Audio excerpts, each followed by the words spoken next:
Yeah. Please tell me that I can't, that I won't, that I fail, that I'll never make it out, yeah. Please tell me all the bad, never good, fill my head full of every single doubt, yeah. Please say any negative thoughts, I pop off when I hear people say I cannot. I get off to the thought of proving everyone wrong, I won't stop to the top, so you better back off and get lost. I'ma stay loud, stay proud, never running out, never heading south. I'll be spreading out, call it word of mouth, can't put me down, I'll be getting loud. You can have it douse, not what I'm about, have your cloud, it be raining now. I keep making sound, go another round, I'm legend bound, can't stop me now.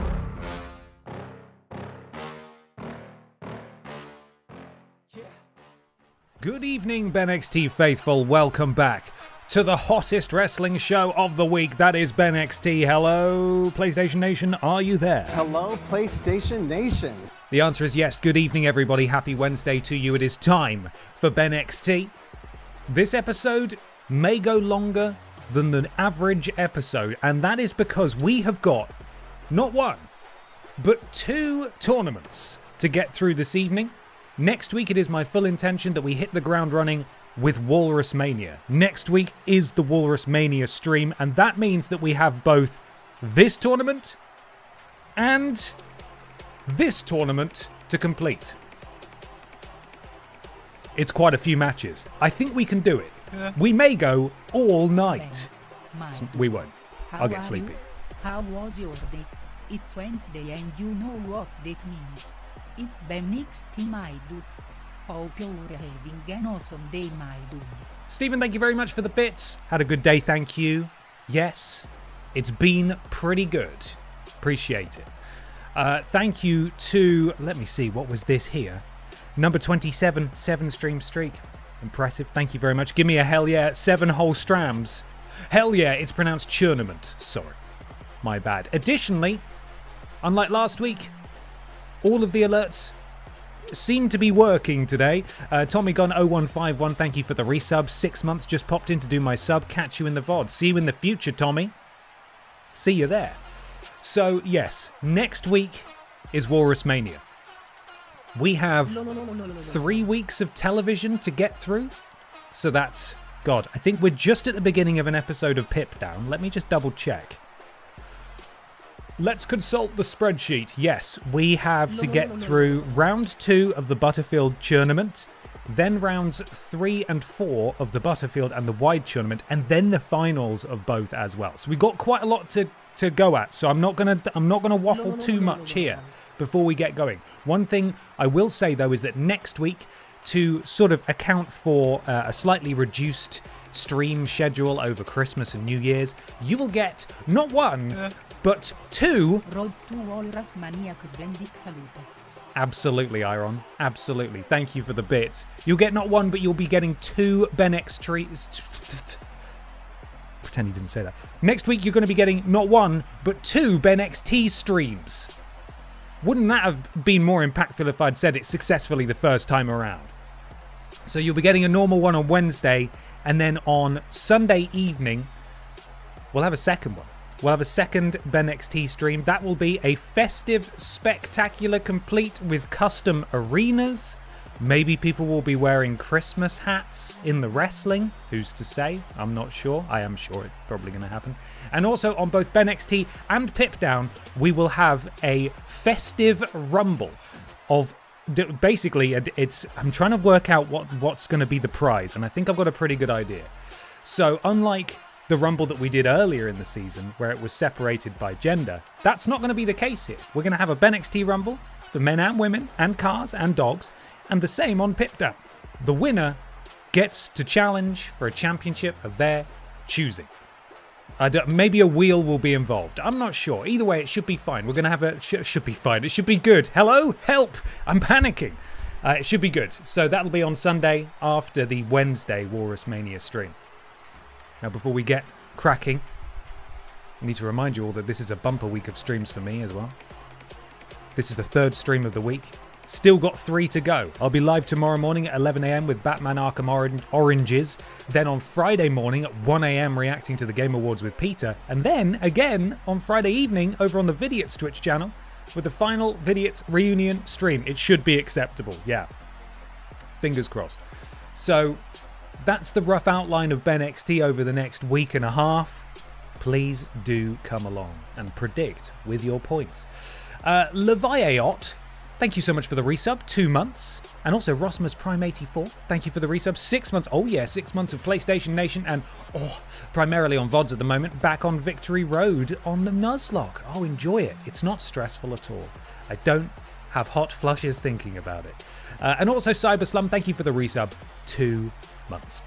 Appreciate it. Okay, we're going to crack on now because we've got a lot of wrestling ahead of us, so let's hop on over. Now, at the end of the last stream, we had just finished BENXT. And if we remind ourselves of the brackets, here's where we are so far. So, Les Freaking Go and Fanny Craddock have qualified for the final to become the #1 contender for the BENXT Wide Championship. The winner, of course, will challenge Michael Johnson for the championship at WalrusMania. Similarly, on the Pipdown side, we need to work out who is going through to the final in round 2 this week. Pufferfish, Stratus, and Winkler go head to head to head. And last week it was Sparkles who qualified for the final. So that's where we are. That's what we've got to work on. I've just clicked through literally as the stream started to this week's Pipdown. And these are the matches it's given us. I have already plumbed in the triple threat tournament match for the main event. But we also need to add, of course, the Little Kong Strong tables match that happens every week on Pipdown. So we'll be spinning a wheel in just a moment. Sadly can't make it to the Oh, reunion Naruga. stream. Please tell Mike the team sorry that he made him uncomfortable by forcing him to joke about my dad that Oh my God. was funny though. I don't even remember that.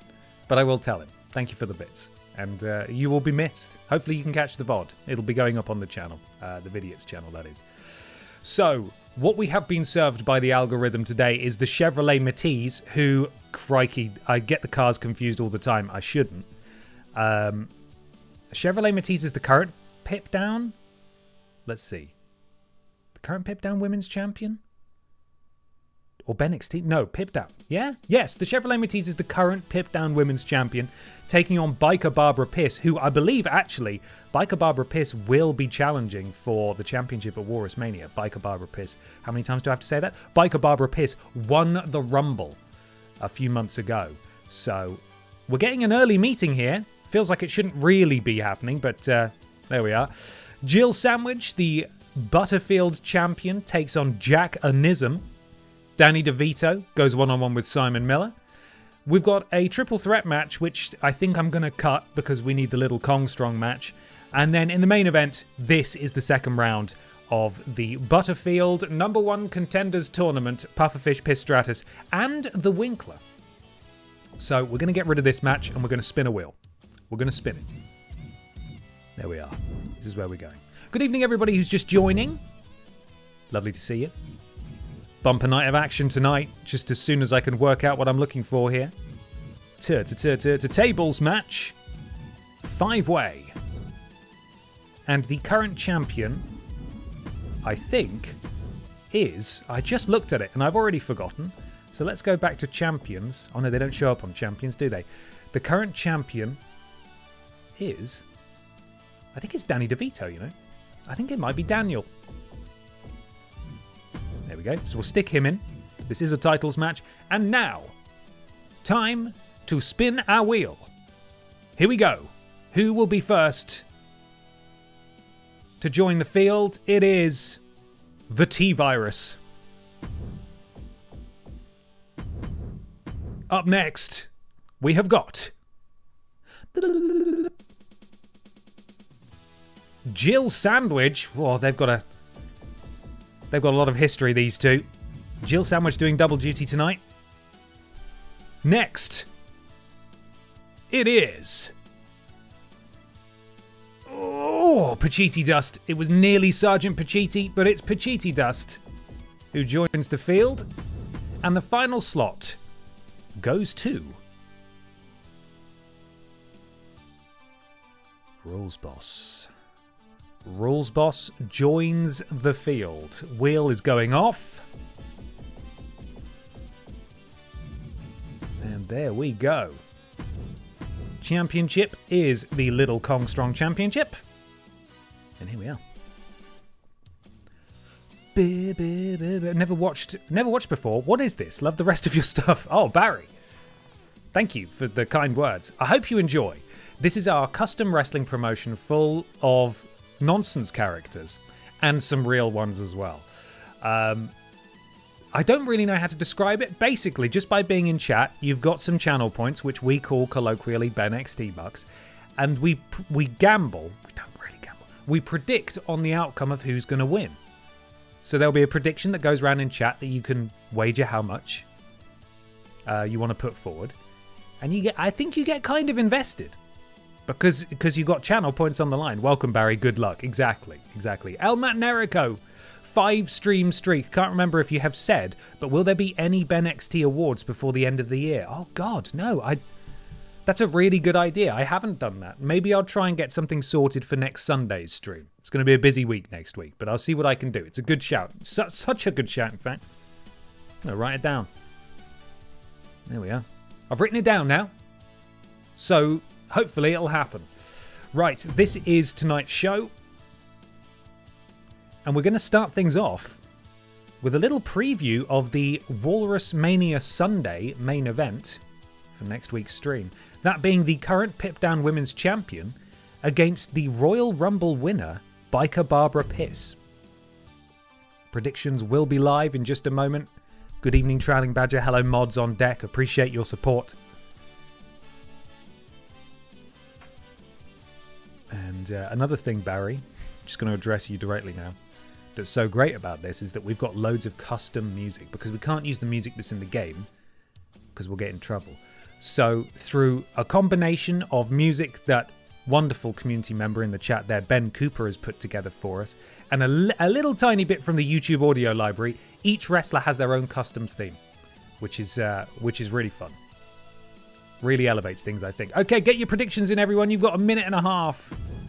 Let's get this opening match underway. We've got a lot of wrestling to watch tonight. So let's crack on. Eventually. It's loading. Here we go! I'm going to take this opportunity to whet my whistle.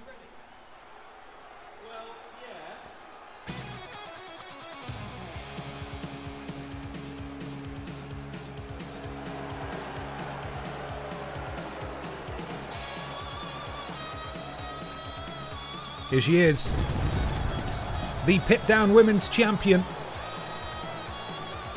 The following is scheduled for one fall, making her way to the ring, representing the cartel from Newcastle upon Tyne, England. That belt looks massive on her. SmackDown Women. Slightly Fudged, thank you so much for the resub. 6 months time to get our piss on. It is. Get your salutes ready, everybody, because the Queen's coming out. Pip Down Women's Champion, the Chevrolet Matisse, shocking the world, beating Pippa the Cat a number of weeks ago. And now she takes on a WalrusMania opponent in a surprise early showing just a few weeks out. Let's see how she fares.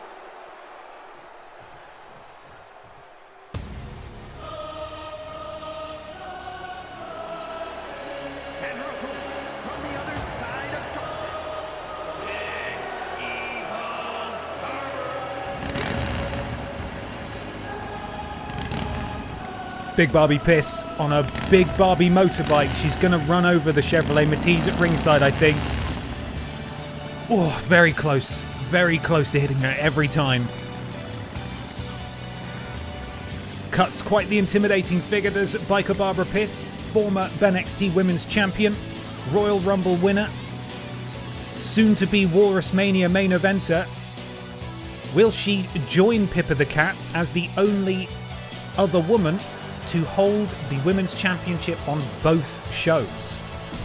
We'll find that out next Wednesday. Let's see how they go. Oh god, I forgot about the Barbara X Roman music. I know! I don't know how I forgot. I was adding some additional music and I saw it there and I thought, why doesn't she have that to differentiate the Barbaras? They should all have slightly different music, right? Biker Barbara Piss takes down the Chevrolet Matisse. Moonsault off the middle rope. And the champ is down as the towering presence of Biker Barbara Piss. Combination boots and then the forearm to the back of the head and raining down right hands now. And the champion's looking a little worse for wear in the early goings here. Bounces off the ropes. Biker Barbara rolling neck snap. Referee watches on dumbfounded. Can't believe what he's seeing. Leg sweep now from the champion. You've got to be careful of the Chevrolet Matisse. You never know when she's going to strike. Perhaps the underdog in this match, but she is the champion. And that is worth bearing in mind. Boot to the spine. And now the champion with a full mount. And it's Biker Barbara who gets a taste of her own medicine. As the Pit Down Women's Champion goes to work on Biker Barbara Piss, her opponent in the main event of WalrusMania. Oh! And a shoulder tackle to the ribs sends Barbara to the outside and a kip up immediately. What is it going to take to keep Biker Barbara down? She immediately sprang back to her feet. We know how she did that, of course. The blue bar here indicating her progress towards a powerful signature maneuver. It is possible to sacrifice that and jump up early. And I think we can all agree, actually, that probably wasn't worth it as the Chevrolet Matisse goes to the top rope. Oh, knees straight to the neck and sternum into the cover. Referee slides in. Not quite. Only a 2 count here. Only a 2 count. You'll be pleased to know as well that I have changed all the signature and finisher maneuvers of both the Chevrolet Matisse and the Fisher-Price car to a spear because that's the most like getting hit by a car. And the champion is absolutely rolling here. The number 1 contender looking a bit dicey ahead of the big challenge that she faces at WalrusMania, but now able to slip out. Rolling elbow misses. Chevrolet Matisse just a bit too quick, hurling the challenger across the ring. This, of course, not for the championship. Purely an exhibition match. But definitely a little showcase of what's to come in a few weeks. As the challenger's set up again. Big boot to the face of Biker Barbara Piss as the Chevrolet Matisse is calling for something now. Potentially looking for the signature. Counter from Barbara. Barbara able to counter that at just the right moment. Huge strikes, and I think the height of the Chevrolet Matisse actually worked out there. That big back-spinning fist there from Barbara Piss sailed over the head of the Chevrolet Matisse because she's just a little bit too small. And now it's Biker Barbara starting to feel herself here. Takes down the Matisse. And again. Catches the leg, sweeps the other. And Biker Barbara now with the signature. Who is it going to be that walks out of this? As the victor into the cover. 2 count. Champion escapes. Both Barbara and the Matisse have a signature maneuver now. Springboard forearm. As Barbara continues to lay in these heavy strikes here. And now it's the champion who looks like she's in a spot of bother. I say just as the champion counters. Put up into a seated position, maybe going for this rolling neck snap again. Just a big boot to the face. A drive-by from the car as Biker Barbara hoists herself up into the corner. And the Chevrolet Matisse maybe setting up for something big here. Ooh, both participants thinking the same thing. Completely missing. It's the leg sweep and rolls over and then just beat down for good measure from Barbara. And Barbara's got her signature. The Chevrolet Matisse has hers. Really, at this point in the match, in the deep water, it's just a case of who gets to pull the trigger first that ultimately decides who walks out as the victor. Going to work on the wheel of the car. And then double knees to the spine. And again, perhaps the best pure striker we have on the Pip Down or BENXT roster, that being Biker Barbara Pierce. Ducks under, spins. Oh my goodness me, sent knee first into the cover. That is not a move I think we've seen Biker Barbara do before. Oh, not quite. Not quite. Biker Barbara clearly changing up her offense, heading into WalrusMania to keep the champion guessing. I've never seen her pull off that move before. And now, full head of steam. Oh, cleaning the face. Oh, hang on a second. Hang on a second. Look who it is. We've seen these two do this before. It's the tag team partner of the Chevrolet Matiz, that being the Fisher-Price car, who's come out to distract Biker Barbara, and Chevrolet Matiz tried to take advantage. She doesn't do so. Biker Barbara completely aware of what's going on. Massive knee strike to the champion. And I'm sure, oh my goodness me, the Fisher-Price car had every intention in the world of coming to help out the Chevrolet Matiz, but it didn't work. Biker Barbara was absolutely fully aware of what was going on. Massive axe kick to the back of the head of the champion. And I think we might be closing in on the end here as... Oh no, not quite far enough. That's a bad landing for Biker Barbara. She does have her finisher though. The Chevrolet Matiz has got to be really careful as Biker Barbara spins her out, leaping knee strike for a second time. Of course, the Fisher-Price car is the Elimination Chamber winner and will be challenging for the BENXT Women's Championship at WalrusMania. Quite the power couple, these two. Oh my goodness me. And that's got to be it. A colossal strike to the bonnet of the Fisher-Price car. And Biker Barbara Pierce, the Royal Rumble winner, the #1 contender for the Pip Down Women's Championship.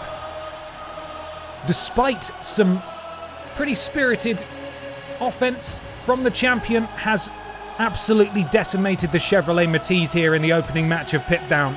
Perhaps a taster of what's to come in just a few weeks at WalrusMania. We will have to see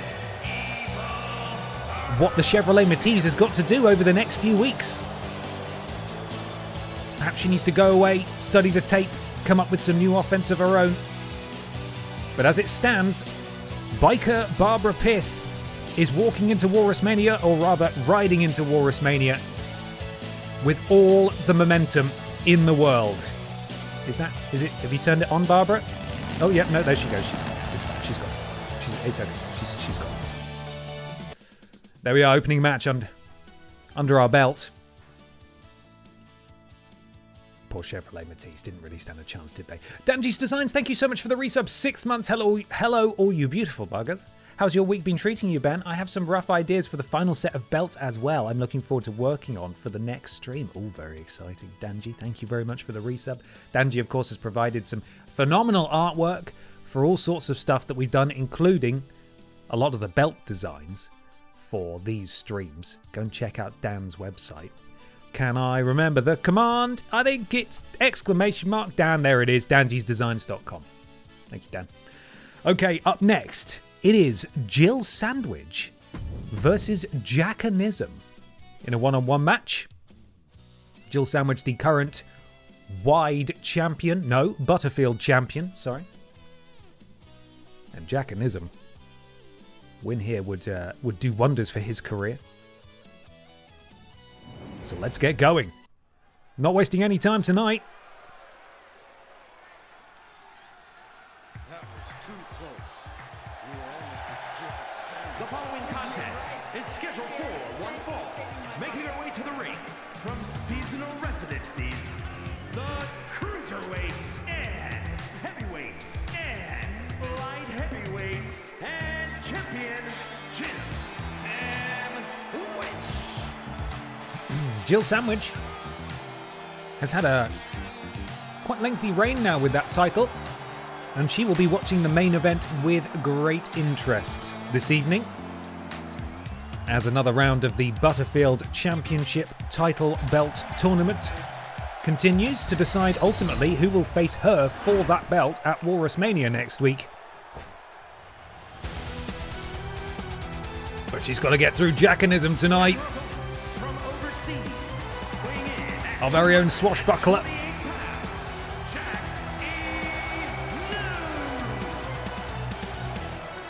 Jackanism, of course.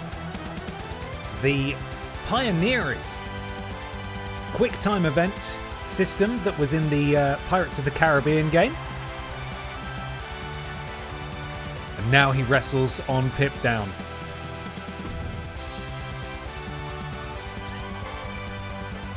Can he topple the Butterfield champion? Let's find out. Jill Sandwich is ready. Jackanism also ready. Referee calls for the bell. 60% of BENXT bucks wagered in favour of the champion, Jill Sandwich. And she goes to work on the arm immediately. That is, of course, his cutlass arm. How is he going to swashbuckle if you've hurt his arm? That's the question. And now Jill Sandwich gets Jackanism in a seated position, raking the one good eye, and Jack doesn't like that.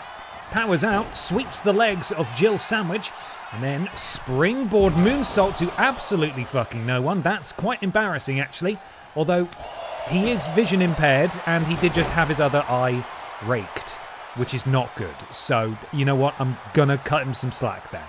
Jill Sandwich also potentially looking for a springboard move here, and she gets hers.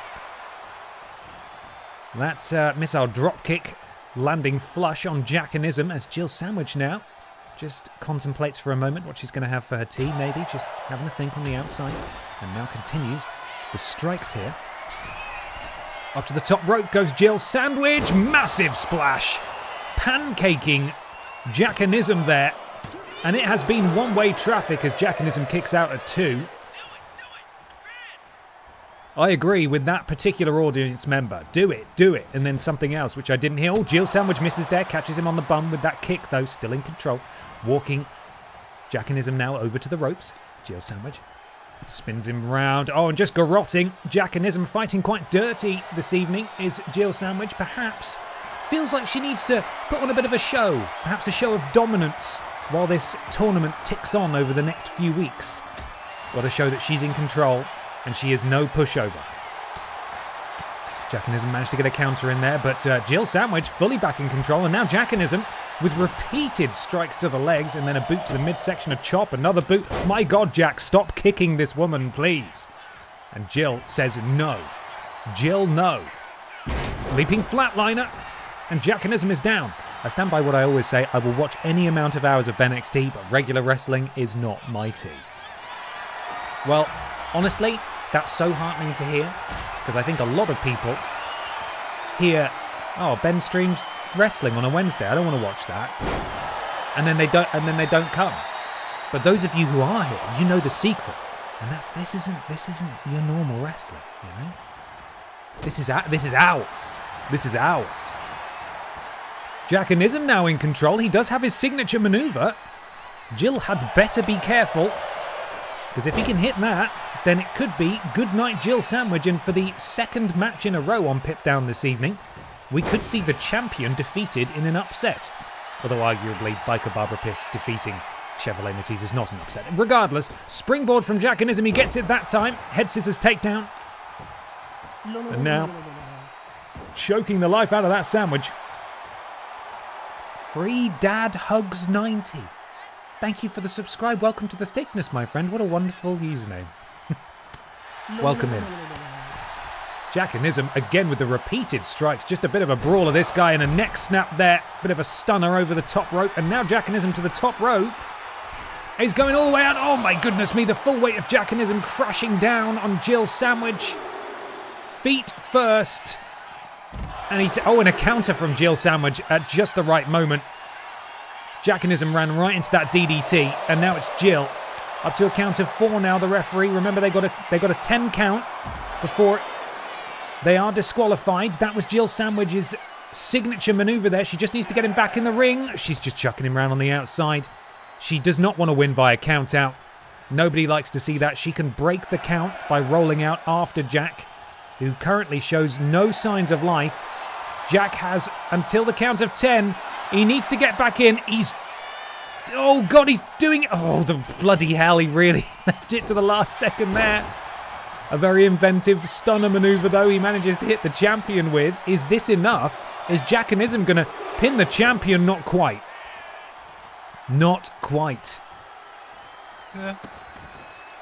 He watched BENXT because it is the least likely wrestling promotion to get bought out by the Saudi Arabian government. Right? Yeah? Absolutely. You mean if the Saudis showed up and offered me £10 million to put BENXT on, I would obviously say no. It's not a life-changing amount of money. But no, that's not going to happen, is it? What if they send me a Christmas jumper? Thank you, Narugan, for the bits. Oh, springboard moonsault. I think Jill Sandwich had iframes there. I don't know how she got away with that. That's absolute BS, quite frankly. Jackanism connected flush with that. Jill Sandwich back in full control. She has her finisher. Perhaps it could be elementary at this point, but I tell you what, Jackanism has really given her a run for her money this evening. Oh, they run into each other again. That's got to be that eye patch paying, sort of being a bit of a handicap for poor Jack there, impairing the vision. Counters back and forth. These two are really putting on a hell of a match as Jack again, I think the eye patch completely messed him about here. Jill Sandwich, back elbows taking down. Jackanism ducks under off the ropes. Big clothesline. Jackanism stumbling to the corner. Jill Sandwich has a signature and a finisher. Counter from Jackanism again. What an incredible performance from Jack this evening. Running crossbody. Drops the champion. Jill ducks out the way. Both people thinking the same thing there. They miss, but it's Jack who manages to grab a handful of hair first. Trying to walk her too far, though, is Jill. Elbows to the midsection to Jackanism. Jack now sent into the corner. Jill going to work on that cutlass-wielding arm yet again. And Jill has got to put this thing to bed. She's taking way too long here. One could argue she's playing with her food and again goes after that arm again. She really needs to just pin the man, because if Jackanism can hit one big move, it's lights out for Jill Sandwich. She is taking far too long, and perhaps off bending the arm back, Jill Sandwich is going to win? No, of course, that's not how it's going to work. But she tried it. Jill again going after the arm of Jackanism. I'm not really sure what all the arm-based offense is here. Jack has no arm-based moves as far as I'm aware, apart from that one that he did right then. Uh-oh, Jill Sandwich, Alabama Slam. And I think all the fillings of that sandwich just flew out the top there as Jackanism calls for something sinister, and Jill Sandwich could be in real jeopardy here. But she's able to counter. Elbows to the midsection of Jack. Jill Sandwich, side Russian leg sweep. And Jill really just needs to end this. I don't know what's taking her so long. Up to the top rope now. Swanton Bomb. That is her finisher into the cover. I always forget the funny name for her moves. And finally, Jill puts down Jackanism. Oh, hang on a second. What is the cannon-headed apple boy doing here? Jill's calling for it. You know what? If you want to come at the champ, you best come down. Seemingly that's where we're leaving it, though. A very, very game Jackanism here tonight, but unfortunately for him, it's Jill Sandwich, the Butterfield champion, who walks out as the victor, and then confronted by Chab, the cannon-headed apple boy, right at the end there. What does that mean? Goodness me, will she still even be Butterfield champion come WalrusMania? We'll have to see. We'll have to see.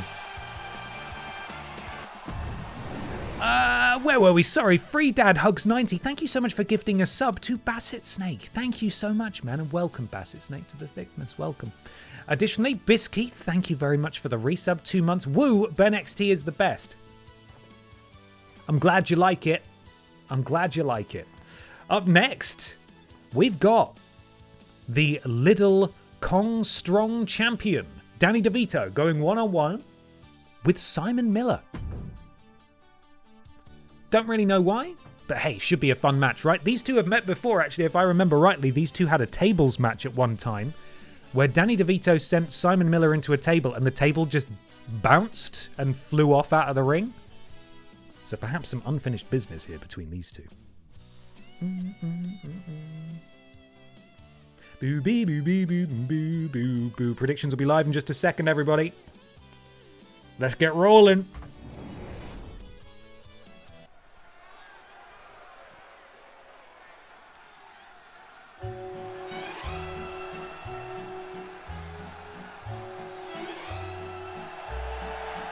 Here he is. The following contest is scheduled for one fall. He's got that LA Knight entrance. From New Jersey, weighing in at 179 pounds, the Lucha Libre Stampede Total Champion, Trash Man. The Trash Man, who later on tonight will have to defend that championship in a tables match. As is tradition, that title defended every week in a tables match. He won it last week on Pit Down. But he's got a big test before him. Let's see if he can even get to his title defense in one piece. Why? Simon Miller and Danny DeVito were both entrants in the Elimination Chamber a few weeks ago. Both men performed admirably. Obviously, unfortunately for them, it was Brian Michael Bendis who walked out as the victor, who will challenge for the Pit Down Men's Championship at WalrusMania. If you want to, and that's okay, get serious about this, pray too. Let's see. These two collide once again. Up next.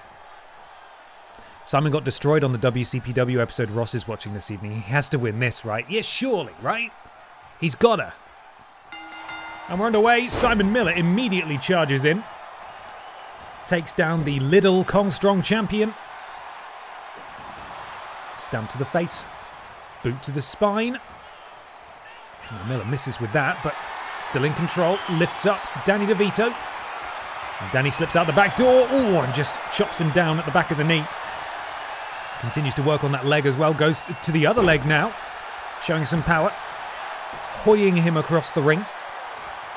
Another big strike to the back. And Simon Miller sent into the ropes. Danny DeVito. Simon slips out. Ooh, beautiful from Simon.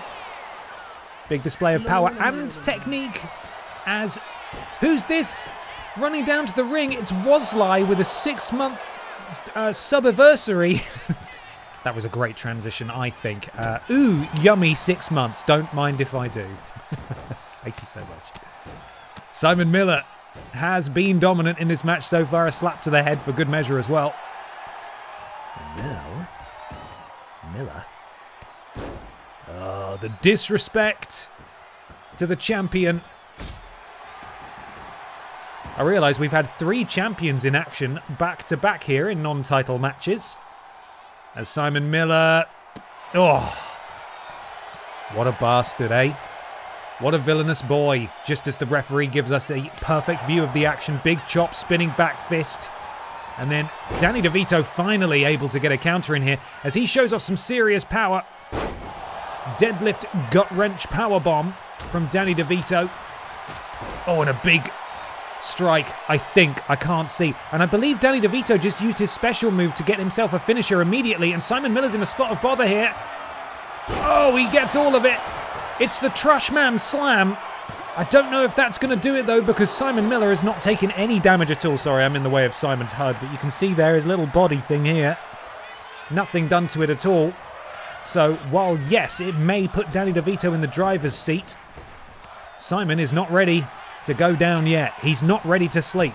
As Danny DeVito sent through the middle rope and then weirdly over the top rope and then back over the top rope. And Simon ducks under. Oh, no. I think Simon Miller might be going for the 5 moves of doom here. Shoulder tackle. Shoulder tackle. Plants Danny DeVito. And now it's Simon Miller who's got his finisher into the cover. Goes Simon. And of course, we know Simon Miller's finisher all too well. That is the jackhammer gifted to him by his dad, Goldberg. Oh my goodness me, just manhandling the Little Kong Strong champion. And it could be all over for Danny DeVito here. Could be the beginning of a very bad night at the office indeed for Danny DeVito if he loses his championship later. Oh, Simon hits all of that. Into the cover goes Simon off the jackhammer. And Simon Miller, in a dominating performance, puts down a contemporary in the Pip Down Men's Championship division and also the current reigning Little Kong Strong champion. Simon Miller with the victory here. Good work from Miller. Here is your winner, Simon 63% of channel points backing Simon Mil, as he's known to. He's not known to his friends that at all, but he could be. Mikey Bozek, thank you so much for the resub. 2 months. Appreciate you, man. Thank you. Miller with a big win tonight on the road to WalrusMania. As it stands, I don't believe he actually has a match, which he's got to be a little bit annoyed about. But there's still a few weeks to go, and as I said earlier, there will be a bonus episode of BENXT next Sunday evening, where we will be having the Christmas festive episodes of BENXT and Pip Down. They've both got a special name. One of them is BENXTemus, and then Pip Down has been rebranded to Pip Down the Chimney, big fella. Oh no, it's Pip Down the Chimney, big man. Talking about Santa, of course. It's very clever. You'll understand when you see it. Point being, Simon Miller may well be in the festive rumble that will be taking place on Pip Down the Chimney, big man. And he could then go on to challenge for a championship of his choosing should he win. Regardless, we move on now because Danny DeVito is in action for a second time in a row as he defends his Little Kong Strong Championship. This title defended weekly.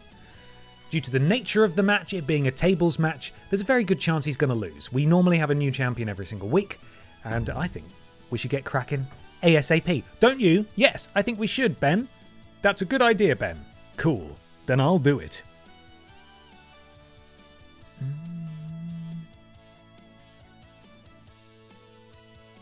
Let's go.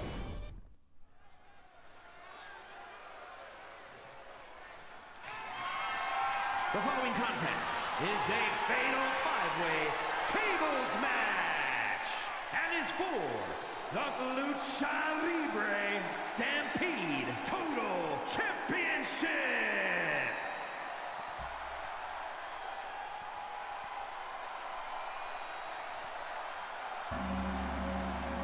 Hello? What is this? What was that view there? Stacked McSlacks? Huh? What was that? I have never seen that before. Who is Stacked McSlacks? Who the fuck is that? Isn't Ben controlling a character automatically? To automatically make that character move on to the next round? Just curious. No, I have never once controlled any wrestlers in any of these streams. You can see at the beginning I select the bottom option, and I'm also not touching a controller. You can see my hands, but it is all simulated and automated. The only time I've taken control of a character, actually thinking about it, is when the game glitched out and it didn't give us an opponent, and I wanted to see if I could control one of them to get counted out or something, because we couldn't finish the match. The match wouldn't end. But that's the only time that that's happened. Everything else is simulated.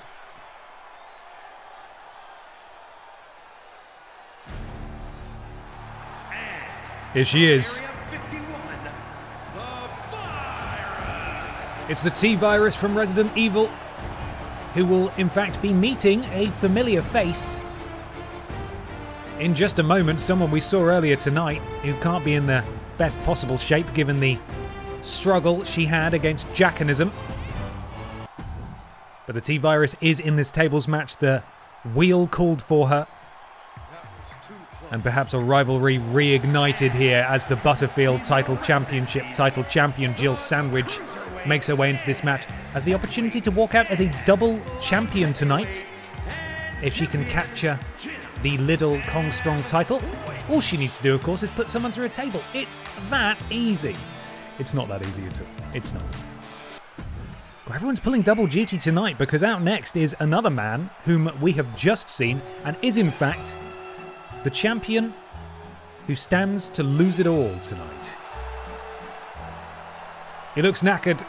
He just had his ass kicked by Simon Miller, and now his belt is on the line. He won it last week by putting someone through a table. But can he be the one to put someone through a table through... Hang on. Can he table through someone to put a winner in stay the champion?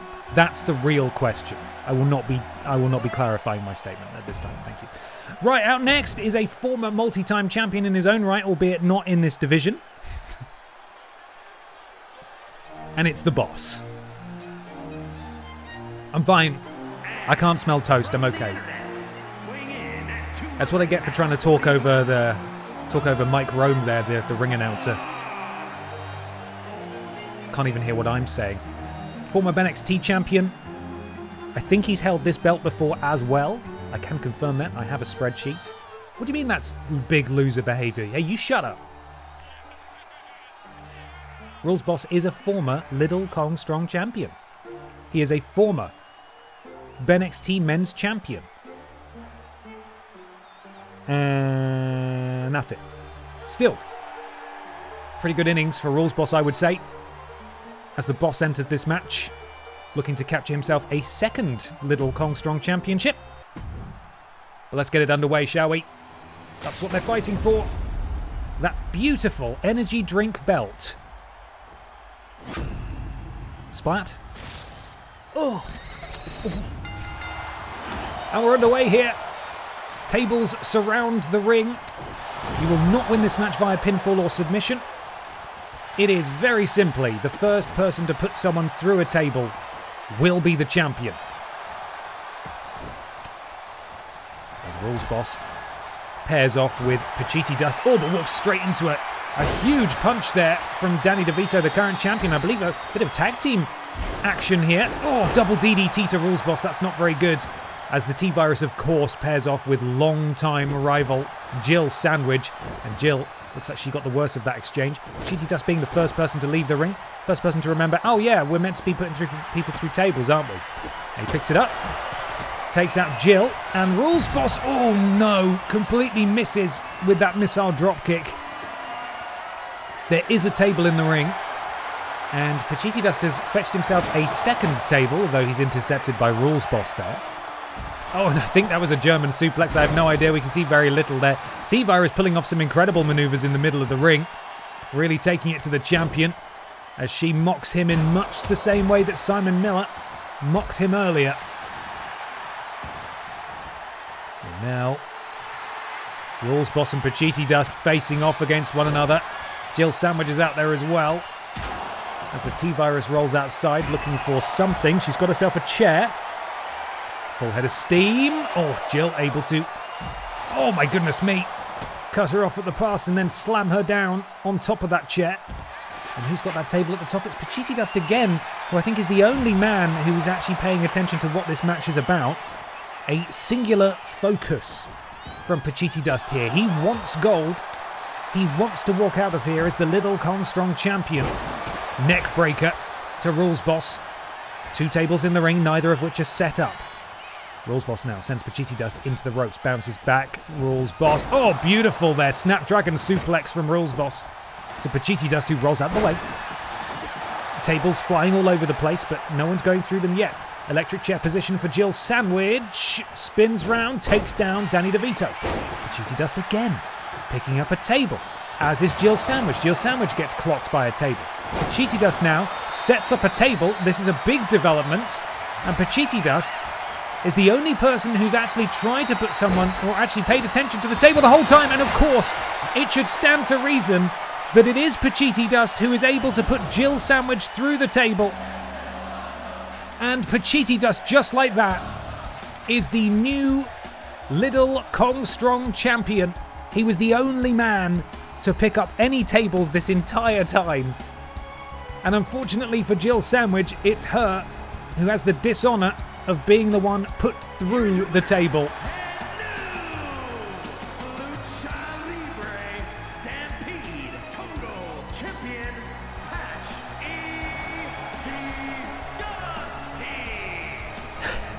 And I update my spreadsheet to reflect the fact that Pachiti Dust is now a little Kong Strong champion on Pip Down. 2 losses tonight for Danny DeVito. Rough stuff. He is no longer champion. But hey, part of the fun of this belt is that you won it in the first place. And now we're in the main event. It's taken us nearly an hour to get here, so I'm a bit worried about the speed with which we're able to get through the rest of this tournament, but let's remind ourselves, we are entering the second week of the tournament. Pufferfish, Stratus, Winkler go head-to-head to see who will meet Sparkles in the final of the Pip Down Butterfield Championship #1 Contenders Tournament. That make sense? Good. Let's get this thing going. Pufferfish, Piss Stratus, and the Winkler. Now.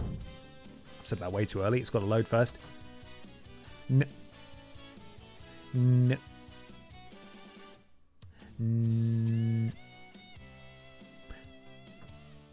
Now.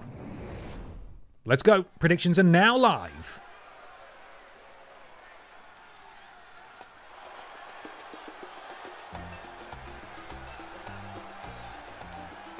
The following contest is a triple threat match.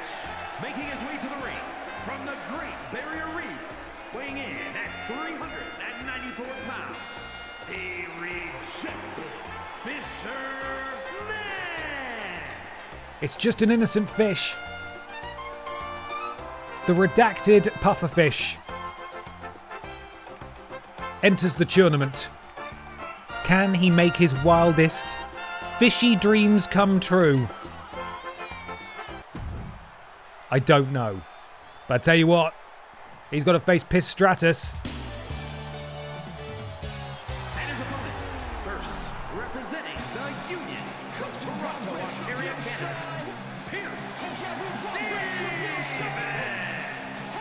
Piss Stratus, a member of the villainous Piss family, outcasts, that being the Undisputed Era.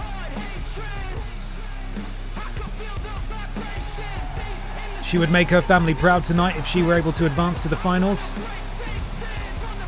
But there's one more member of this match. And he's big, he's German, and he's wearing lederhosen. He also flies around like a man who's a quarter of his size. And from Munich, Germany, weighing in at 320 pounds, the Barbarian. Good morning, Nate. How's it going? It's the Winkler, whose eyes are bursting through his eyelids. It's a little alarming. But my goodness, wouldn't he make his family proud tonight if he were to advance? Of course, he is in a faction in his own right, that being the German contingent of BENXT and Pip Down, the faction known as Brot Means Bread. Big ask for him, though. Big ask for the big man. Let's get this first round action underway. Pufferfish, Piss Stratus, and the Winkler. Referee calls for the bell.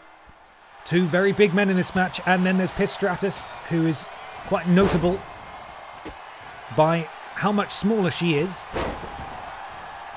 But she's arguably a lot more capable than these two. We haven't seen her do an awful lot, but she was in that initial Butterfield Championship. What was it? What was the match called? Eliminator match? I can't remember what it's called now. Either way, she eliminated a few people, ultimately falling to Lord Brotovich, the inaugural Butterfield champion, in the very last match. And you have to imagine she's been pining after the title ever since DDT, and exactly as I described, she is in full control in this early juncture.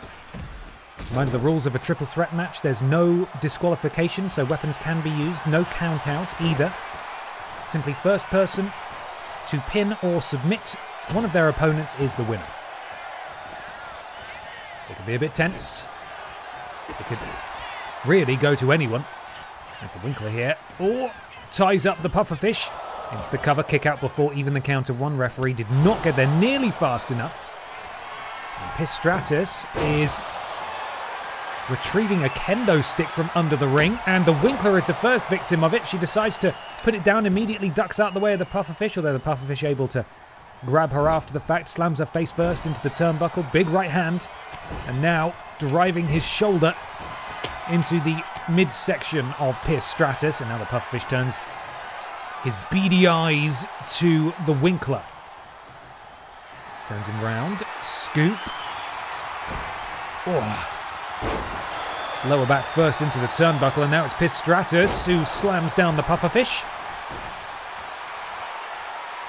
And Pistratus boot to the midsection of the Winkler into the cover. Pufferfish comes in. I think he just stamped on the referee's hand, actually. That's probably not the way I would have done it. But that's why I'm a commentator and not a wrestler. As the pufferfish slams Pistratus down, who rolls to the apron there to get a bit of a breather, as it's the Winkler on the receiving end of some damage. Uh-oh. And the pufferfish has that kendo stick. He managed to miss Pistratus, but catches her on the rebound. Hoists her up. Look at the power. Oh, and just drops her as the Winkler is going up to do something here. The Winkler missed completely, but now he doesn't even need to break up the pin, actually. It was only a count of one. The Winkler has, by a sizable distance, taken the most damage in this match so far. Then it's Pistratus, and Pufferfish has just taken his first bit of damage. A yellow head now on the character model as Pierce on the outside. That incredible diving crossbody absolutely wipes out that fish, and the Winkler is in hot pursuit as well. You cannot pin someone on the outside of the ring, however, so the action will need to return before too long. On a gigantic leaping clothesline from Pistratus to the pufferfish, and then running bulldog for the Winkler as well. And Pistratus is rolling in this thing. Pufferfish though, counter from Piss. And down goes the pufferfish. And Pistratus now going to work on the fin of the pufferfish. And it's been all Jill Sandwich so far. Impressive performance, but as we witnessed last week with the victory of Les Go in the first round, or the second round rather, of the BENXT wide tournament, sometimes you just need to be in the right place at the right time. It's not necessarily about putting in the best performance. If you can pick up the scraps while someone's distracted, that also works. Pufferfish slides the steel stairs into the ring as the Winkler's calling for something here. Pufferfish is desperately trying to get involved, but can't. Oh my goodness me. An incredible spinning European uppercut there from the Winkler to Pistratus as he's pummeling away on the pufferfish now. And Pistratus now. Oh, that is her finisher, the piss kick into the cover. Pufferfish able to get up, and Pufferfish able to break it up. Able to break it up. As Pistratus managed to hit the piss kick there, that is her finisher, but the Pufferfish able to interrupt. And Pistratus has got to be furious about that, but she can't lose her cool. She's got to stay on it. Because as soon as you turn around, case in point, there'll be another person who's looking to wipe you out. Oh my goodness me, Winkler laying in all the heavy arsenal there on Pistratus into a powerbomb position. And slams down the pufferfish as Jill Sandwich drops the Winkler. And where is Jill Sandwich going now? She's immediately rolled out to perhaps getting another weapon. It's a kendo stick. Full head of steam. Oh my goodness me, but she walks straight into a spinning European uppercut from the Winkler. And Pistratus. Oh, Jesus, the pufferfish there, falling down in the background. Counter from Pistratus. And she drops the pufferfish as well, and this is a bit of a familiar sight now. The two other members of this match, the two much bigger members of this match, are down, and Pistratus is stood up, wandering about as she sees fit. Rakes the eyes of the pufferfish. And now, pufferfish sent back into the ring. Pistratus follows after. The Winkler is on his feet as well, and he follows straight in too. Immediately there to break up that pin attempt. Uh-oh. Pistratus with the counter. And Pistratus has her signature and her finisher. Pufferfish is ready though. I don't know where he's going. As she takes down the Winkler. into the cover. The pufferfish is going to have to rush in here to break it up. He's looking at it, and eventually he decides to break it up. There we are. And now Pistratus wasting no time going after the pufferfish. Oh, and a quick roll-up pin there from the Winkler. Kick out at 1. That's how we saw Les Go win it last week. Element of surprise and all that. Big right hand drops. Pistratus, springboard. Oh, senton. And it's the pufferfish with a sledgehammer now, raining it down on Pistratus. And the pufferfish has his finisher. And he's got it. It's the pop-up powerbomb into the cover. The Winkler's nowhere to be seen. The pufferfish, despite taking the worst of it for most of this match, looked like he was going to win it there, but he couldn't quite get the job done. Pistratus able to kick out a 2.999 as we see this powerbomb position. Spins her onto his shoulders and then round to the front. And world's strongest slam from the pufferfish as the two big men tried to trade blows. And the Winkler's going to break that up immediately. And Pistratus has been absolutely destroyed over the last few minutes in this match. And now the pufferfish again doing impressive feats of strength this deep into a match. And he turns around and immediately Pistratus is there. The puff-up powerbomb, that's good, I like it. And now perhaps looking for a superplex here. It's a long way down for Pistratus to go. Oh, and there she goes. And the Winkler immediately just walking along her back for some reason. Oh my goodness me. The pufferfish. Oh no! The pufferfish threw a sledgehammer at Pistratus' face. Is that going to do it? Quite frankly, that shouldn't be legal. That sledgehammer was launched at high speeds at the face of Pistratus. But it wasn't enough still. Pistratus is made of sterner stuff here. Unbelievable that. I can't believe that was allowed. Oh my goodness me, there's the piss kick.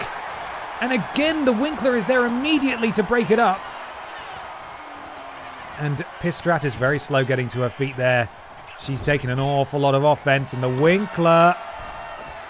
Oh, enziguri to the back of the head. Full head of steam off the ropes. Oh, and that German suplex as well. And the pufferfish will happily take advantage. The Winkler needs to be paying attention here, because the pufferfish is going to steal it. Oh my God, that was so close. Oh my, the referee is down. The Winkler takes out the pufferfish. Pistratus takes out the Winkler. And now Pistratus calling for perhaps the piss kick again. She gets it flush. The referee is up. The pufferfish is back. He absolutely clocks Pistratus with the kendo stick. Is this going to be the end here? That is the slowest count I've ever seen. But the pufferfish. Incredible performance from the pufferfish there. Able to take advantage of the chaos right at the end. That slow count. If Pistratus had managed to kick out of that, I think we would have needed an internal review of the refereeing and pit down, because that was an incredibly, incredibly slow pin. Let's get another look at it. 1, 2, 3. But the pufferfish advances to the finals of the tournament. Brilliant work there from the fish. I need to update the spreadsheet now.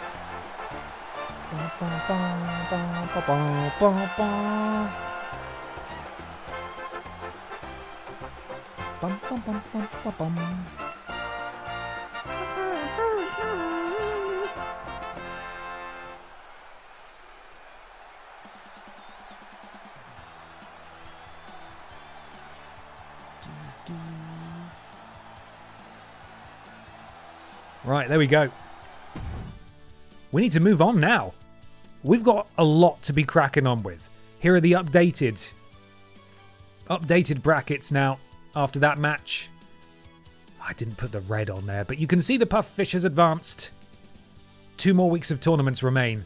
My God, 3 more weeks actually. Christ, I don't. Can we do? Is it even possible to finish this tonight?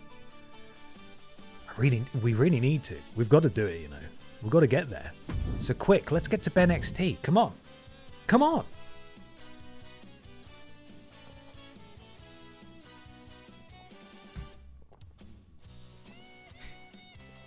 Up first, Dr. Anal Hill goes one-on-one with Rim Flair for a second time. Fanny Craddock with Pamela Anderson as the special guest referee goes one-on-one with Michael Johnson. Hi. Hello. What's up? You bored because you're not wrestling? No, she's gone again. Neil Buchanan and Dave Benson Phillips go one-on-one with Los Poki Hermanos. Pippa Funnel goes one-on-one with Les Freaking Go, and in the main event it's Pistian with Piss Stratus in his corner against Chavo Guerrero Jr. Okay, we've got to cut a couple of matches though. Sorry guys, I'm going to cut your match. I'm really sorry. Because we need to spin a wheel. We've got, much like the Little Kong Strong Championship, which is defended weekly on Pip Down in a tables match, on BENXT, we have the Aldi Red Thunder Championship defended in a Battle Royal. Winkler looks like Henry Cavill since SHS Bavarian Casing. Care to comment, Lord Brozovic? Care to comment?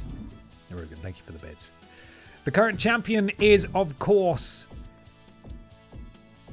the underdog. If you designed a professional wrestler from the ground up, it's Les Freaking Go, who is on an absolute tear at the moment. He qualified for the finals of the Wide Championship tournament and also won the Aldi Red Thunder Championship in the same stream. Unbelievable, quite frankly. Oh my goodness. Is it time? Is she even going to come over for this? I have here Pippa's advent calendar. Hi, Pips. What's this? What day is it today? It is the 10th. Pippa, what have you got in your advent calendar? What is it? Here we go. I'm going to open the window for you now. Pippa. What's this? What is it? I don't know what it is. It's a little gummy worm thing. Do you want to... Come here. Floating in from off screen. You don't want to stay, do you? Okay, well, she's... she's here. Okay, Pippa, you ready? Ready? Okay, well, she's chasing it like a lunatic, so I dare say that's another successful day of Pippa's advent calendar. Now it's time for the wheel. The wheel will decide who challenges for Les Freaking Go's Aldi Red Thunder Championship. And I need to turn on the wheel window. That's what I need to do. Here we go. There. Oh, hello. There it is. Let's spin the wheel. Let's spin the wheel. Up first, challenging for the title is Triple Flush. Where are you, Triple Flush? There he is. Yes. Up next.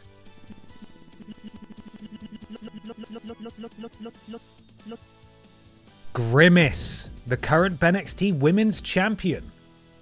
I should say as well, Triple Flush is one half of the BENXT Tag Team Champions as well. So we've got a couple of opportunities here for a double champion to emerge. Still spaces to go though. Michael Johnson, the third champion. There are currently 4 champions in this match so far. 3 of them could become a double champ. Let's see if that will continue.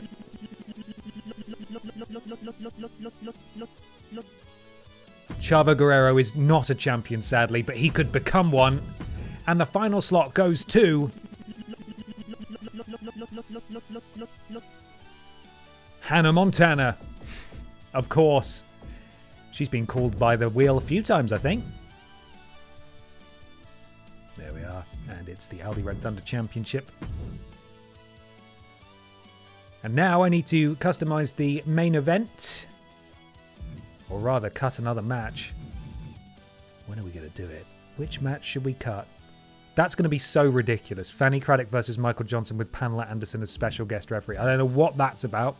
That doesn't make any sense to me. Sorry, Les Freaking Go and Pippa Funnel. We're cutting your match because we've got a tournament. So let's remind ourselves where we are. It's the Wide Championship Tournament here on BENXT. Triple threat match. And this one will involve Ashton Matthews. It also involves Alexa Piss from the Piss family. And finally, representing Brot means bread, it's German Cheggers. And that is the show for this edition of BENXT. Let's get this sucker underway, shall we? Dr. Anal Hill versus Rim Flare will be starting things off tonight. And the predictions will be live in just a moment. Okay, we've got some rivalry shenanigans going on, so be prepared for that. Also, I believe I mentioned last stream that given the dominance of Dr. Anal Hill and Silas the Dog Boy over the current BENXT Tag Team Champions, that being P-Volution, Rim Flare and Triple Flush, what we should do is have them challenge for the belts on the BENXT before WalrusMania, so they get to walk into WalrusMania as champions. So I'll see if I can remember to do that. Hopefully I can. Dr. Anal Hill takes on Rim Flare now.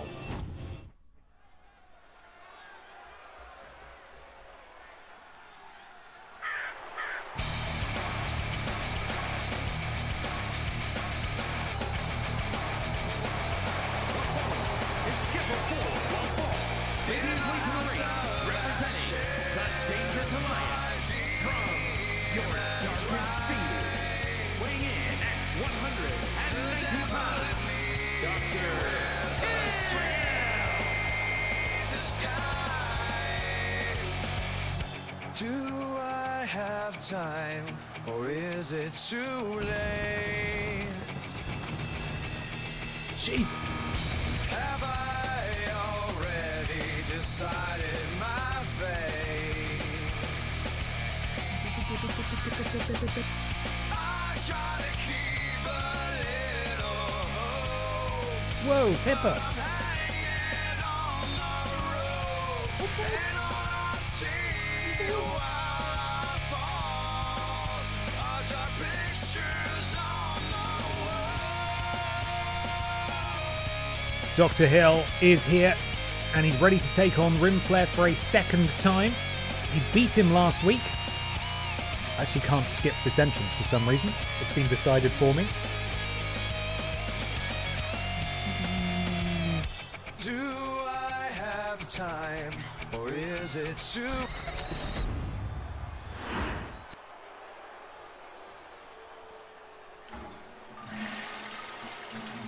Hello? There he is. He's got no custom entrance video or anything, which is weird. I don't know what that's about. This might be why he comes out on his own all the time. Maybe the entrances have just buggered up. One half of the tag champs, Dr. Hill and Silas the Dog Boy, the Dark Picture Pals, have been chasing these tag titles for a long old time now and have yet to capture them. But it is... Oh, hang on. I think Dr. Hill's not going to wait for this match to start. Superman punch to Rim Flare on the outside. And we haven't heard a bell yet, so this match isn't officially underway until he gets him in the ring. And the bell goes. But Dr. Hill maybe perhaps a bit frustrated that he's having to face him again, considering he has beaten him and he's beaten his tag team partner Triple Flush in one-on-one action. Oh my goodness me, dissecting the arm of Rim Flare there. Hi BTJ, how you doing? Good evening to you. And Dr. Hill able to leap over that tackle attempt there from Rim Flare. Oh my goodness me, he really is just dissecting one half of the tag team champions. And again, this match hasn't even begun yet officially. So he goes to work on the face of Rim Flare, and Dr. Hill wrenching back now and just smacking him on the top of the head as well. And Rim Flare is stunned. We're still not in the ring yet. If this match never officially starts, we will refund the BENXT bucks. But the bell has now gone. And poor Rim Flare hasn't even been able to get out of his jacket yet as he immediately locks in a submission, and now Rim Flare able to escape. He's still wearing his title belt? No, I think he's managed to lose that at some point. Oh, Scorpion Death Drop, DDT there. Oh, and Rim Flare rubbing it in. What are we... Well, we're cutting away, and now he's disrobed. Okay, there it is. There it is. And look at this. Oh! Ric Flair is a submission expert. He knows all about the different holds and how to escape them, but Dr. Hill able to get out of that one. And Dr. Hill has his signature and his finisher. Unbelievable Michinoku driver there from Dr. Hill. This thing could be over really quickly. Not yet. Dr. Hill still has... He's got two... Oh, hang on a second. Oh, it looks like we've got a little bit of interference here. It's Dave Bautista from Pip Down, also a member of P-Volution, who's come out to distract EE Tim. Not EE Tim. God, I'm getting confused. There's too many... Oh, the quick roll up here by Ric Flair. While Dr. Hill was distracted. Kick out at 0, though. Not quite. Dr. Hill ducks out the way. Ric Flair sweeps the leg. And I think he's going for the figure four leg lock now. And that is in flush. The ropes are so close, though. And he lets go for some reason.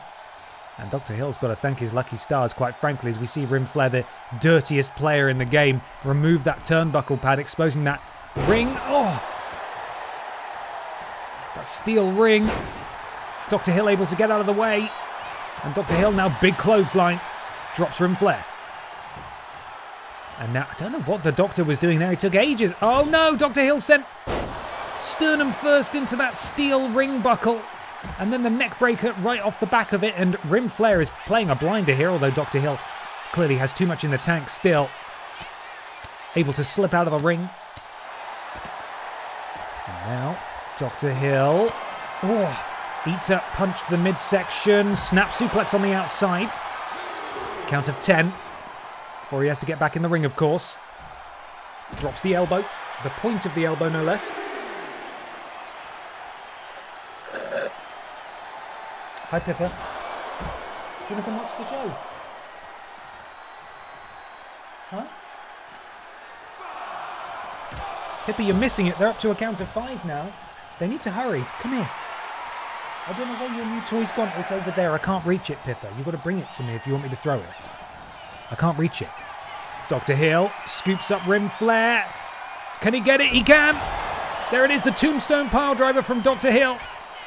Absolutely connects on Ric Flair. And for the second match in a row, Dr. Hill has easily dispatched one half of the BENXT Tag Champs. Surely it's only a matter of time before Dr. Hill and Silas the Dog Boy claim those championships for their own.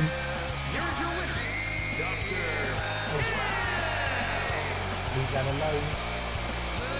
She's sniffing her advent calendar. You can't have another one until tomorrow. I'm going to take it away. Take it away from you now. Sorry, Pippa.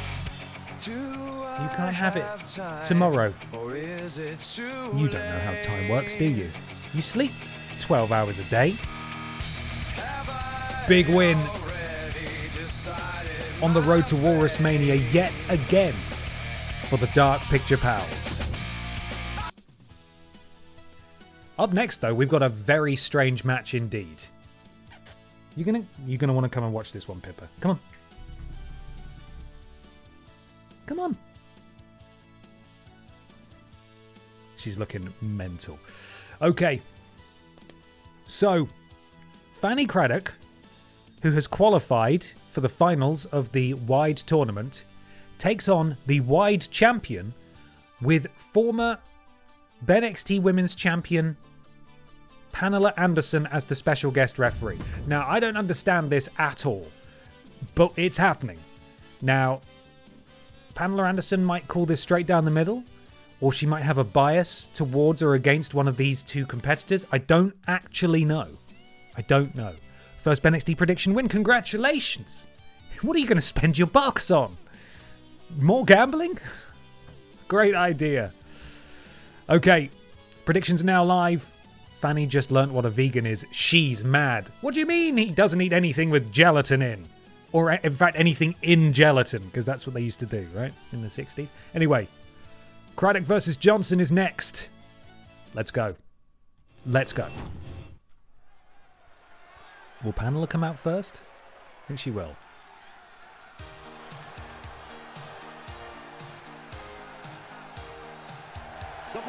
Nice referee shirt, Pamela. Special referee match. Please welcome the special referee Leave for the this advent calendar alone. Steel Pamela. There's got to be some food in there somewhere on one of the days. Will you stop it? Oi. Come on. Come here. She's on the desk now, but she's just being camera shy, right? Imagine if she wasn't real and I was pretending to stroke a cat. Anyway, Pamela Anderson is our special guest referee this evening. Do I know why? Do I fuck?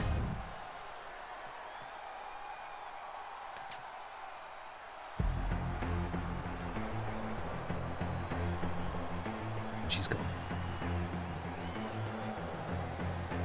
Just going to let this music speak for itself. And the participants.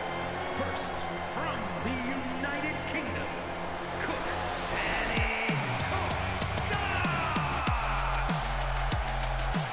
It's slightly frightening 1960s British television chef Fanny Craddock. As I said, one of the finalists in the #1 Contenders Championship tournament for the Wide Championship. And if she's successful in the final, she will face this man at WalrusMania.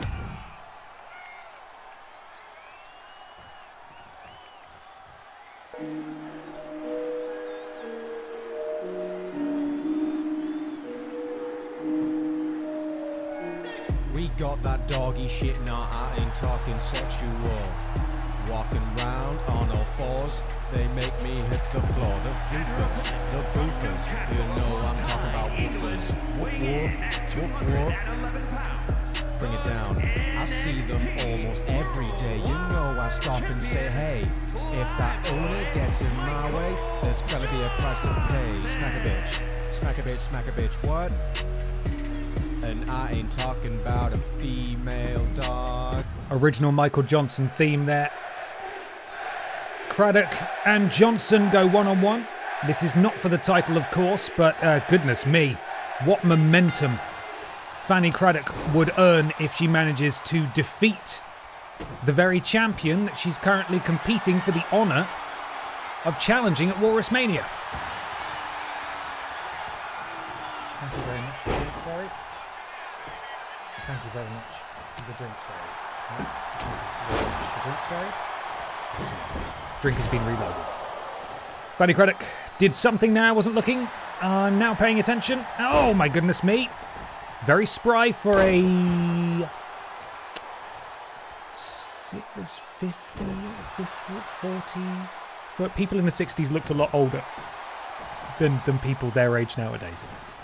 80, the 90-year-old. Oh, raking the back of Mikey Johnson, who turns around in a rage. Boot to the midsection. He says, I don't give a fuck that you're 90. I'm going to powerbomb you. How dare you put everything in gelatin? That's disgusting. Not just because I'm vegan. It's just disgusting in general. Why would you do that? She died in 1994, aged 85. Okay, so she's always been 85 then, I'm assuming. That's how that works. Wrestles Fanny down and then stamps on the arm and goes to work on the other arm. Impressive technical prowess from Mikey Johnson. You like to see it? Point to the elbow. Oh, directly to the forehead. She would be 116 now. She was born in 1909. So yes, she's always been 80. Fanny though, looking pretty spry for a 116-year-old. Oh, with those big heels as well.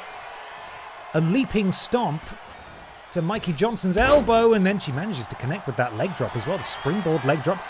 Pamela Anderson, let's see. She's being graded, by the way, in the top left. You can see that is a bar for the special guest referee. So she had a quick response to the pin attempt, which is good. Very quick submission check, and she checked the submission. She's doing her job. But apparently it was a bit of a fast count, which is not good. You don't want to count too fast. You also don't want to count too slow. You want to count just okay. Mikey Johnson, back suplex there to Fanny Craddock. Shattered every single vertebra in her spine. Oh, and then a fisherman buster.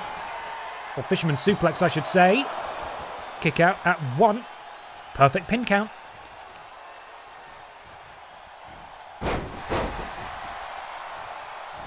Mikey Johnson now, the wide champion, double axe handle. Hits perfectly across the forehead of Fanny. And now, Mikey Johnson calling for something here. Not sure what it is. He's nearly got his signature. He's beckoning. Oh, okay. Looked like Fanny was about to counter. Enzuigiri to the back of the head. Michael Johnson slides under. German suplex. Beautiful. From the wide champion. And Mikey does now have his signature. Climbs back into the ring. As Fanny desperately claws her way back to her feet. And Mikey. Uh-oh. Don't do it, Mikey. She'll never walk again. Oh, my goodness me. The back suplex onto the steel ring. Strut there that runs along the outside of the ring. Oh, but Fanny sends the champion ribs first into the steel steps. And Fanny now, I was going to suggest maybe she needs to go back inside the ring. Take a breather. She's mad. She's on the top rope. She's dived all the way out and she takes him down with a single axe handle there. Incredible. Pamela nailing the job of standing in the way of our view, at least. That's true. And also, she's good mates, her being a metallic panel, with the lighting fixtures at the top, which are also obscuring the view when they go outside. So, excellent stuff.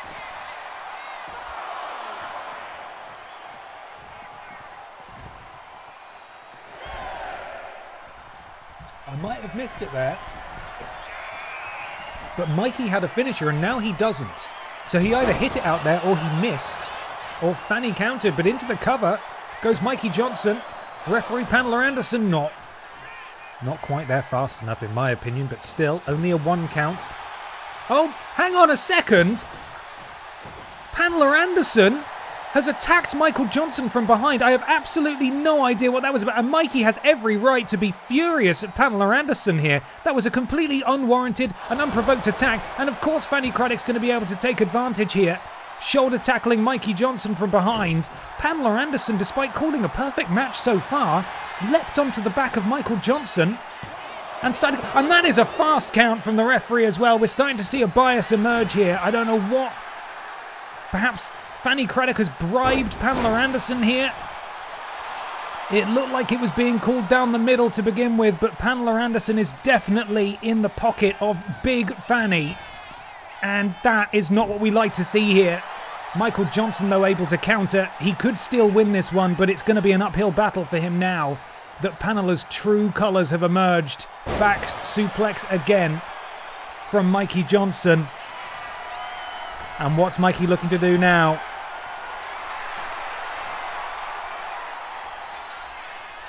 Mikey flies like a pigeon, takes him out. Or her, sorry. And Mikey has his finisher.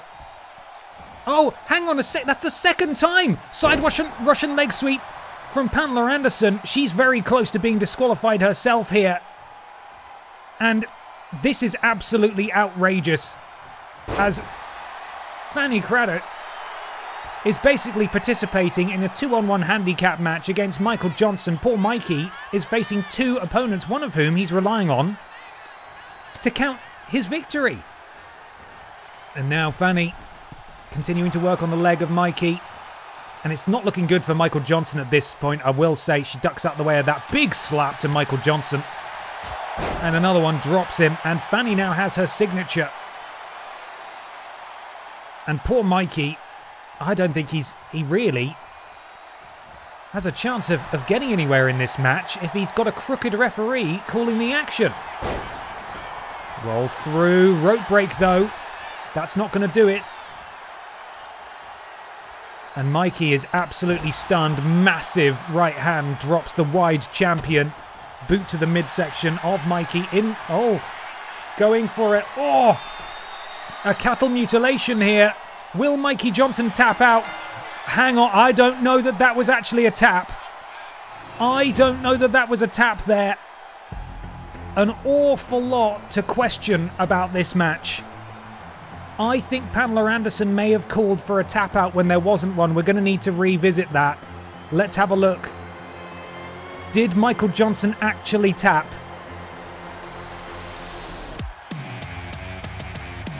No, he didn't. He did not. That was the most crooked match we have ever seen in BENXT. And Fanny Craddock, quite frankly, has absolutely no right to celebrate the way she is. Pamela Anderson's conduct will absolutely be abysmal, will absolutely be investigated. I think that confirms the fact that Pamela Anderson, despite she attacked Michael Johnson twice, there was at least 2 fast counts, and in the end, she called for a submission that never happened. A total screw job. Mikey Johnson, quite frankly, can hold his head up high because he did not lose that match as far as I'm aware, but the record will show that Fanny Craddock, finalist in the Wide Championship #1 contenders match, beat the current Wide champion. Disgraceful. Absolutely disgraceful. And those of you who backed Fanny Craddock will have a fairly sizable payday there, only 31% of BENXT bucks. Sorry guys, it's disgraceful, but Mikey has the chance to bounce back now as he enters the Aldi Red Thunder Battle Royal and could walk out tonight as a double champion. The current champion, Les Freaking Go, won it in surprising circumstances last week. And this week he needs to defend his title against Michael Johnson, the Wide champion. Triple Flush, 1/2 of the BENXT Tag Team Champions. Grimace, the BENXT Women's Champion. Chavo Guerrero Jr. and Hannah Montana.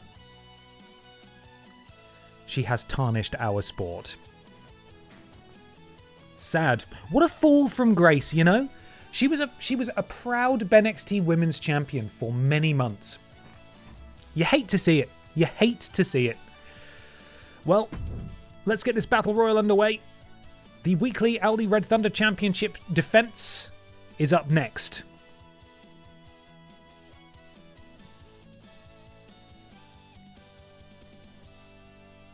Let's go.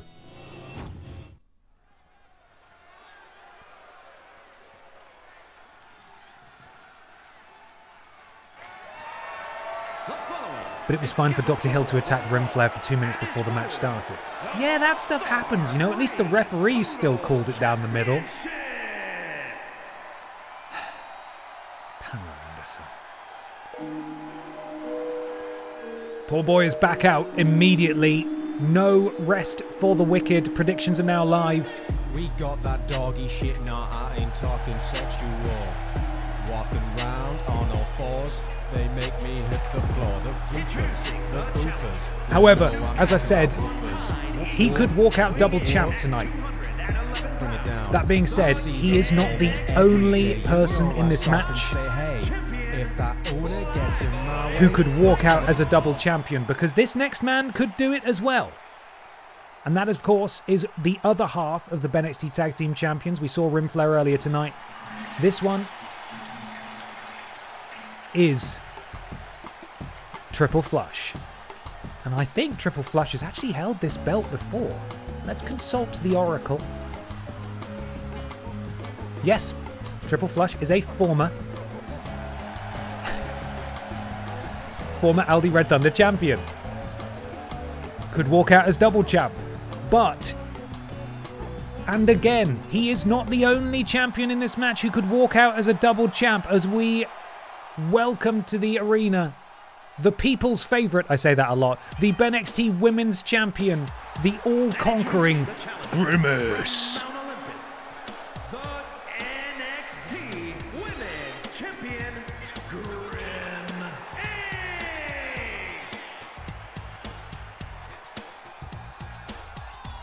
It was actually former BENXT Women's Champion and current crooked referee Pamela Anderson that Grimace beat for that title. Sad. Sad. But now I want you all on your feet to recognise the new biggest star of BENXT, who had one hell of a week last week. And that is Big Sexy himself, the current Aldi Red Thunder champion, Les Freaking Go. From Southern, weighing in at 100 pounds, the all-star ring total champion, Lex Freaking As I said last week, they often say not only that all men are created equal, but that if you designed a wrestler from the ground up, it would look like Randy Orton. That is simply not the case. It is Les freaking Go, because that's precisely how he was created. Can he go the distance tonight? Can he go literally one defense of his belt? It's a really hard belt to defend. But if anyone can do it, it's Les freaking Go.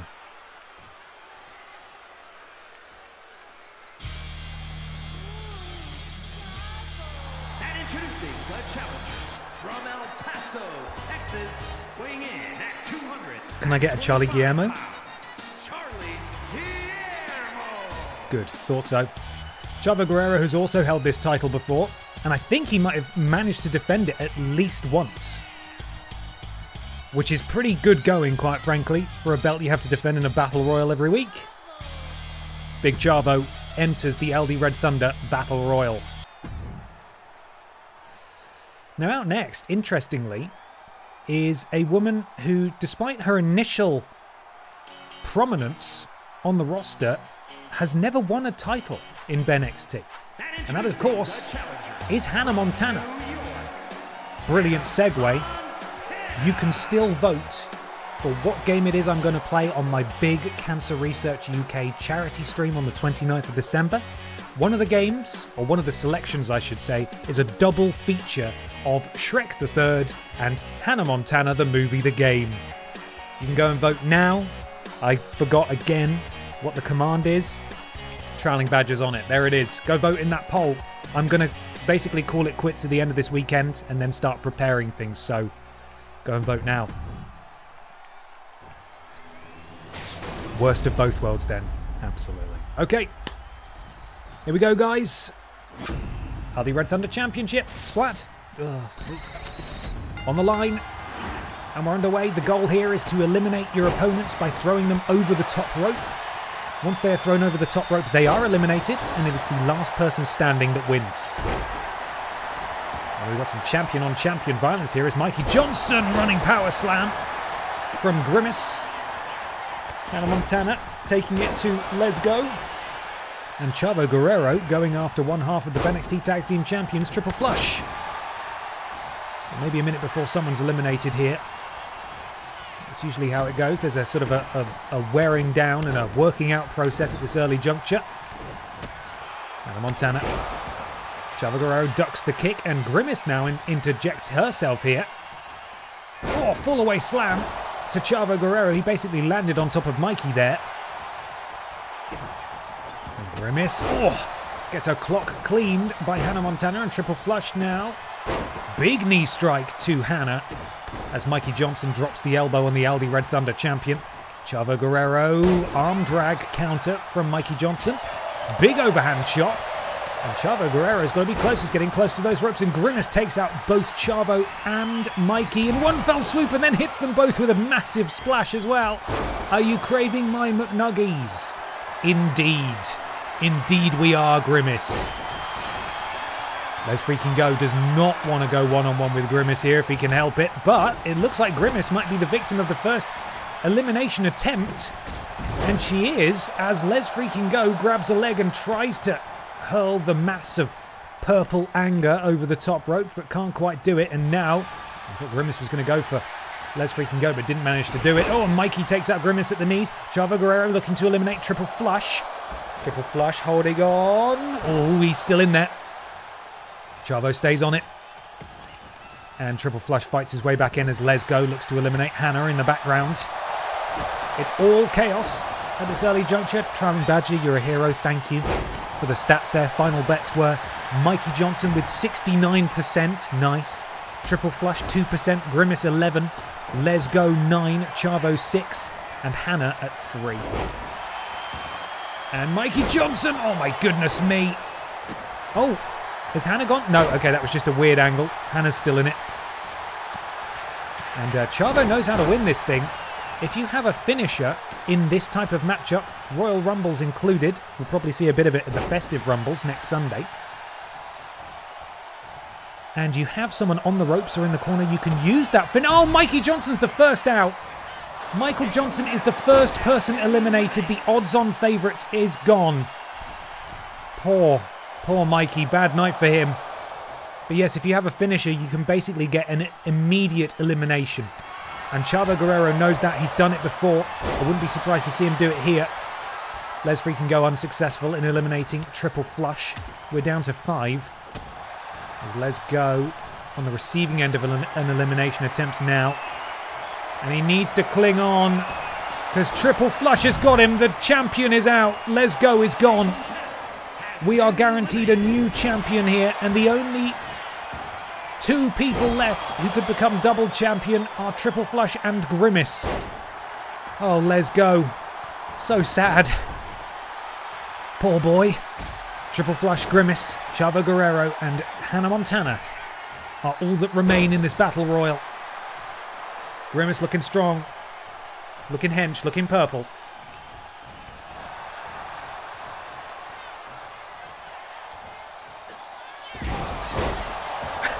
Don't know what Hannah was thinking there. Grimace showing her dominance. The only person standing in this match. But Chavo's back up now. Walks directly into a stiff right hand to the midsection. And the power of Grimace there. I think we saw some of the skin of the person inside the Grimace suit. And I hate that. I don't want to contemplate that or think about it.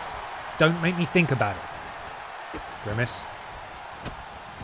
Walks Chavo over to the corner. Chavo sent into the turnbuckle. Counter from Chavo. Drop kick takes out Grimace at the knee. Chavo now can't lift Grimace. Simply cannot lift her, and that may spell the end for Chavo, who fortunately for him was sent into the corner rather than the ropes, because sometimes they just go flying straight over it. Oh! Heel across the face of Grimace. And the women's champion is on the receiving end of quite a bit of offense here, and is completely dropped there by Chavo.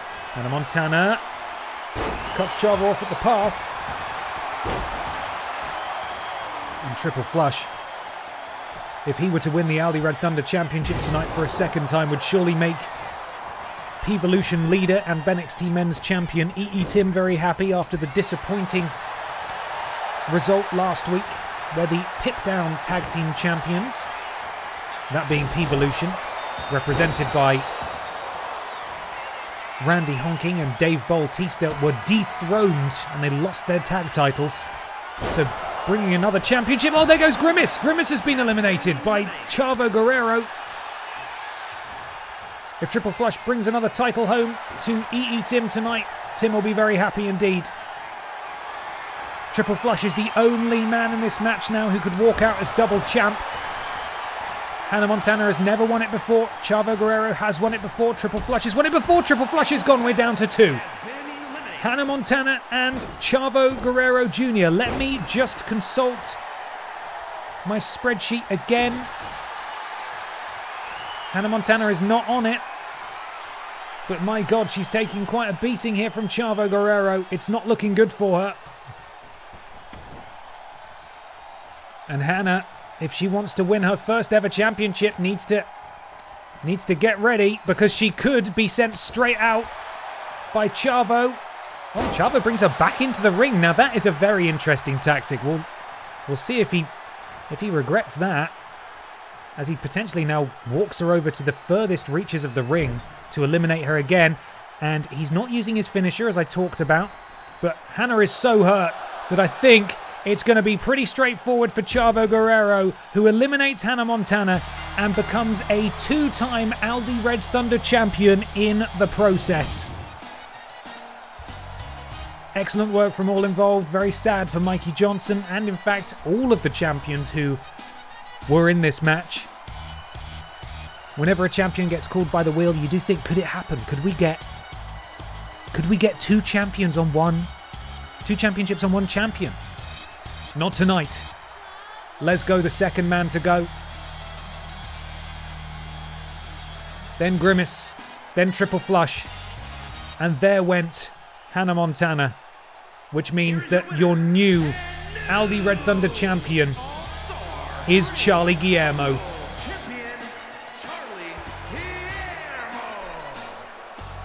I can't give you a loan, I'm afraid. I'm not in control of the BENXT Bucks bank. You'll just have to keep watching streams. I'm sorry to report.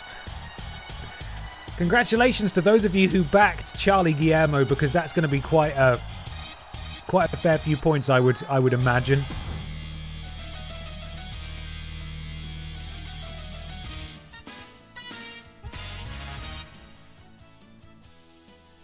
Now, up next, we have the third round of the Wide Championship Tournament. Poor Mikey Johnson going to be licking his wounds backstage, but he'll be wanting to watch this closely as I scroll up and desperately attempt to locate the thing I need to show you. There it is.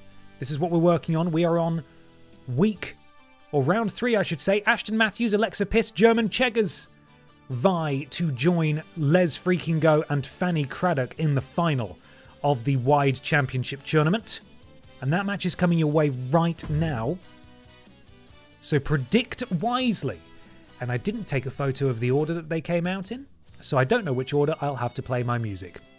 We'll find out, I suppose. I'll have to just react quickly. Let's go!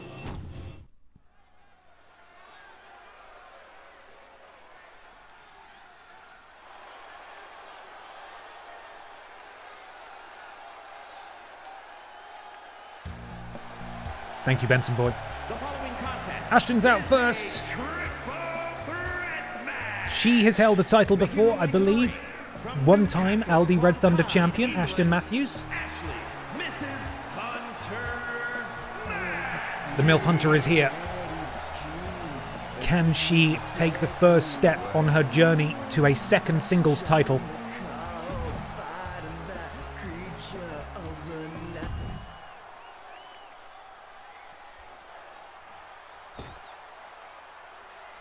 And look who it is. It is a proud member of the Piss family. Alexa Piss, representing the Piss family. Sister of Funky Barbara and Biker Barbara. And aunt of Barb Piss.ear. That's the family tree I'm going with on this occasion. It changes every time. Alexa Piss is here. Will she make the Piss family proud? Equally, will German Cheggers...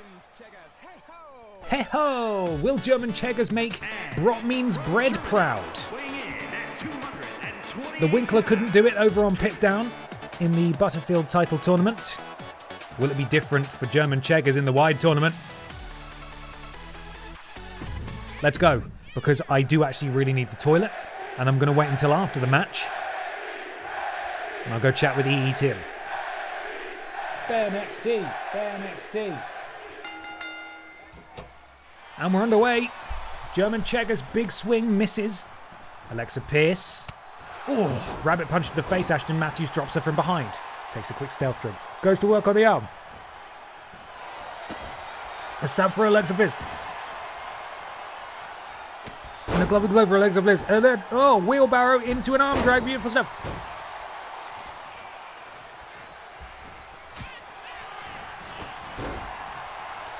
German Cheggers just throwing all caution to the wind there, hurling his entire body into the swirling mass of submission maneuvers that were occurring, breaking all of them up and just making it look like a bit of a mess in the process. But you're an European uppercut to the European from the MILF Hunter. Alexa Piss breaking that up. Piss now sends Matthews into the corner, turns her attention back to German Cheggers, who she astutely noticed was coming to and getting to his feet, but she turns around and Ashton Matthews with that snap suplex directly into the cover. Referee, very weird position for that referee to be counting. We shall speak no further of it. Into the cross arm breaker. Ashton looking to snap the arm of Alexa Piss, who manages to roll out. And German Cheggers there to break up and then drop an elbow for fun, I suppose. Boot to the midsection. Oh my goodness me, look at the speed of Alexa Piss. A member of the Piss family who, which is, I feel like, a tale for a number of people on the roster we haven't seen an awful lot of, but when we do get to see them, they are impressive. Oh, and a running bulldog from German Cheggers plants Alexa Piss as Ashton Matthews rolls to the outside to take a breather. She rolls up the apron there. What she brings is a chair. Introducing a chair to this match, a reminder that there is no disqualification in a triple threat match. Oh, and a headbutt from German Cheggers to the back of the head. I don't know what Alexa Piss is doing. But she'll probably want to get back in there. Why is there always a man in lederhosen wrestling when I join? We know, Lord Rotovich, we know when you're here. Ashton, big swing, misses, but then grabs a hold, hooks both arms. Oh, fisherman suplex there. And now Cheggers going to work on the knee of the MILF Hunter. And now Cheggers, oh, there goes the chair. Big right hands to Piss.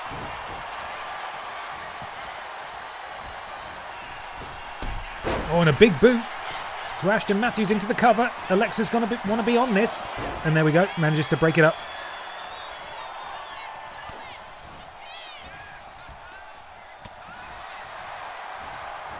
Oh, shit. I'm just updating my spreadsheet. Bear with me. Bear with me, gang. Bear with me. Ashton Matthews sends Alexa Pierce in. Oh, spins around. Neck breaker. Cheggers is there, though. Grabs a hold. Marches Matthews over to the top corner. Sends her in face first. Spins around. And then... what's he looking to do here? Oh, just raking the eyes. And a big slap as well from Alexa Pierce, who just wanders into frame. That is pretty despicable stuff.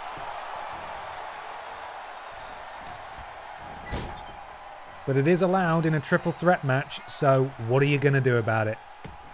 Nothing, I bet. Okay, updated the spreadsheet now. Alexa Piss in control of Ashton Matthews in the ring as German Cheggers slides in with the chair that Ashton initially retrieved. Will it actually go to good use this time? Oh, and it's used on Ashton. And then lobbed at the face of Alexa Piss. Into the cover goes German Cheggers. Not like this. Kick out at one. That's not going to do it. That was a perfect opportunity. Well executed by German Cheggers, though. He timed that to perfection. Alexa Piss interrupting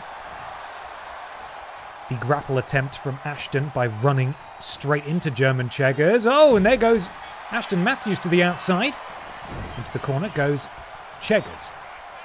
Scooped up, slammed down. And Alexa Piss, signature in tow. At the middle rope. Oh, misses. No water in the pool. German Cheggers gets out the way. Ducks out the way of Cheggers. Big right hand. Hits both her and Ashton. And now Cheggers again goes to the corner. Flings Alexa across the ring. Big right hand misses. And Ashton can't quite lift the heft of German Cheggers. There's Cheggers, counter from Ashton. Oh no! And Cheggers on the way down took out Alexa Piss as Ashton goes to the top rope. Alexa, though, is not going to allow that to happen. Whatever's in the mind of Ashton, who just gets power slammed down and into the quick cover. And Cheggers is in the middle of doing a taunt. He's wasting so much time. Oh yeah, here we go. BENXT. Sir Richard 420, thank you for the bits, friend. Appreciate it. Ooh, Chavo. All three members of this match are in the ring. Ashton immediately proves me wrong as she sends Alexa to the outside, and Cheggers also rolls out, and Ashton follows suit. This match cannot end on the outside of the ring, though. Clothesline drops German Cheggers, and now Ashton's feeling it. She's got her signature maneuver, as does German Cheggers. Ducks under. Oh, a German suplex to the German superstar. That's got to be pretty insulting. And a second one. She holds on. Can she complete the trifecta? And she does. She releases on the third one. And German Cheggers absolutely thrown about like a rag doll. And it's Ashton now who's taking it to Alexa Piss. Multiple strikes over and over again. And German Cheggers, European uppercut. Takes out Ashton on the outside. And now it's German Cheggers who appears to be in control. He needs to get someone in the ring, though. That's the only way this match can end. Alexa Piss. Oh! Sends Cheggers ribs first into the steel steps. And now turns her attention to Ashton, dropping her on the outside. Picks up that baseball bat. Oh, and it connects with Ashton. And again. Not the third time, definitely the fourth time though. And then she lobs it. A German Cheggers follows up with a clothesline.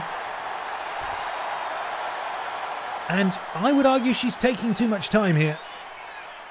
Leon would have killed Cheggers with that. He would. That he would. Alexa up to the top rope. German Checkers is stirring, double axe handle, drops him back down.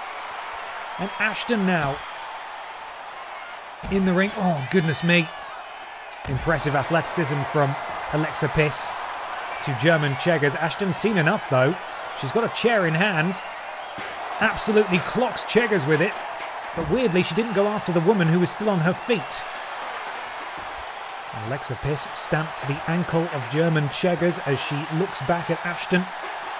We need to get this action back in the ring. Alexa calling for something, though. Ashton with the counter. Belly-to-belly suplex. Please get back in the ring. Multiple strikes from Ashton. Drop kick. As Alexa Piss is down. German Checkers in the meantime just hanging out in the ring, as he should. Oh! Leg screw there from Alexa Piss.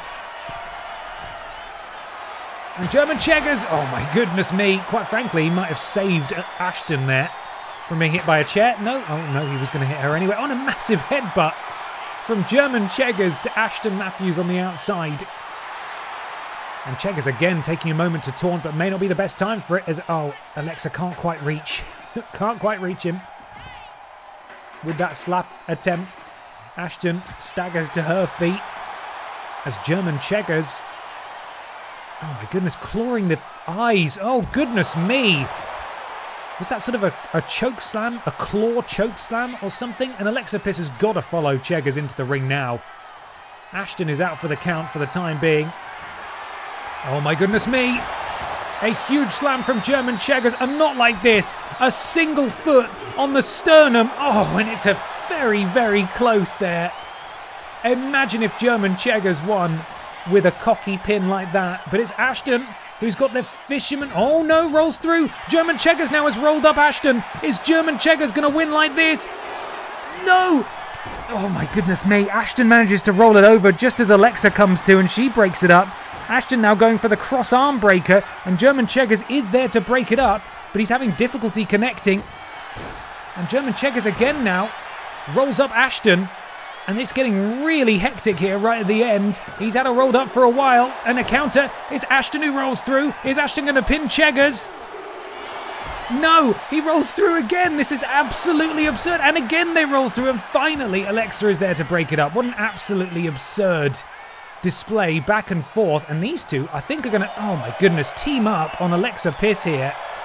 Repeated strikes. Oh, uh-oh. It's a very delayed choke slam to Ashton Matthews. But hang on, Alexa Piss is ready. She was lying in wait. She absolutely levels German Checkers. And Ashton Matthews is out for the count. Is it her moment? No, it's not her time. That was her moment. Alexa Piss should have put German Checkers away there. You're not going to get a better opportunity than that. And this match continues, and quite frankly, I think we're going to be streaming well past 10 p.m. tonight. Alexa just clocks Checkers. Ashton follows her out. Dives into the chair. That was a bit of a weird move. Big slap. Right hand, an even bigger slap, and then a drop kick from Alexa. I have absolutely no idea who's going to win this one, as Checkers has sent ribs first into the steel steps. And they are still going at it. I dread to think how long the fatal four-way final is going to take. Oh, double knees. And then the backflip knees as well. And German Checkers tried to send Alexa Piss back into the ring, but it's, oh my goodness me, she very nearly collided with those steps. Ashton sends Checkers for a ride. And Ashton now is the only person in this match who doesn't have a finisher ready to go. So she is at a bit of a disadvantage, and you can see German Checkers watching on from a distance. Good morning, Tori. How's it going? As Alexa Piss, incredible, manages to escape that attempt from Ashton there. Checkers counter. There goes Piss. And Ashton now climbs back into the ring with Checkers. Will someone please bring this match to an end? Repeated strikes. Checkers is down. And dragging Cheggers into the centre of the ring is Ashton. As she goes for, I'm not really sure what she's going for here. And she's going for another submission, but look who's in the background. Lying in wait, it's Alexa Bliss. And Ashton goes for the cover instead. Of course, Alexa is right there. That's not going to work. Alexa, boot to the midsection. She could be going for a finisher here. She absolutely gets it. Cheggers is back on his feet in the background, though. And Alexa needs to pay attention to what's going on around her. I know she's tired. I know a lot's gone on. Oh, but she completely misses with that. She had her opportunity. She has taken far too long, and a big right hand drops Cheggers. He's absolutely out. She goes to the top rope, maybe attempting this move again. But Ashton is back on her feet now. She connects with that finisher. And Ashton picks up the kendo stick. Oh, and she takes out Alexa with it.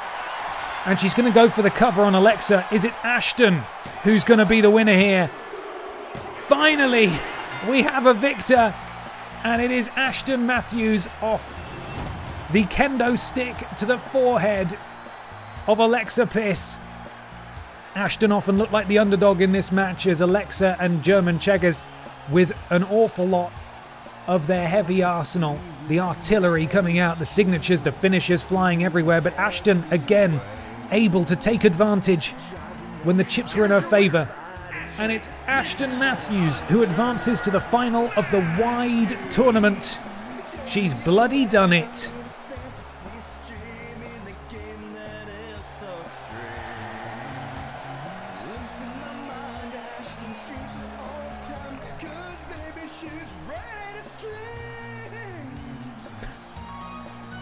What an incredible song there.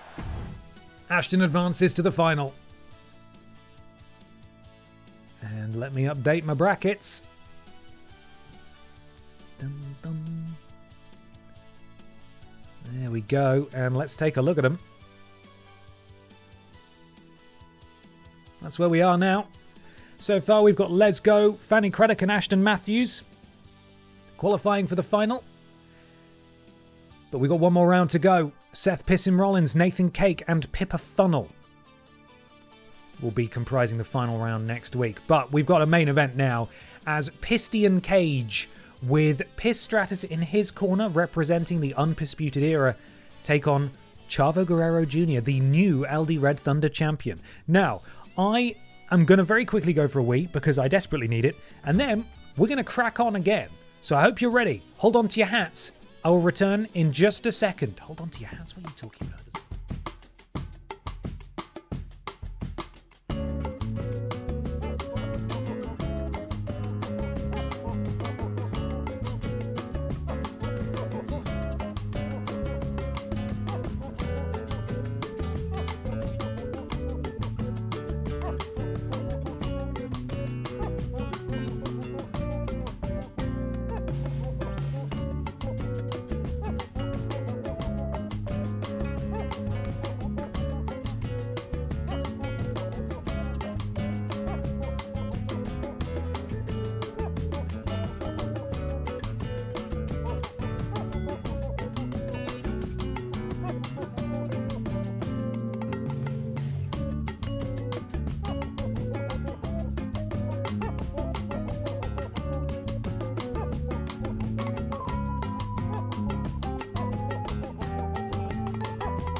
My friends, I have an idea.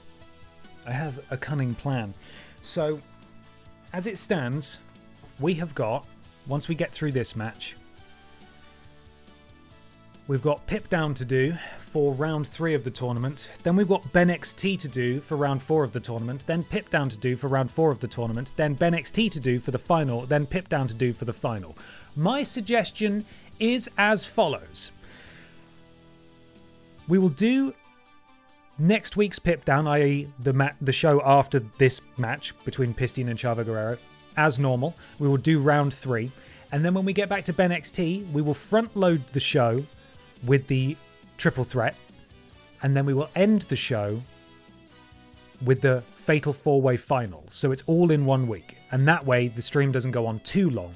It will mean that off stream, I'll just sort of fudge things to get through the final week of BENXT and Pip Down before WalrusMania, so we can do WalrusMania next week. But this way, I think it will save us from having to stream for 7 hours. Does that sound okay? It will make more sense when we get to it, I promise. But it may make the load this evening a little lighter in terms of getting to WalrusMania next week. But that's my cunning plan. That is my cunning plan. However, regardless, we've got a main event to get to. Pistion versus Chavo Guerrero. No, 7 hours, please. All right, fair enough. Chavo Guerrero versus Pistion is our main event. Then we've got a normal Pip Down and then one final BENXT and Pip Down. We're still going to run long, but it won't be as long. And I won't lose my mind. And I need to have my dinner at some point. So, 7-hour stream, you coward. Hey, next week's stream is going to be long as well. In fact, I think BENXT next week will start at the new time of 5 p.m. I say new time. It's the only time I'm going to do it at 5 p.m. instead of 6. We'll be starting at 5 because I want to get through all of WalrusMania in one stream. So it's going to be a long stream. So it'll be a slightly earlier start time next week. So we're doing some lengthy BENXT streams. It's all going on, Right, let's go, everybody. There's only so many hours in the day, and ours are running out. Predictions are now live. Pistion Cage, representing the undisputed era, takes on Chavo. Senior and Junior, Chavo and Guerrero and Chanampion. Excellent. Oh, for God's sake.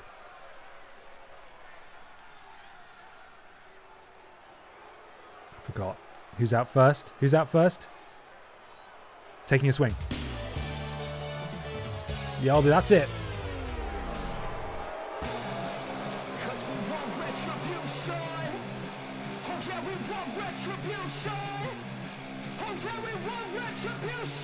The following contest is scheduled for one fall. Making his way to the ring, accompanied by Pierce Stevens,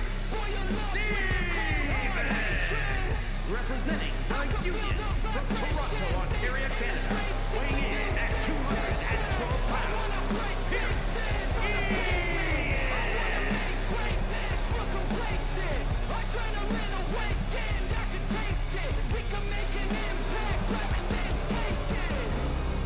Evolution have ascended the wrestling mountain over on Pip Down.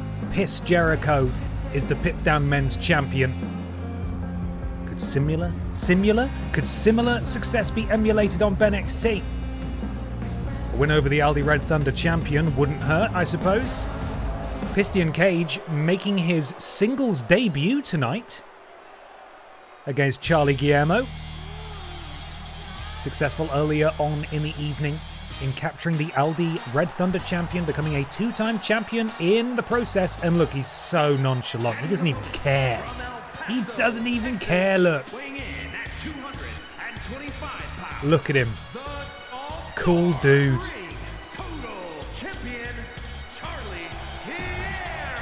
Charlie Guillermo and Pistion Cage. Let's do this thing. The crowd going rabid for BENXT. And the bell is rung. We are underway. Big boot to the midsection. Oh, and returned. And directly into the pinning attempt there. Chavo Guerrero probably quite tuckered out after winning the Battle Royal earlier in the night. Neck breaker. And Chavo. Leg sweep from Pistion Cage.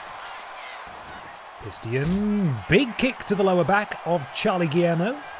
And you can see Piss Stratus warming up on the outside. She could interject in this match at any moment if she so chose. Big chops to the Aldi Red Thunder champion as Pistion Cage climbs up. 2, 3. The crowd chants along as he punches Chavo Guerrero in the forehead. And this is fine. Chavo manages to push him off at the count of 7. Pistion Cage sent into the ropes. Big leg lariat there from Charlie Guillermo. Impressive stuff. Springboard drop kick just catches Pistion Cage, who really should have seen that coming but didn't because he's a big prat. We love that pop up Drop kick always looks good. Right hands from Charlie Guillermo. Raking the face with the heel of his boot as well. When's Chavo Guerrero going in the Hall of Fame? That's what I want to know. Sizing him up. Basement drop kick to the temple of the man from P-Volution. And directly in front of Piss Stratus now. Chavo continues the offense. In fact, slides him back into the ring. And Chavo now. Slingshot senton did not connect. This is an opportunity for Piston Cage to get back into things. And despite Charlie rolling or ducking out of the way, Piston is now back in control. Big chop again. Ducks out the way. That's gonna sting. Big European uppercut. And Chavo Guerrero hops up ahead of time and catches Piston Cage unaware. That neck breaker from the champion. Counter from Piston. Piston misses with that wild chop attempt. And Chavo now walks Piston over to the ropes. And Piston Cage being garroted by those cables. And then flung back. And Chavo starting to roll here as he goes for another one of those. It didn't work the first time. He thought maybe it would work the second time, and it did not. And Piston Cage, I believe, has sacrificed all of his blue signature bar up to this point to stand up early. And he's doing it again. 2, 3, 4. He got to 7 last time. He's beaten his record. New personal best. Gets to a full 10. And Chavo crumples to the canvas. And Piston Cage raining down those right hands, or left hands, I assume. I don't know, the referee's in the way. He's always in the fucking way. Piston Cage up to the middle rope. Calls for Charlie to get to his feet. Boot to the face and follows it up with a beautiful spinning European uppercut. And maybe looking for some springboard offense here is Piston. Beautiful. Slingshot crossbody. Drops Chavo Guerrero, and Piston Cage is really laying in the offense now. Knee strike and misses with that. Chavo drop kick. Counteracting the onslaught of Piston Cage. Very back and forth, these guys. Counter from Piston, but dropped by Chavo Guerrero. Dropped again. And Chavo's starting to roll now as he takes him down with that pop-up drop kick again. And Chavo Guerrero has his signature. Piston Cage very close to getting his signature. Counter from Piston. Piston now does have his signature. Big head of steam. Knee strike. And again now. A counter from Chavo. At just the right time. Chavo. I believe Piston Cage is busted open now off that drop kick. But he's back to his feet already somehow. I think he used all of his signature bar again, but it was to no avail.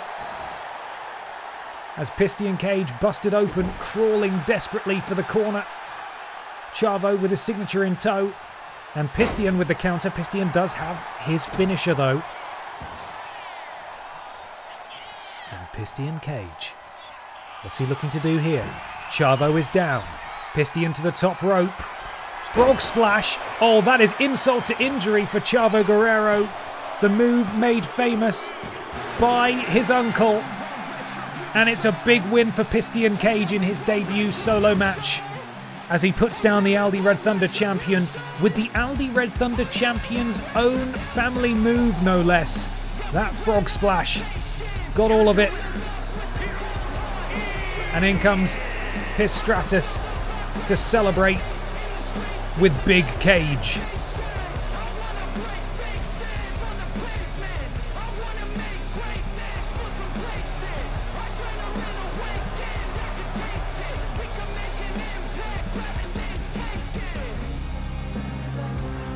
Good, say the viewers.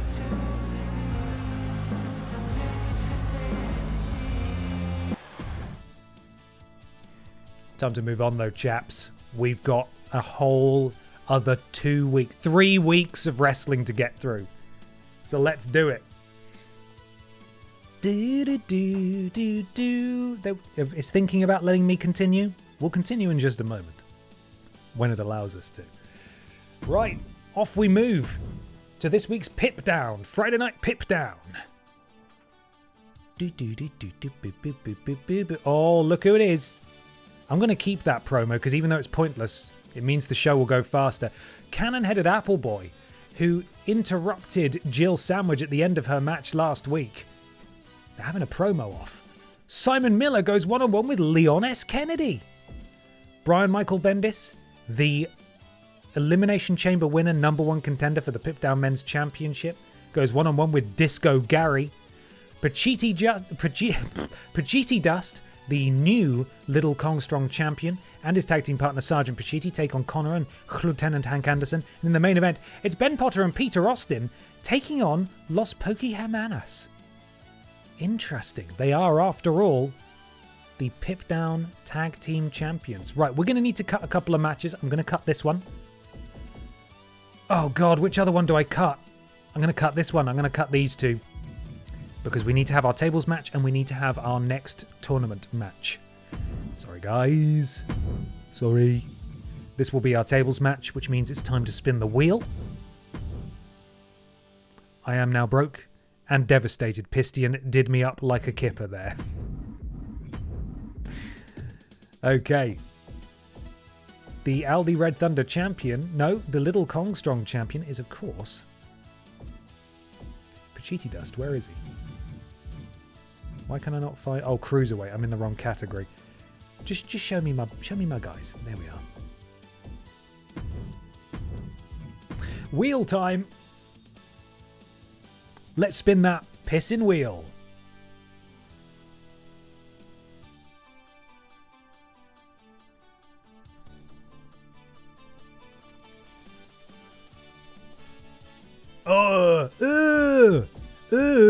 It's Gollum. Gollum enters the tables match. Let's spin again. No! 2 Gollums. We'll spin again. Rules boss again. Gets to have a go. Unsuccessful last week. But it could be different this week.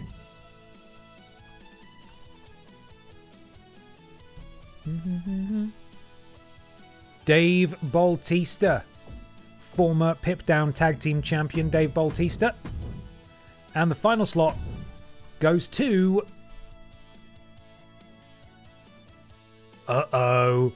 It's his tag team partner, Randy Honking. How will they coexist? There we are. That is the field for the Kong Strong Championship.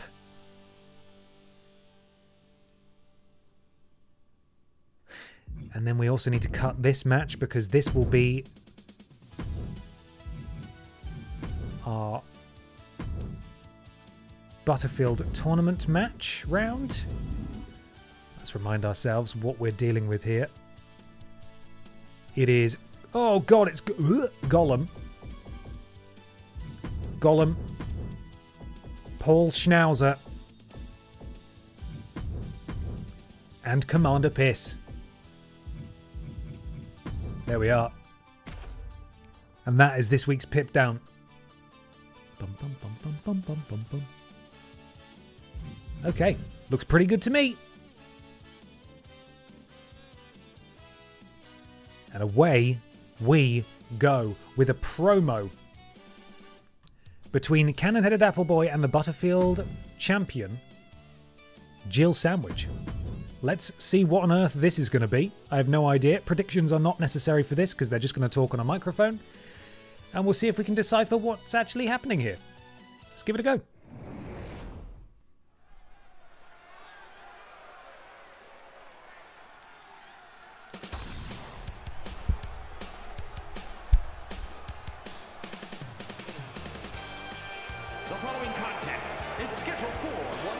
Or is it a match? Okay, it seems to imply that this is a match. Little Cannon-Headed Appleboy here, representing Brock Means Bread. Okay, I'm a bit confused about what we're to expect here. No, he's asking for a microphone. Okay, so this is a promo, not a match, maybe. Jill Sandwich I want your championship, and I want you to come out right now and give it to me, please. That's what he said. Now he's handing it back. And is she going to come out?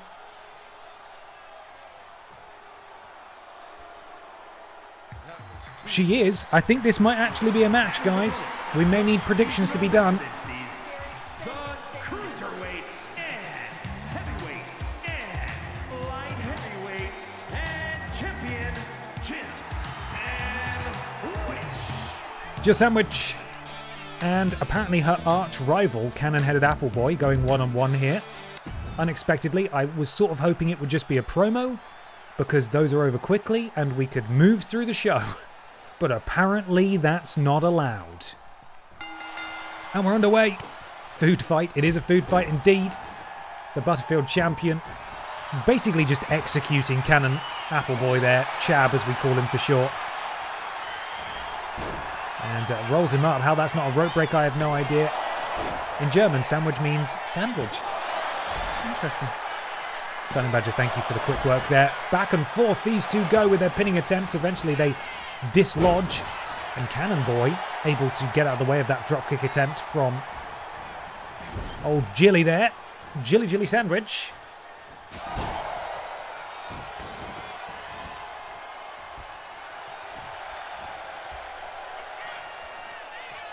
Oh, Barry, I'm so glad to hear you say that.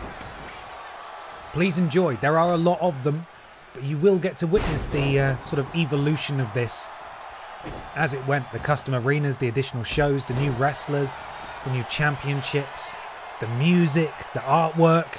It's been a real journey. A real journey. I'm glad you're enjoying it. Jab sent over that top rope there, and a big right hand from Jill Sandwich. Now, Jill Sandwich, oh, just a stunner over the top there, and he's a little boy. That's a long way to fall for such a small man. Hollow bones, shattered. And Jill tumbling on the outside. Elbow drop. Directly to the sandwichy midsection of Chab. Of Jill Sandwich, sorry. From Chab. Chab. Sandwich. Chab. Sandwich. Sandwich. Chab. Sandwich. Sandwich. Sandwich, sandwich, sandwich, sandwich, sandwich, sandwich, oh, sandwich, Chab, sandwich, chab, oh, sandwich, sandwich, chab, chab, oh, chab. Chab. Chab. Sandwich. Chab.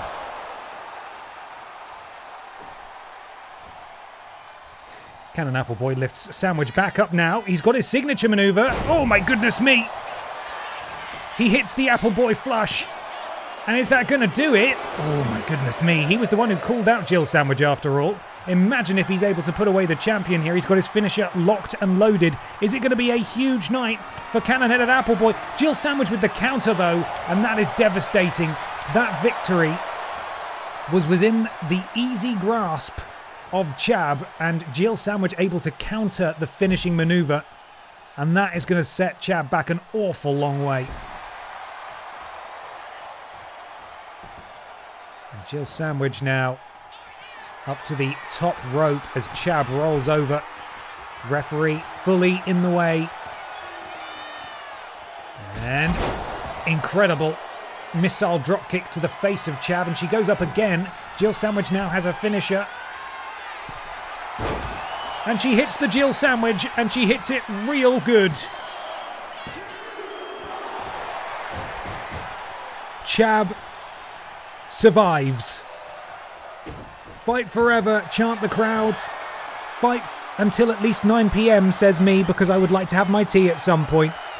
As she goes to work on the back of Chab. Is he going to tap out? No, he's not. He floats over into the cover, kicks out. Does Jill Sandwich. Oh, and Chab. Right hand coming down thick and fast. And even more to Jill Sandwich. And Chab, is really snapping now. He's furious. Springboard moonsault. And Chab now calling for it. Something. I don't know what it is. He's calling for it. And he walks Jill Sandwich over into that turnbuckle. And Chab just sort of slowly... I don't know what he's doing now. This is not the Chab we normally know. He's removed the turnbuckle pad, exposing that metal ring. The referee's going to go over there and fix that. So I'm not really sure what the aim was. He's not able to take advantage. Jill, though, has gone into the cover and the referee is distracted. Jill could have won this thing by now. We could have had like a 4 or 5 count, I think. But the referee was attending to the turnbuckle pad that Chab had exposed. And Jill Sandwich has got to be furious about that as she springboards into that drop kick. And Jill now to the top rope. We may be looking for the Jill Sandwich a second time. Chab to his feet. Oh, she crumples at the feet of Chab, who's only too eager to take advantage. He rolls up the Butterfield champion. Chab not able to steal it. Jill rolls out of the way. Chab stays on it. Sends Jill into the ropes. Ducks under. And just body blocks her there. And then a springboard moonsault for good measure. Chab now has his finisher and he's calling for it. Could it be Chab's night? Could Chab put away the Butterfield champion? Oh, into a backstabber. And here goes Chab. Chab has beaten. What is CAP? Cannon Apple. Cannon Apple P? Apparently there were no highlights at all as Chab pulls off his disgusting little dance, and Chab has defeated the Butterfield champion. I did not expect that at all, but he's bloody done it, so you know what? Fair enough to him. I don't like his dances. They freak me out a little bit. Jill losing to Cannon Appleboy in the opening match of Pip Down. Up next is Simon Miller, fresh off a victory over Danny DeVito last week, taking on Leon S. Kennedy. We'll see how that goes. That match is next.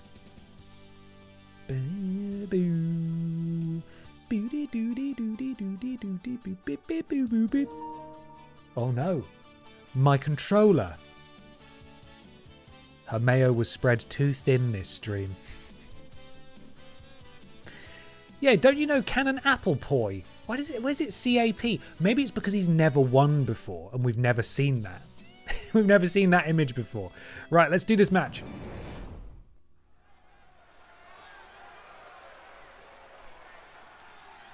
Why?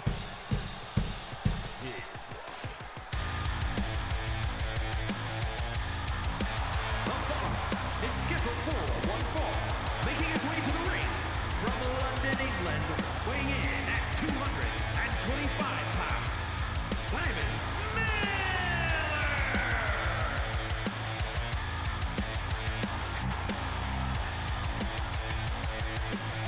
Was he champion before? God, he could have been. Oh my god. Apparently he's a former BENXT wide champion, is Chab.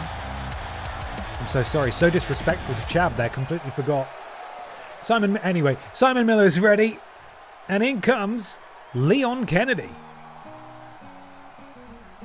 And his opponent from Area 51, weighing in at 165 pounds, Leon Scott Kennedy!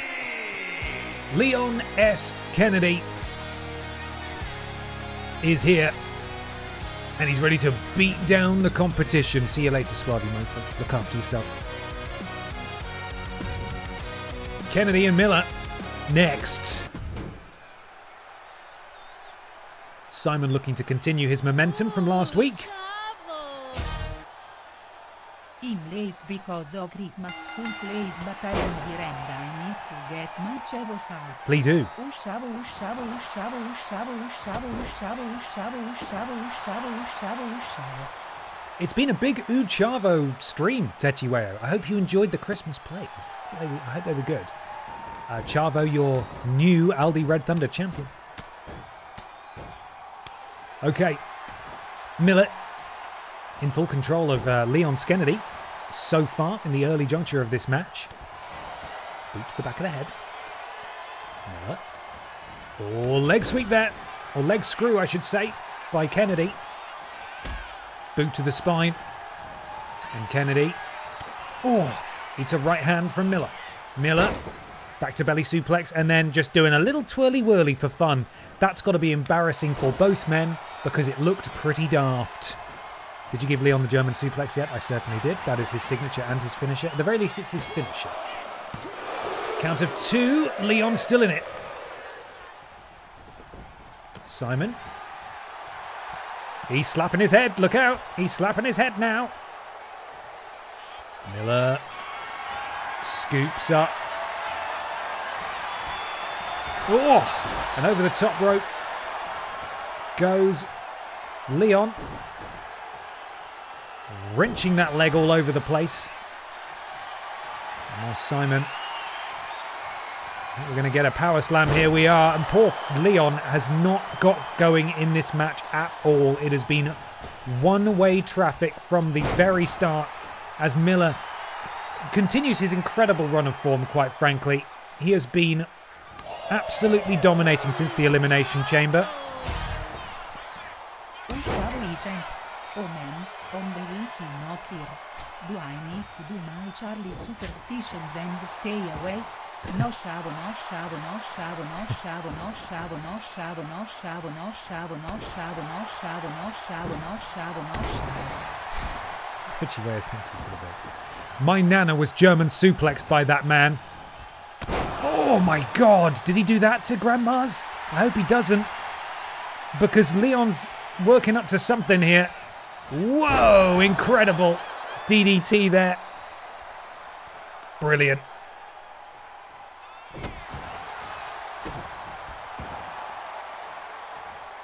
And now Kennedy. And Leon has his finisher. I think Simon Miller is about to be German. And there it is. Leon Kennedy German suplexes Simon's grandma. Oh, and it's not quite enough. Oh, we finally saw it. We finally saw Leon Kennedy German suplex your grandma. It didn't happen though, as Miller and Kennedy are having a bit of an equal match now after their initial encounter where Simon was all over Leon. Leon's been able to get back into this thing. Simon does have his signature, so Leon needs to be very careful. But Leon on an incredible run of form here. That leaping DDT into the cover now. Goes Leon Kennedy. Simon Miller is down. Is he out? No, he's not. He is still in this thing. Oh, but a big boot to the face drops Leon. Oh, there's the spear! Stop trying to break him open like a peanut. Oh, not quite. Simon Miller with the spear, but he's still got the jackhammer locked and loaded. Leon needs to be careful. And this is it, unless Leon can slip out. Leon's night on Pit Down is at an end, and he gets all of it to Simon Miller. And I think it's safe to say that Simon Miller's incredible run of form will continue.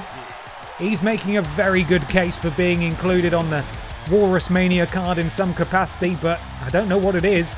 He didn't win the Royal Rumble and he didn't win the Elimination Chamber. And in spite of seeing the German suplex from Leon, it wasn't enough to put down the bold powerhouse, Simon Miller. Techiweo, thank you for the bits.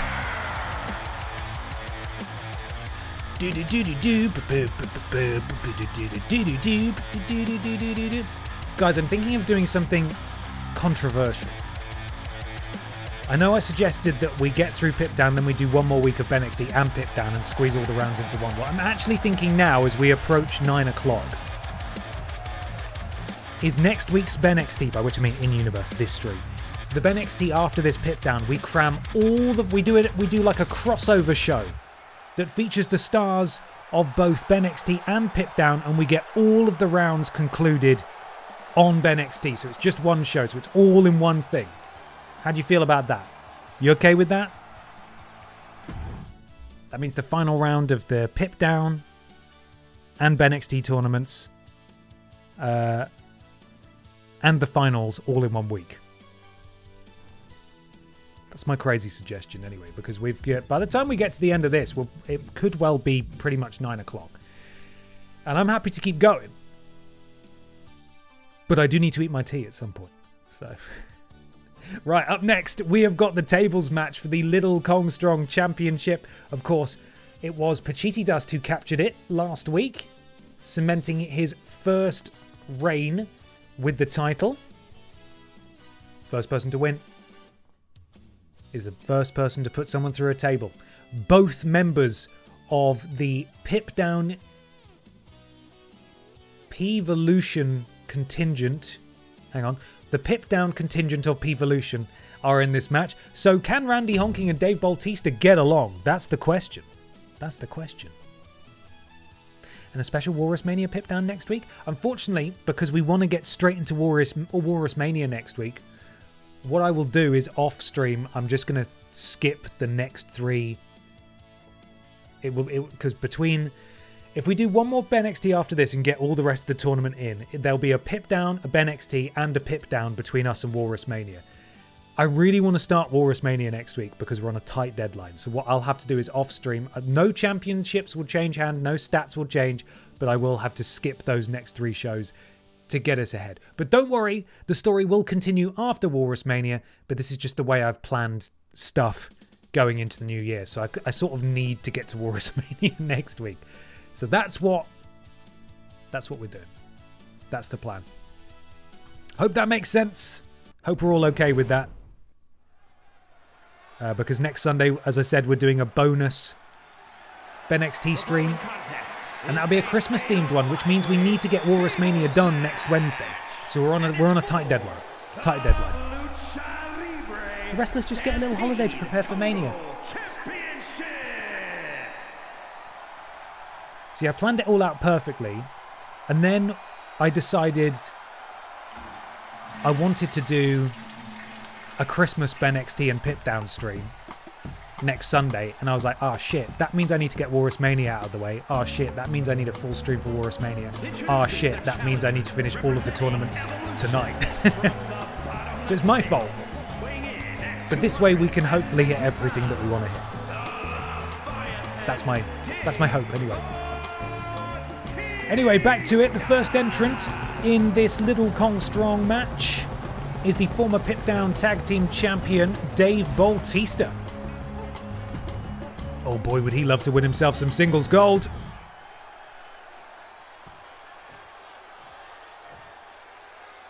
Right, hold your breath, everyone. And from another time, weighing in at 102 pounds.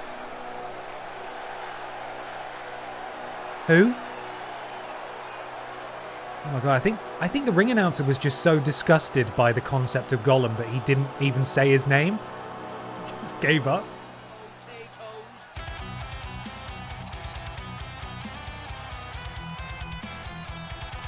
That horrible little freak Gollum is here. Remember Gollum's smoke? I do. They broke it in an update. I could probably fix it. I like this better though. The sort of wet little plick-plaps of his hands slapping on. It's terrible. Ben's going to rig it while we're not looking. We'll come back and Ben Potter, allegedly no relation, will be holding all the belts before WalrusMania. I don't know what you're talking about. That is a scandalous accusation and I refuse to hear it. I will not have the integrity of this institution questioned by the likes of you. My OG wide champion. He was, wasn't he? Grimace. No, he's not called Grimace. He's called Gollum. He is a former one-time wide champion.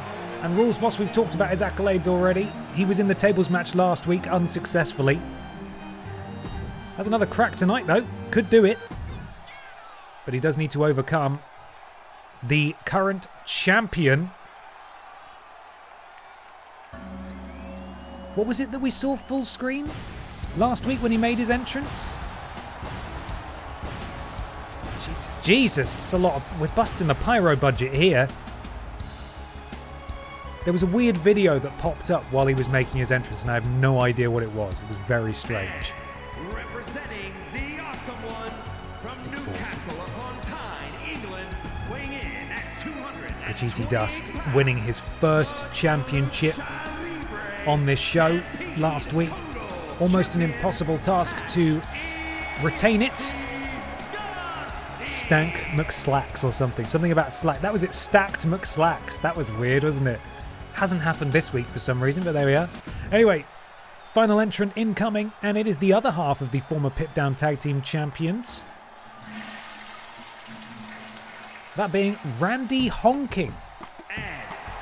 Oh, it would be ever so embarrassing if one of them put the other through a table. However, win at all costs, right? The leader of P-Volution would be very happy if some more gold came back to the clubhouse tonight. The Wiper Randy Honking. And let's get going. Little Kong Strong Championship on the line here. Bling! Squelch. Horrible. And we're underway. Everyone vying for the early opportunity, he says as he's browsing on his phone.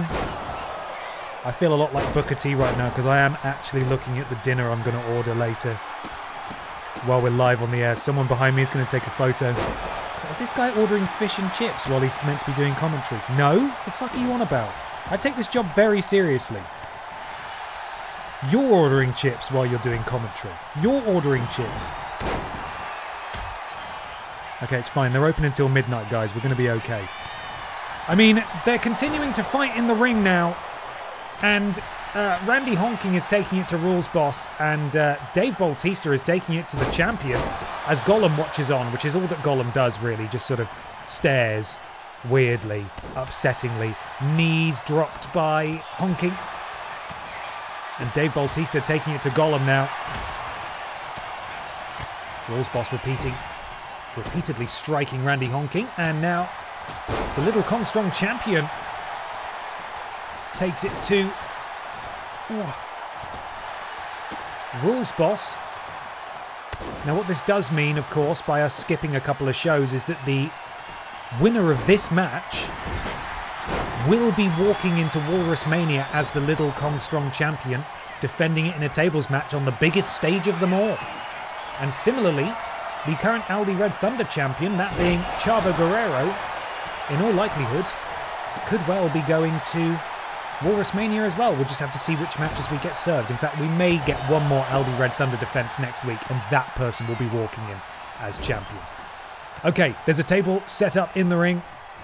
Ben, will you be getting an extra 50p's of garlic? I actually will. An extra 50's worth of garlic. You're damn right I'm getting some garlic sauce. Michael Jugson will be thrilled.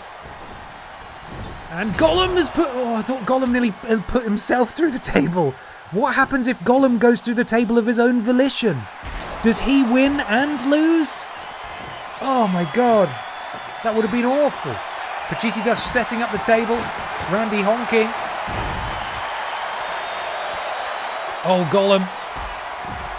Gollum, be careful, buddy. Is Pachiti Dust going to be the first person to successfully retain his belt? No, he's way too far. Oh my god, Gollum busted open. I thought Pachiti Dust was going to try and put Gollum through the table there. If he had, I think he would have been the first Little Kong Strong champion ever to defend it in back...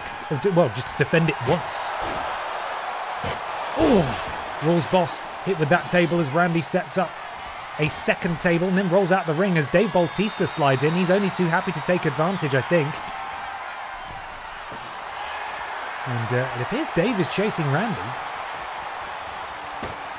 Third table introduced. Uh-oh, is the Rules Boss going to take it?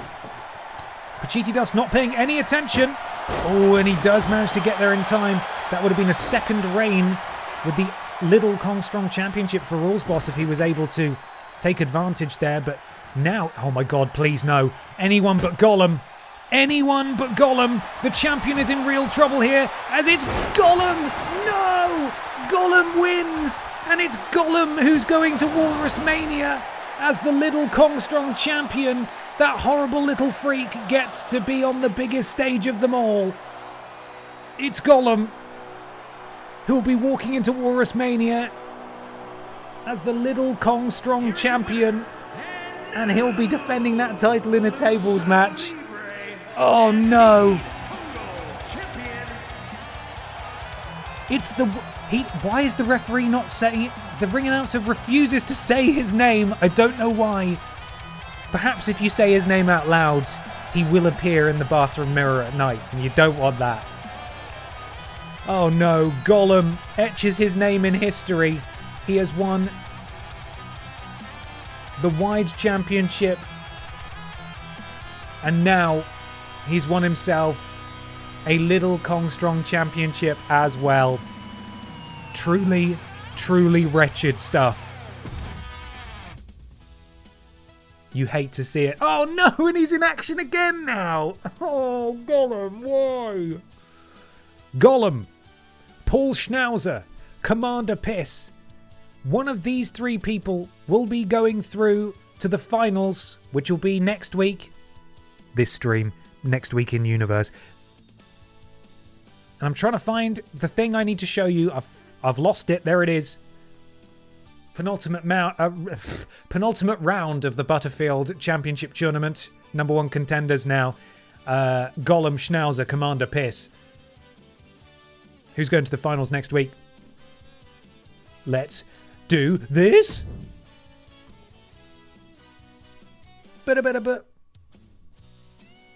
Oh, he's gonna have a belt on now. Oh, horrible.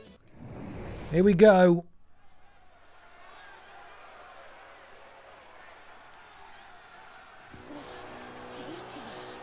Oh my god, has he got his smoke back?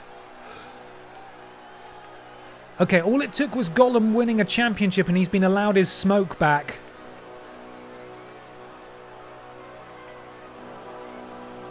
Oh no, it's horrible.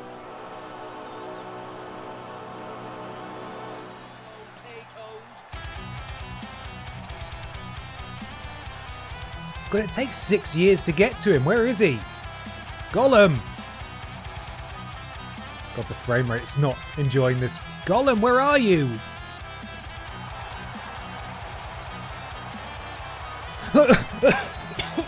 Oh, I don't like it. It's a dreadful image. We don't enjoy it. Gollum, get off my screen.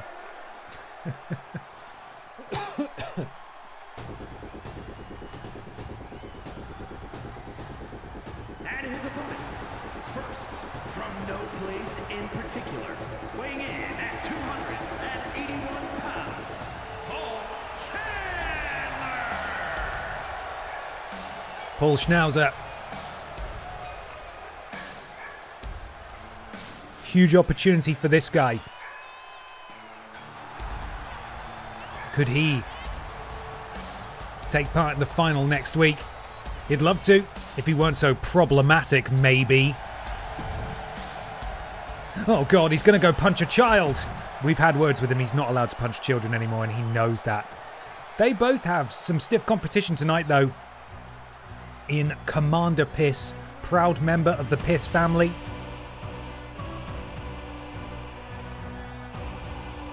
Captain of the Normandy. There she is. She's a former, I want to say a former wide champion? Let's see.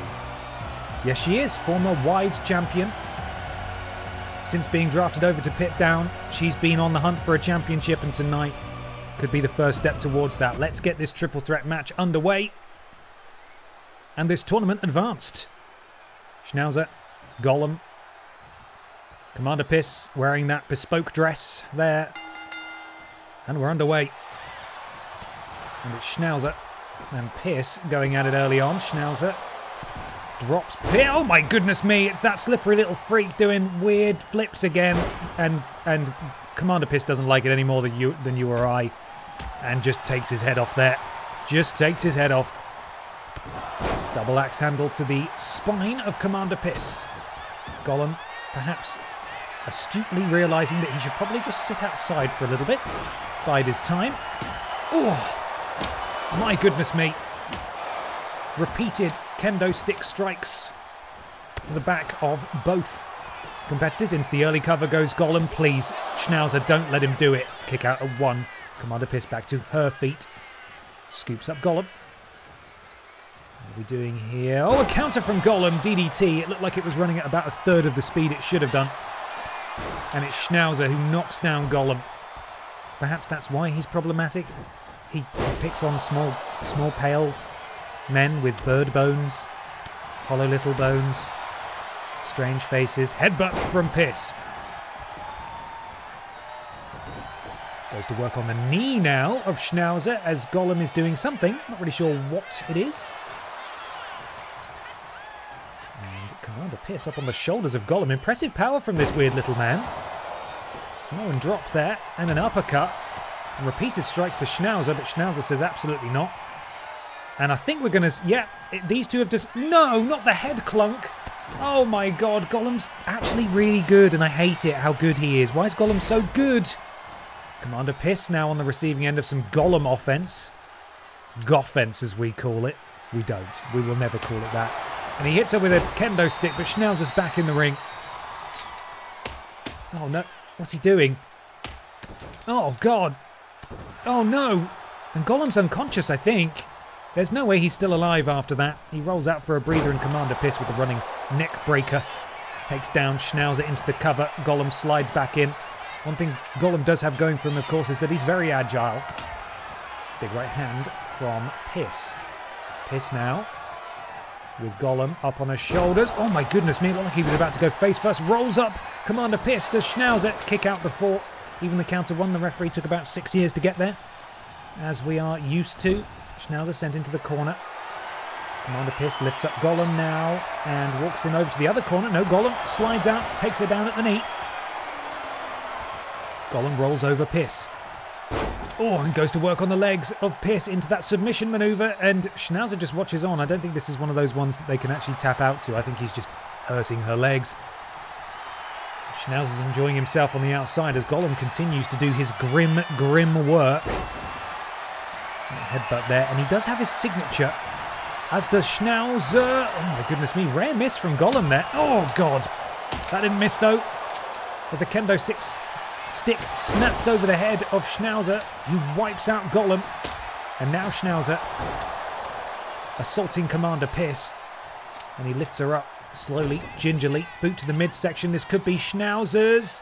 Oh my goodness me, it's the problematic plex. Into the cover, and Golem is lying there in wait, slippery, of course, to take him out. Oh, and Golem can't lift Schnauzer. And Schnauzer now. Oh, goodness me. Is it Schnauzer who's going to the finals? Golem has been absolutely decimated there. Golem kicks out. Golem's still going. Realised I haven't plugged my controller in since it warned me a minute ago. I had my PlayStation recap this morning, like many of you will, and it said that this was my favourite controller of the year. I'm like, no shit. I only play games on stream. Well, congrats, your worst controller is your favourite one. Oh my god, and Schnauzer very, very good at snapping those kendo sticks. This time over the head of Commander Piss as Schnauzer looks. Oh, that monkey flip there. Schnauzer does have a finisher ready to go. And Commander... Oh, and he snaps another one. That's the third kendo stick he has shattered in this match. And Schnauzer... Oh no, the low blow from Golem. Golem on the low blow to Schnauzer. And I think he's pinned the wrong person there. He should have tried to pin Schnauzer. I don't know why he went after Barbara. If he has any sense at all, he'll throw Barbara out the ring. The moonsault connects with nobody. That's typical Golem behaviour. Right in the Golems indeed. Right in the Golems. But Schnauzer now can't lift Golem? What's going on there? Does Golem still have the ring? And like the ring's really heavy or something? Oh my goodness me. The action is thick and fast here. Everyone being taken out, but it's Schnauzer who stood up. He's got two finishers. drops the elbow. Gollum and Commander Piss are down. Gollum starting to stir. Schnauzer recognises that. Schnauzer now spins Gollum round. He's going for the problematic plex again, and he gets all of it. Floats over into the cover. Commander Piss has come to, though. And Schnauzer spinned around as Commander Piss looks to go for something here. Big clubbing blow. Drops the problematic one. And Gollum lifted to his feet by Commander Piss. Spins around and Commander Piss drops Gollum, who rolls out the ring, and now there are two. Schnauzer and the Commander. Commander Piss deciding to use that kendo stick into the cover. Is this enough to send her through to the finals? Not quite. Not quite. Gollum back to his feet now, wandering around on the outside as Commander Piss. Look at the power of Commander Piss. Just deadlifting. Oh, I nearly dropped him right on Gollum. And Gollum decides to hit Schnauzer, which is interesting. And absolutely wallops Barbara from across the ring. Oh, sorry, the Commander. As Gollum with the headbutt to the back of Schnauzer. And this is Gollum's opportunity to take advantage and get two huge wins in one night. He rolls over Schnauzer. Please, no. It can't be. Gollum can't go to the final, and Schnauzer says no anyway. Barbara back in the ring. Just steps right over Gollum into the cover as Schnauzer lifts himself into the corner. Schnauzer's out. He's not aware of what's going on. Barbara with her feet on the ropes. Only a 2 count. Gollum back to his feet. Oh, and a piss-warm stunner to Gollum. Schnauzer is there. Schnauzer will break it up, and Gollum has really taken a beating there as Commander Piss drops Schnauzer. Gollum is down and out, and Commander Piss, if she can hit whatever it is she's going for here. No, a counter from Schnauzer, and now it's Schnauzer and Gollum again are the two in this. Gollum takes down Schnauzer. Leaping DDT, drops Barbara Piss. It can't end like this. It can't be Gollum again. Gollum surely isn't going to the finals, no. Commander Piss kicks out. He turns his attention to... Oh my goodness me. Oh Jesus, the absolute speed of Gollum is horrifying. Commander Piss is awake on the outside, but I don't know if she's got the wherewithal to break this up. No, he's done it again.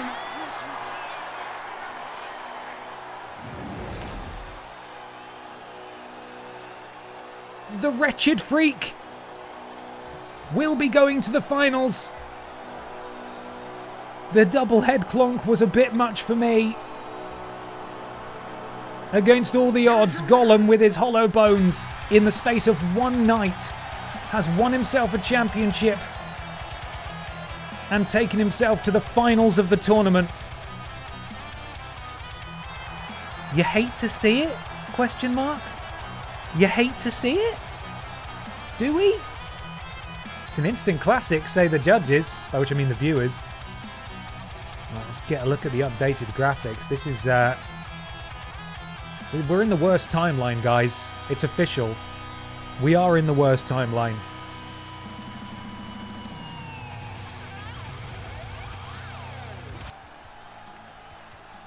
Dreadful. And this is how it looks going into the final week. Sparkles, the pufferfish, and Gollum. We have one more round in both the Butterfield tournament and the wide tournament. And then we're also going to have the finals in the same week. We're going to crack it all out in one go. So next week's BENXT is going to be a crossover episode. But we've got one more match to get through, and I forgot this was actually happening, so we need to keep going. The team of Peter Austin and Ben Potter, no relation, I don't know who that guy is, take on the tag team champions Los Pokehamanas, Daronk and Judas, with Chonk Boy and Bonklin in their corner. A family affair tonight. A real test for Team Redundant. And that's your main event on Pit Down before we get to BENXT.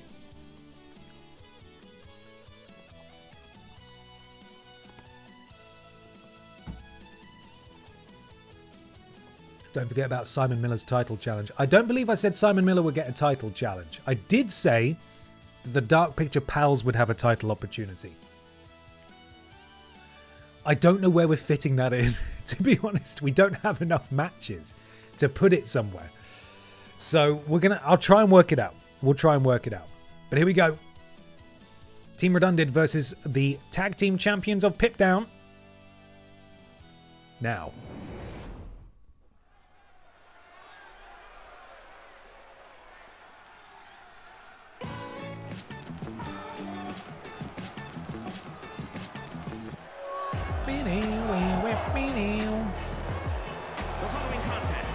These guys are former BENXT Tag Team Champions. Since being drafted over to Pip Down, have not yet had a chance to hold the gold here. Would be one of the first teams to hold the tag team titles on both brands, though, so a big opportunity. But it's gonna be hard for them.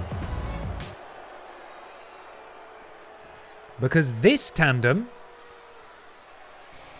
dethroned P-Volution, that being Randy Honking and Dave Bautista, just a couple of weeks ago on Pip Down. And here they are. And their opponents, King Rock and Judith.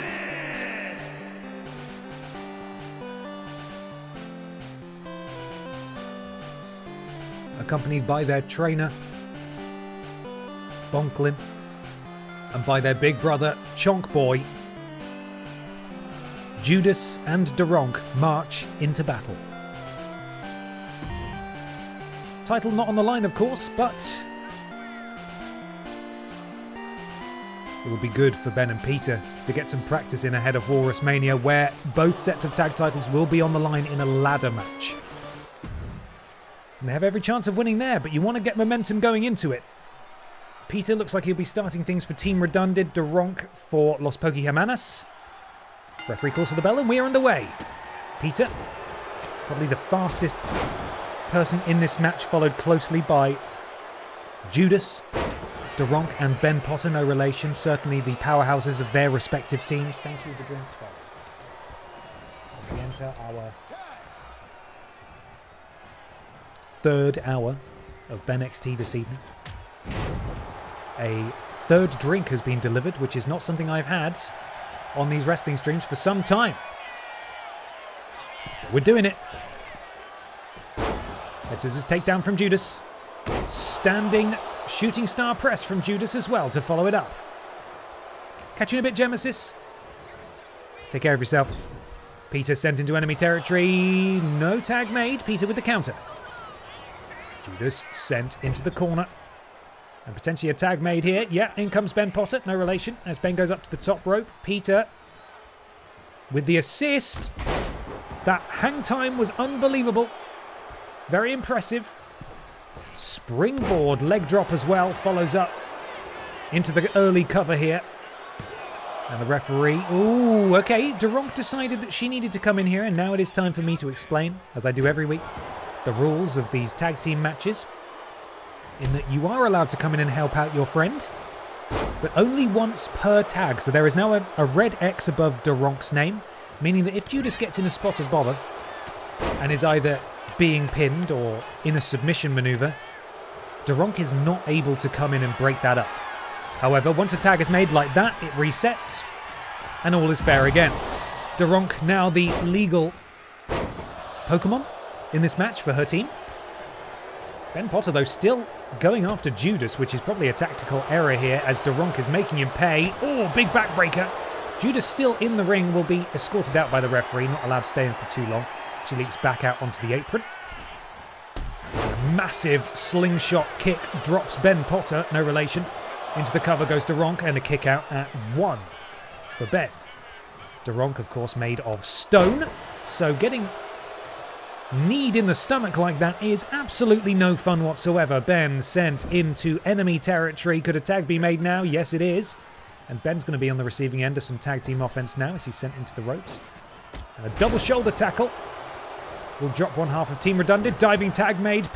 Peter now legal. He's not called Pippa. That's my cat. Hello? What time of day is it? And Peter now. Ooh, weird bit of physics there, but he sends Judas, that's her name, Judas over the top rope.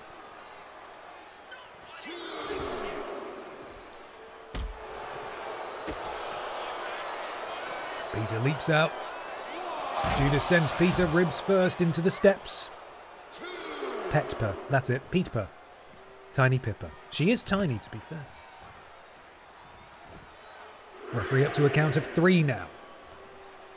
Judas. Turned around.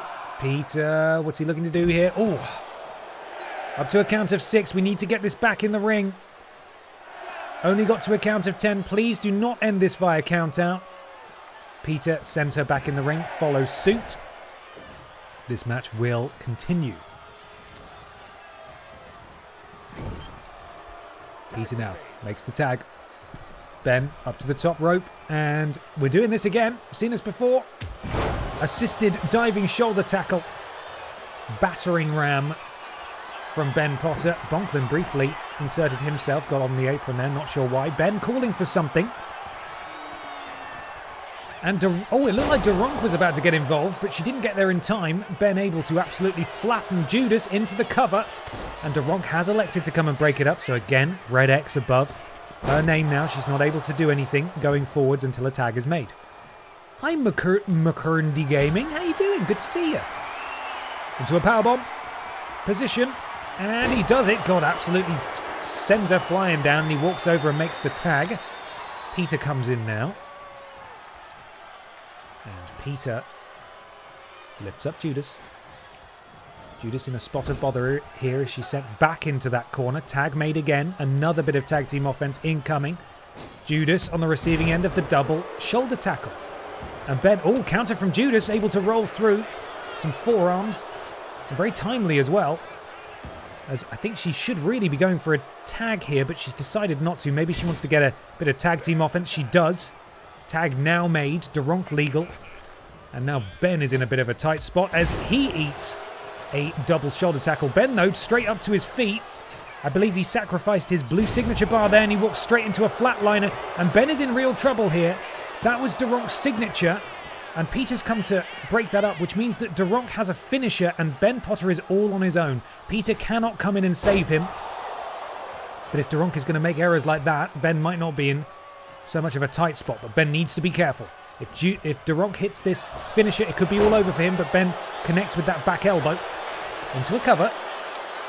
And I believe Durunk has taken basically no damage at all. So this will be very difficult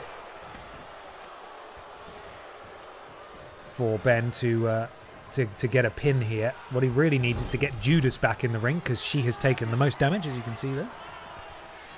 Peter slingshots over, and they're locking up the arm. Oh, this is very fanciful of them. Ole! Excellent. Weird, but also excellent. Peter now legal.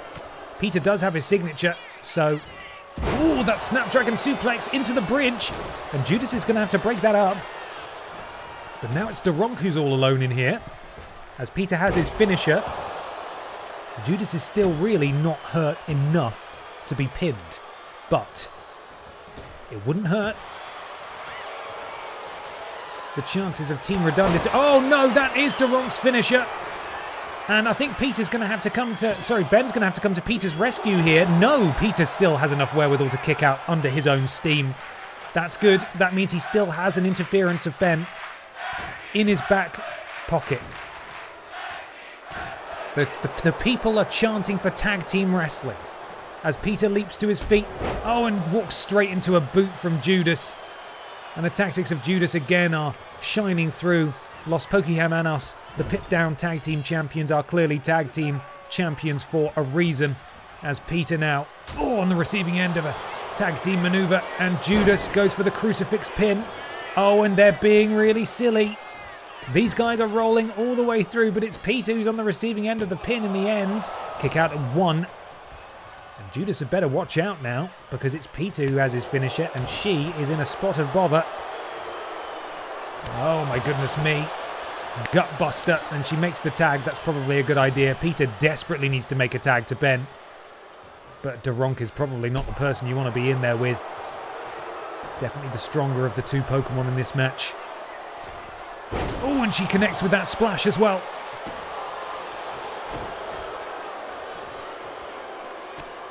And Durunk Big right hands coming down on Peter Austin. Peter in a seated position off the ropes. Peter rolls out the way. Very well done from Peter. All he needs to do is hit his finisher, and then he gets a little bit of breathing room, but it's Daronk who gets a counter in there, and she's got a signature and a finisher. Oh, and she misses with the signature. I believe she was going for that Superman punch, but Peter...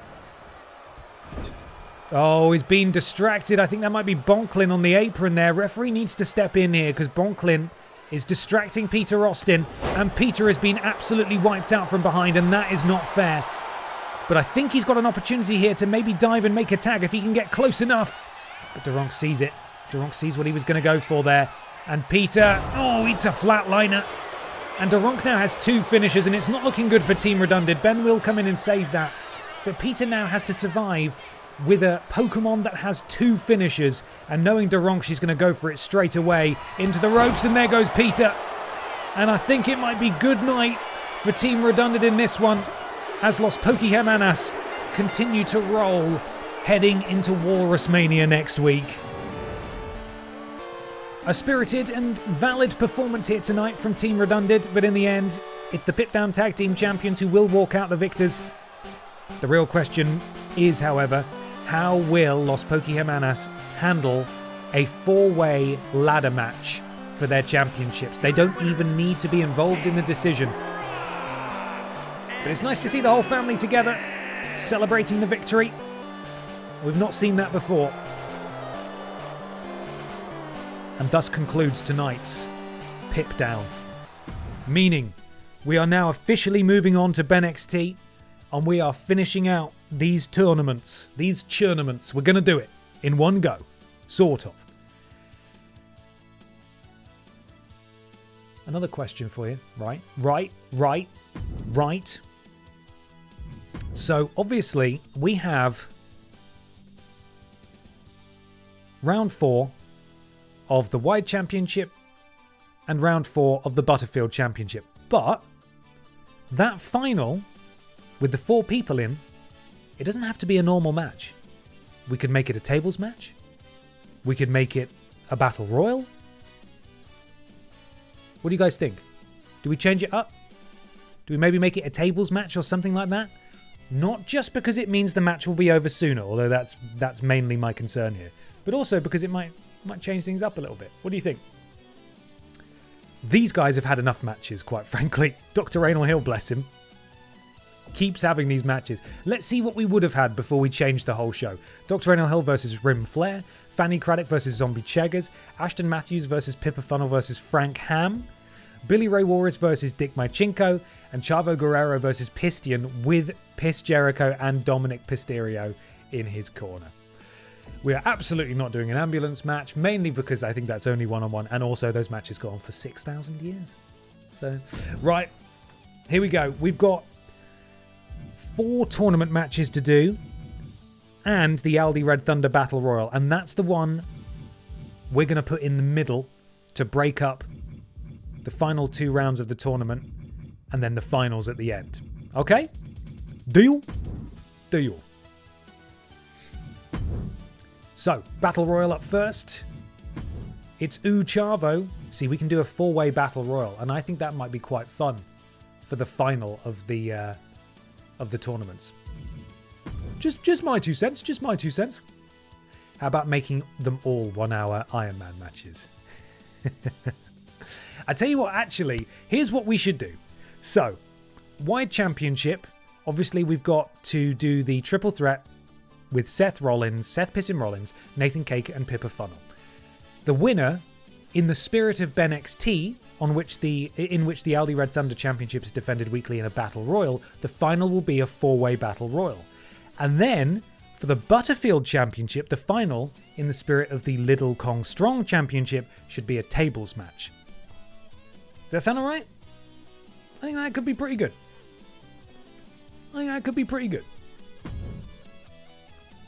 4-way ladder match. That should be quick, right? Just a quick ladder match. Mum, just a quick ladder match, please. Mum. Right, Charlie Guillermo's got to defend his title first, though. Bless him. Let's spin the wheel. Wheel time. Here we go.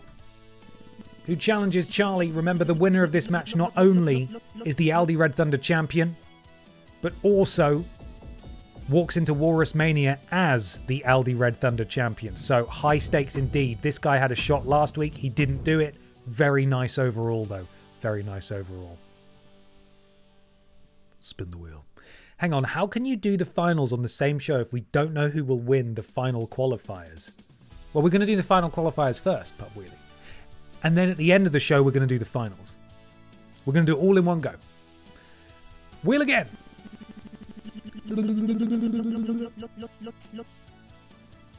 Dig my Chinko. A dangerous man indeed to be in this match. We spin again. I do apologise for all the kerfuffle and the change in structure. I would love to play out all the shows, but as I said earlier, I have backed myself into a corner scheduling wise, and I really need to get it done. The BENXT Men's Champion has been called forth by the wheel, and he is in the same stable as Triple Flush. Bit embarrassing, bit awkward. 2 more slots remain. Billy Ray Walrus is called by the wheel. And we have 1 final slot remaining, and it goes to Les Freaking Go gets another shot. Okay. There we go. Right, why is it defaulted down here? Hello? Where's the Aldi Red Thunder champion? Have I selected the wrong person? That was weird. Usually it defaults straight to the place. Okay. So that's on there. Now we need our triple threat matches. So up first, we've got the last round of the wide tournament. And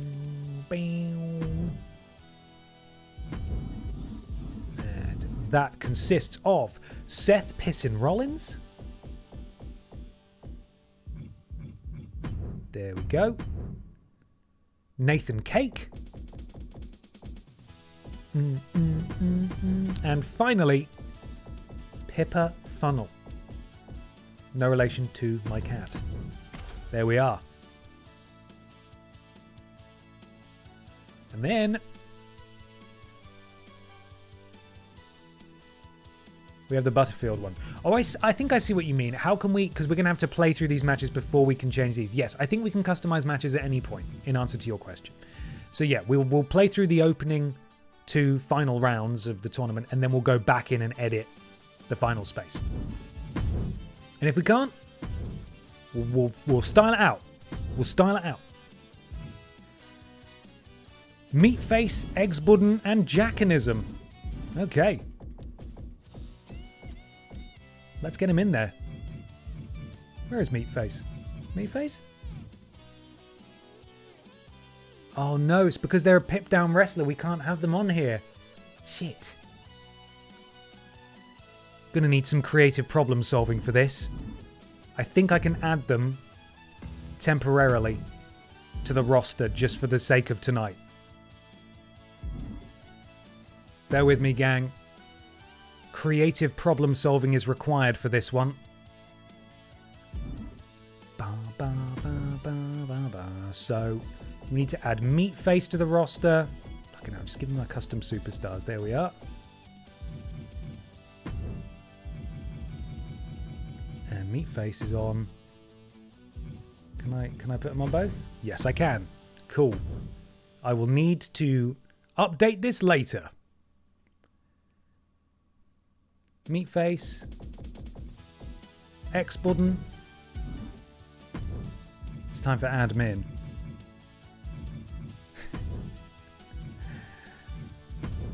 There we are. Done. Boo, boo, boo, boo. I'm going to have to write myself a note.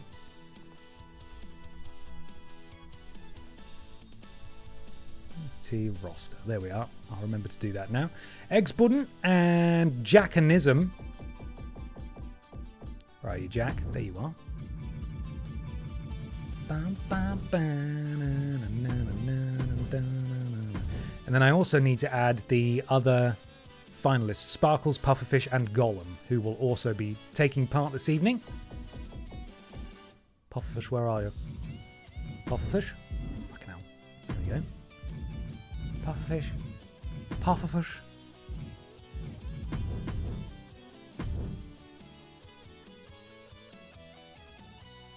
Does love loading.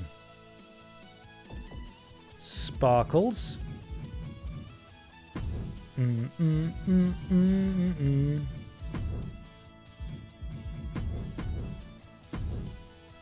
Save, and then finally, close your eyes, everyone.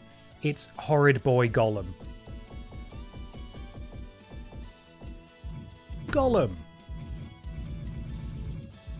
There we are. Save. Save. Okay, now I can go back in and finalize the opening few matches. So we've got Seth Piss and Rollins, Nathan Cake and Pippa Funnel. Then we need our triple threat. Man of the Hour Gollum. Imagine if he wins. Can you imagine anything worse than him going to WalrusMania? He already is going to WalrusMania as bloody hell as Little Kong Strong champion. That's upsetting.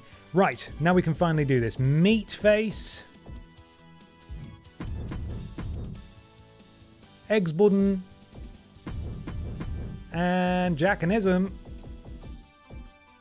Here we go.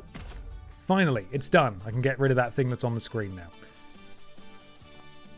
So.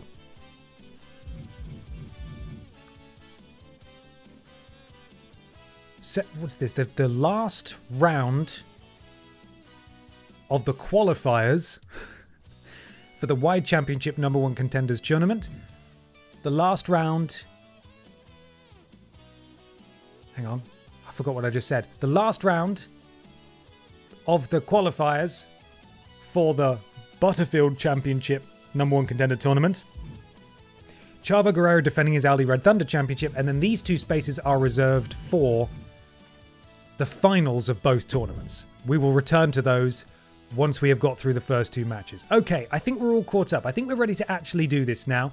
Hold on to your pants, everybody. Seth Piss and Rollins, Nathan Cake and Pippa Funnel start off tonight's show. And this is the last round. We're doing it. It's finally happening. We're going. We're doing it, everyone. How many of you are watching this in bed now? That's my question.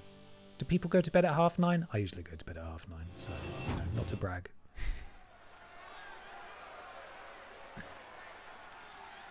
Pierce it down!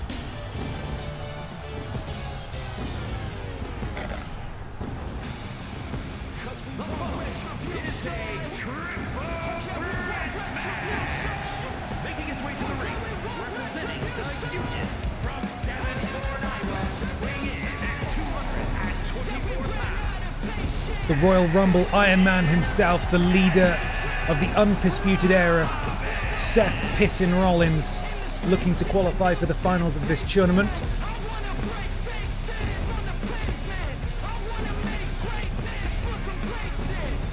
But he's got to overcome two big names tonight in order to get there. Two huge names whom I have forgotten already. And one of them is this person, who is, of course, it's the guy you've all been waiting for. It is not Nathan Frazier. It's our lad. It's everyone's favourite boy. The Cake Man himself, whose music I can't fucking find. Where is it? There it is. Got it. It's Nathan Cake. How could I forget? How could I possibly forget?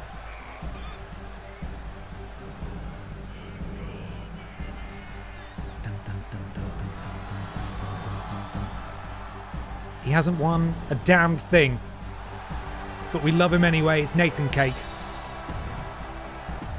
Speaking of not winning a damned thing, with her excellent music, it's British horse riding legend Pippa Funnel. From London, England, The horseman, Piper something.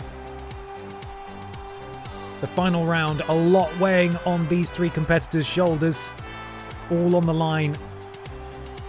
A win tonight, they qualify for the final, which of course will be competed inside the rules of a battle royal. as is tradition on BENXT. But who is it that's walking out tonight? Or I should say walking out after this match as qualifying for the final later on in the night. The bell rings and we're underway. Nathan Cake immediately with that leaping knee strike to Pippa Funnel and then walks straight into a rolling elbow from Seth Pissin Rollins. Piss it down. Piss it down indeed. Thank you everyone. I appreciate the kind words. I'm glad you're here. I hope you're enjoying it. I can only apologise that we don't have more time on the road to WalrusMania. That road being arbitrarily enforced by me. I'm the only reason it's as complex as it is. But we're going to get through it tonight.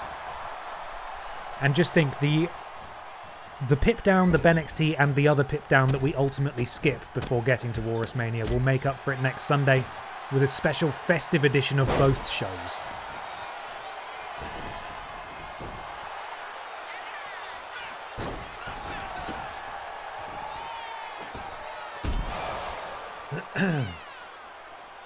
If actual Seth Rollins had that theme song, I would actually like his entrance, as I'm in the camp of people who don't like his current entrance. I don't either. I think it's boring. I think it's sort of a bit toneless. It's rubbish.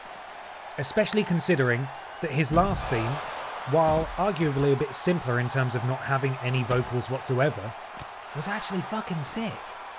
It was like really fast and drummy and metally, and I'm sure if Ben Cooper's there he can explain to me what actually it is that I'm trying to say. But I used to love it. Loved it, man. Oh, Nathan Cake trying to send Seth Pissin Rollins into the ring. Hello, Firewall. Hello. I'm sad that they changed Becky's theme when they should have changed Seth's. I like Becky's new theme. I like it. I like it. Oh, and a big boot from Pippa Funnel. Let me just take stock of what's going on because I've been talking for a minute. Nathan Cake's eaten some offense, as has Seth Pissin Rollins. And Pippa Funnel the same. Seth is the closest of the three to having his signature maneuver.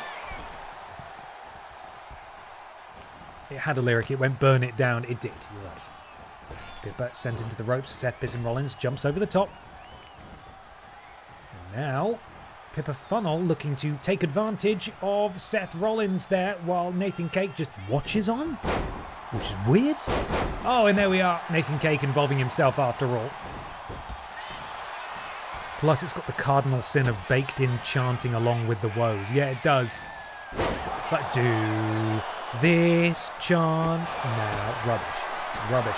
And you know what? Pippa Funnel is actually kicking ass in this, as Seth Rollins, finisher in tow, rolls out of the ring, and Pippa Funnel taking full control as Seth rolls out. He will break this up, though.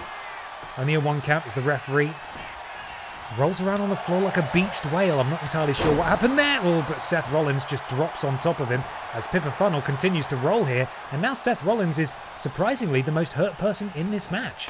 I believe stats-wise, not even statistically, but attribute point-wise, Seth Rollins is the most accomplished wrestler here. Got Pippa Funnel with a chip on her shoulder, and Nathan Cake's got a big stick. So, there you go. And a kick out at nothing. Pippa Funnel not going down like that as Seth Rollins interjects. And this is a weird time to go for his finisher, but he hits the piss stomp. Oh, and that's going to absolutely take out Pippa Funnel's lights there as Nathan Cake T-bone suplex. I think that's what that is. Into the cover, Nathan Cake to Seth Pissin Rollins. Kick out at 2. This match rolls on. Oh! And Pippa Funnel connects with her signature. Seth Rollins on the outside is going to have to come and break this one up. And Pippa Funnel nearly took it there. She has her finisher now. And the other two best be on their best behaviour, because Pippa Funnel is fixing to win this thing. Seth falls into the cover. Nathan Cake will break it up.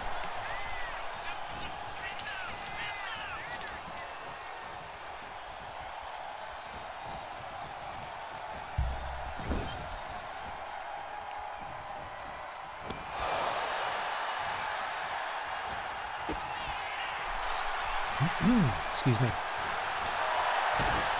Seth, repeated strikes to Pippa Funnel. Ooh. And drops the horse riding champion as Nathan Cake comes to, but he's turning around while Seth has a stick, and that is not good news indeed as he goes straight into the cover. Could this be it? Is it Seth who's going to the finals later on? It is not just yet. Nathan with the counter. Oh, misses with that enziguri. Seth Rollins catches him with the knee strike. And Seth now. Nathan with the counter. Oh no, and Pippa Funnels walked straight. Oh, and Nathan got in the way of that. Pippa Funnels saved by the mass of Nathan Cake, who interrupted Seth Rollins going for the curb stomp, and Nathan's coming to just in time to break that up. Seth, taken down, by Nathan. Imagine if Nathan were to walk out tonight with a victory, that would be huge. Nathan has his signature. Oh, and he connects with it directly into the... Is it Nathan Cake? Is it Nathan Cake's time? Will Nathan Cake be going to the final? No, he won't. Not just yet. Oh, that was perfectly timed from Nathan Cake, who now has his finisher. All three members of this match have their finisher, and Nathan needs to be careful because Seth is prowling. Pippa is back up. Nathan planting him with that DDT. Uh-oh. And this could be the Treasure Hunters. Directly into the Treasure Hunter slam, and Seth awakens just in time to break that up. And Nathan looked like a bit of a prat there, I've got to say. As Seth Rollins has a finisher. Scoop slam. Pippa Funnel now in the wrong place at the wrong time. As Seth could have gone for his finisher. German suplex for her grandma, though. Nathan Cake back in, and I think Nathan's, for the second time, Nathan has intercepted the curb stomp. Pippa rolls to the outside. And a counter from Seth as Pippa fetches herself a kendo stick. There was already one in the ring, but she didn't like it. Didn't want that one. Catches Seth on the back. And then hits Nathan as well. And again, throws it down. Is she going to go for the pin attempt off that? She drags Nathan to the middle of the ring. And surely she's not going to go for the pin now. No, it's too late. Too late now. She goes... Oh, what's she going for here? Some sort of submission on Nathan Cake. Impressive to muscle him up like that. And it's... Oh, Seth who's able to break that one up. And... Oh! Pippa rolls up Seth Rollins. Counter from Seth. Is it Seth who's going to win off the reversal of the roll-up? It is. It's Seth Rollins who wins off the reversal of the roll-up. Incredible performance from all three in this match. But really, you have to imagine the odds-on favourite was always going to be Seth pissing Rollins. And Pippa Funnel will have to search for her victory another day, as will Nathan Cake. Seth Rollins is the final person to qualify for the Wide Championship final, and you could well have called that from the outset.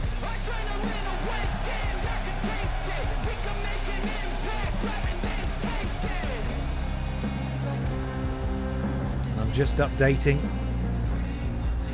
the spreadsheet leading us into this final match.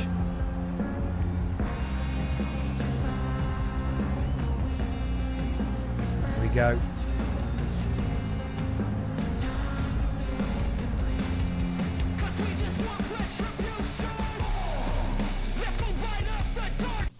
Big win. Big win for the Undisputed Era, but can Seth Pissin Rollins go into the final later on tonight and come out the winner?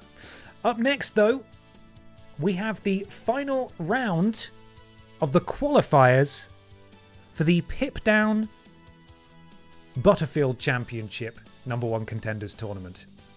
There we are. See, I remembered. This is a crossover episode of BENXT where we're cramming all the tournaments into one show for time reasons. And that will be between Meatface, Eggsbudden and Jackanism. Which one of the three will meet Sparkles, Pufferfish and Gollum in the final? We're going to find that out right now. Let's go.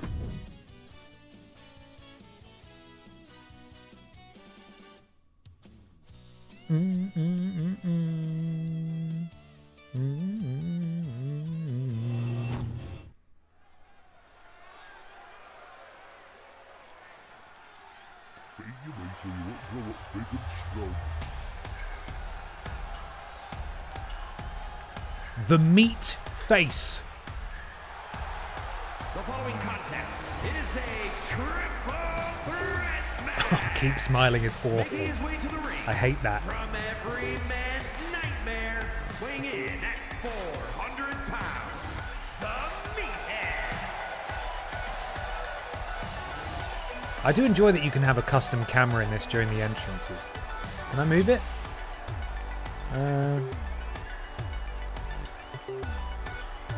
That's it. That's a good view. That's a good view, I think.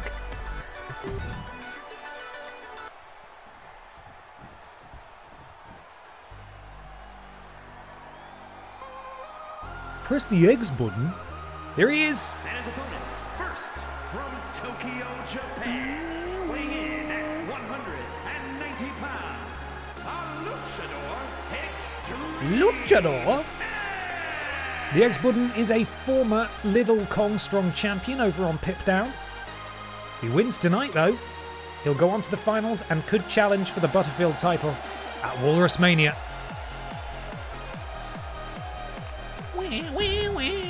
My birthday certainly came early with double XL helping of BENXT. When's your birthday? When is it? Tell me. I forgot who the last person is. Oh, God. Oh, is it Jack? from overseas, It's Jack. Of course it's Jack. weighing in at 228 pounds, Jack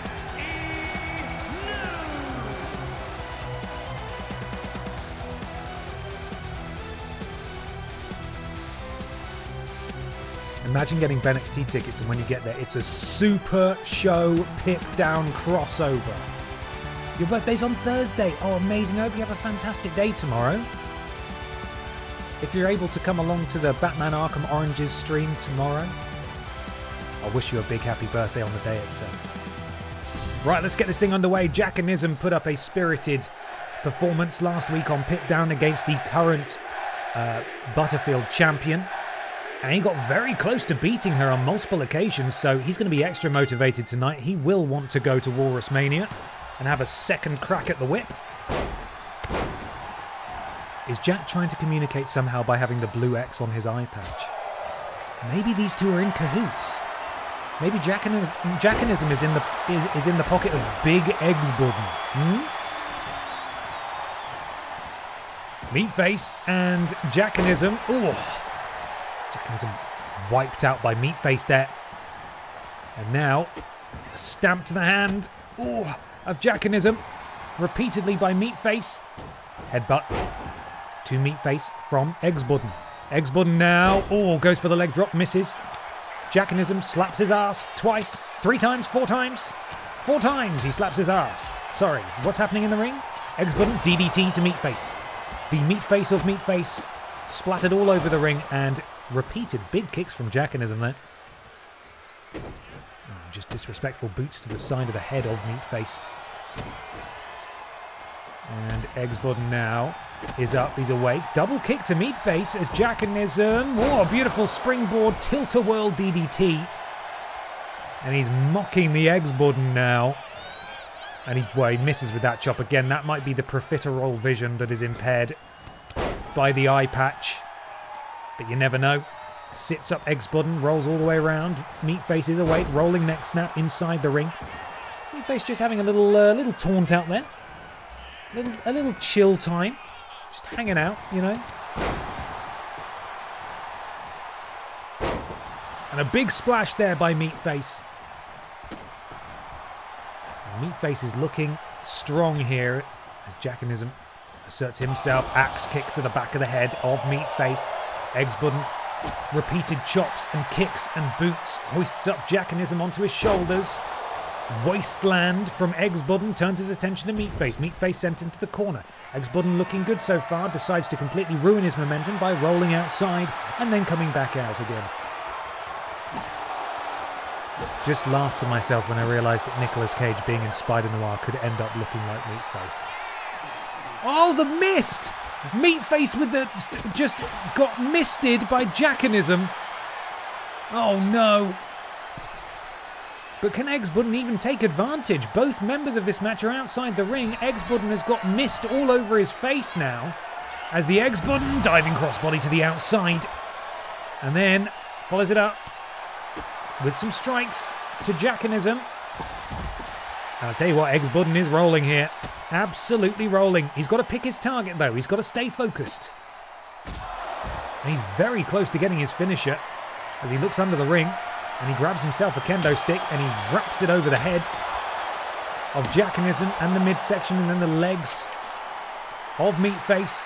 And Eggs button has a signature and a finisher. If he can get someone in that ring and he can hit one of those moves, he could well put this thing to bed nice and quickly. I'm sort of begging him to do that so I can go to bed nice and quickly. Oh, rolls out the way of that. Boot to the back of the head of Jackanism, and now Eggs button gets inside the ring. Both other men are up though, so I don't know what kind of advantage he's going to be able to take here. Oh, Poison Rana, that is nasty on the outside. And Meatface gets a knee strike, and Eggs button cannot be stopped. I think really he should be turning his attention to Meatface here, as he well is, who has taken the most damage in this match so far. Oh, but he gets his leg taken out by Jackanism from behind. Eggs button now. Jackanism sends him into the ring. And Jack doing his weird little crab walk. Don't really know what the purpose of that is. Eggs button, no. Springboard crossbody flattens Jack on the outside. And then Meatface, for his troubles, is going to... Oh my goodness me. Canadian Destroyer from Eggs button. And Eggs button is rolling. He has 2 finishers. But Jackanism was playing possum. Wheelbarrow into a stunner. And down goes Eggs button. And that has halted his momentum wholesale. Eggs button sent back into the ring by Jackanism. Jackanism and Meatface both follow suit. Roll up by Meatface. Broken up by Eggs button, who lifts up Meatface. And he's going for his finisher here. He hits it. Michinoku driver into the pin. And Jackanism is up. And will break it up just in time. But that is exactly... Oh, he was going for it on Jackanism as well. If he hit it on Jackanism, he could well have just won this thing. This has been an incredible performance from Eggs button so far, I'll say that much. He's got Jackanism up. Oh, and it's the same situation this time, though. Meatface is in here and able to break it up. That is very disappointing for Eggs button. He has been doing all of the heavy lifting so far. And it's Meatface who plants Eggs button into the cover. And surely he's not going to win off that. He's not. Eggs button has not taken nearly as much offense as these two guys have. It has been all Eggs button so far this match. But as we have seen numerous times in this tournament, it doesn't matter how well you perform in a match. Sometimes it's just being about... It's about being in the right place at the right time. Jackanism. Springboard, wheelbarrow, bulldog. Beautifully executed. Meatface is there, and he will break up that pin attempt. Eggs button has the turbo setting on. Yes, he does. He really does. Jackanism sent into the corner. Eggs button rolling outside for a breather. Meatface. Those long legs of Meatface. Choking Jackanism. Oh, and a big boot to the back of the head as Eggs button inserts himself into this match. I don't know why he's taking a moment to taunt. He really shouldn't. Basement dropkick to Jackanism. He needs to put this away now while Meatface is out of the ring. Oh, no. It's all falling apart again for the Eggs button here. Oh, and a big super kick to Jackanism. And the Eggs button is rolling again in this match. He's calling for something. Meatface back to his feet. Oh no, that was awful. He practically scorpioned there as Meatface rolled out of the way. Jackanism sent into the steel steps by Meatface. Eggs button climbs into the ring while Meatface is taunting. And now, Eggs button needs to strike. Counter from Meatface. Meatface scoops up Eggs button, marching around with him, up onto his shoulder. Oh, and just hangs him up over the edge of that rope there. Jackanism. Oh. He needs to break this up. You don't want Eggs button to tap out to that. And Eggs button rolling out of the ring, and Jackanism all counters back and forth. Counter from Jack. Jack back in the ring. Ducks under. Meatface gets him the second time. Double underhook. Suplex sends him across the ring. What a match these guys are having so far. The Meatface drops the elbow. And the Eggs button cracks a chair over the spine of Meatface, who rolls to the outside. And Jack now, Eggsbudden making Jack pay. And the Eggsbudden up to the middle rope. Beckons for Jack to get to his feet. Meatface prowling on the outside, who's picking up a steel chair. The steel steps now, Jesus. Missile dropkick from Eggsbudden to Jackanism. Oh, and Eggsbudden absolutely wiped out by that big boot. And now Eggsbudden has Meatface where he wants him. It's that Michinoku driver again into the cover. It's Eggsbudden's for the taking. Jackanism is down. And the Eggsbudden, I think we can all agree, is the rightful winner of this match. It was Eggsbudden from the very beginning. He was all over these guys. And ultimately, the Eggsbudden is the one who walks out, qualifying for the final later in the night. Here is your winner, What a match. Extreme X, as he's known to people.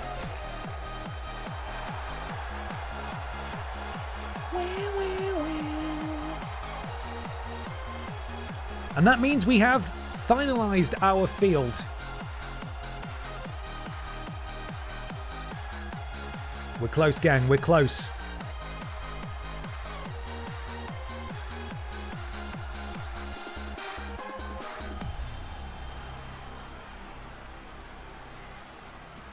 There we are. Right. Our field is finalised.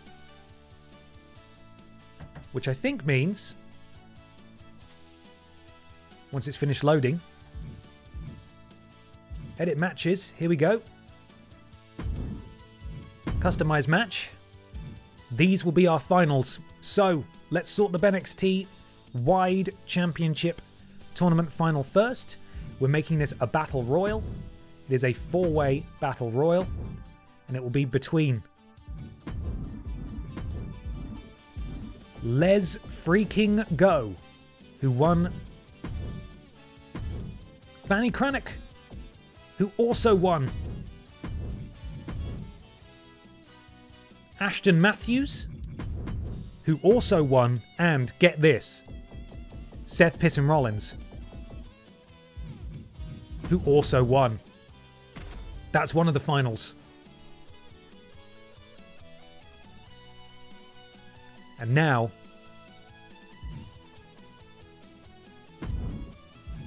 it's time to do the Pip Down Butterfield Championship final, which will be a tables match. Here we go. We can do it, guys. We can do it, okay? I'm not losing my mind. You're losing your mind. Here we are. The finals, confirmed by that last match where Eggsbudden walked out as the winner. Sparkles.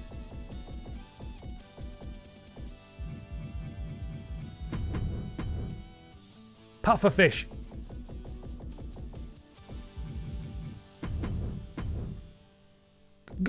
Gollum.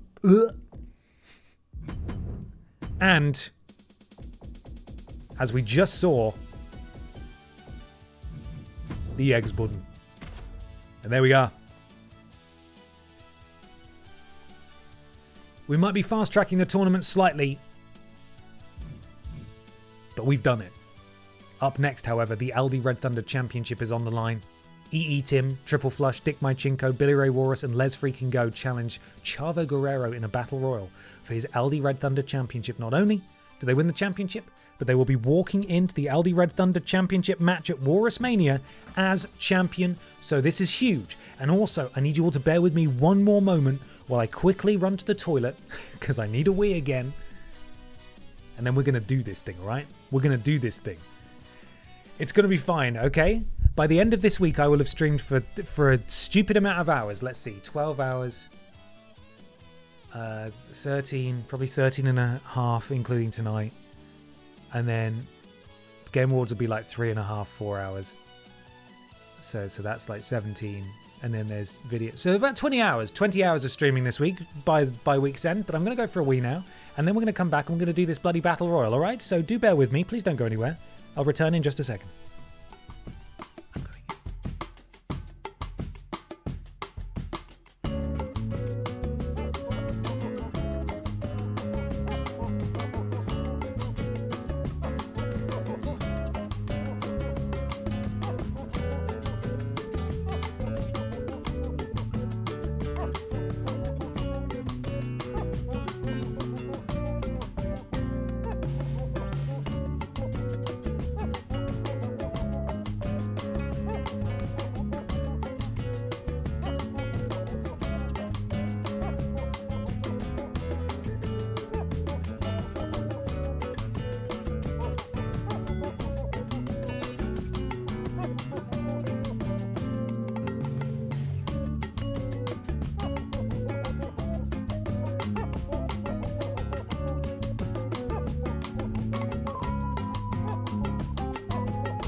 I would also like to express my undying gratitude to the Drinks Fairy, who is being very patient with me and supportive for this evening's long stream. She is waiting to have her dinner alongside me. So we're going to do it.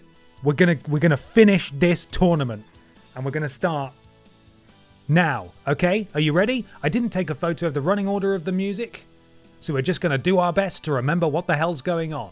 Aldi Red Thunder Championship Battle Royal predictions are now live. Let's get ourselves a winner.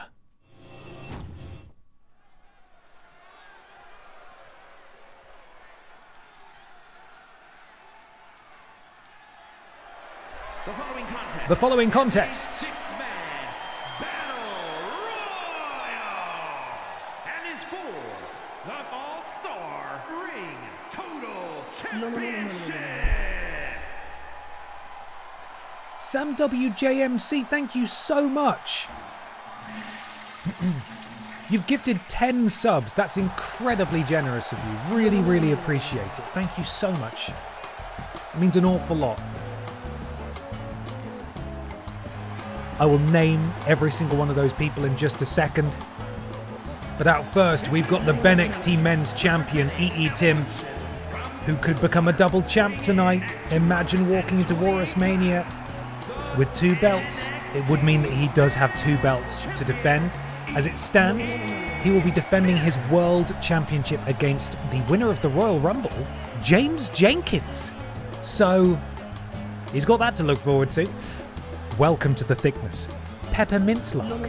M-Easy21, 123, Cobrotiger, The Mild Things, The Shocking Master, Kevin Gamera, Crinky Plim, great name, Michael Blackheart, Damber, and Carius. Thank you so much, Sam. Appreciate you. Right. He's not the only member of P-Volution who is in this match, though, as he is joined in it, if I've got this right, by fellow P-Volution stablemate and current BENXT Tag Team Champion, Triple Flush, who also stands to be a double champion going into WalrusMania, and also may have to defend both of his belts at WalrusMania. So a bit of a poison chalice, really, but still, you know, double champs is good. Double champs is good. Your VODs have been a highlight this last few months. This is the first stream I've been able to fully be a part of, so it's just a big thank you. Thank you very much. I'm glad you enjoy the VODs, and I appreciate you showing your support like this. It helps an awful, so thank you. Oh my goodness, it's Dick.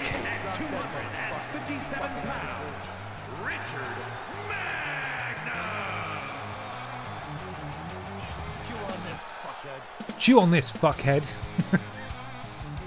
Demo Dick, the former 2-time BENXT Men's World Champion, enters this match. And he's probably got a bone to pick with EE Tim as well. It was from Tim. It was to Tim, sorry, that he lost the championship. God, I can't remember anyone who's in this match. This must be our champion, though.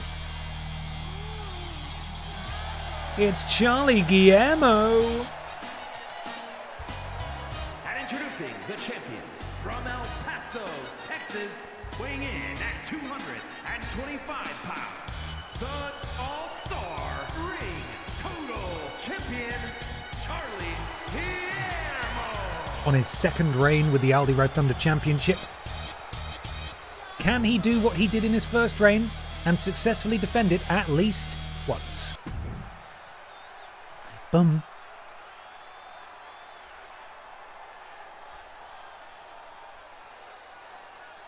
Oh god, who else got called? I totally forgot. Oh, I know who this is. We all know who this is, right? He's got a custom Titantron now,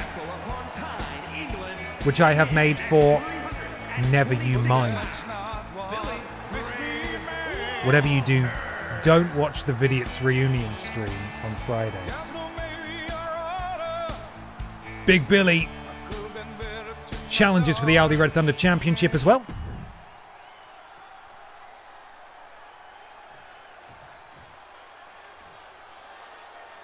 Oh, yes. Gird your loins. It is the sex machine on legs. The former Aldi Red Thunder champion. Les freaking go.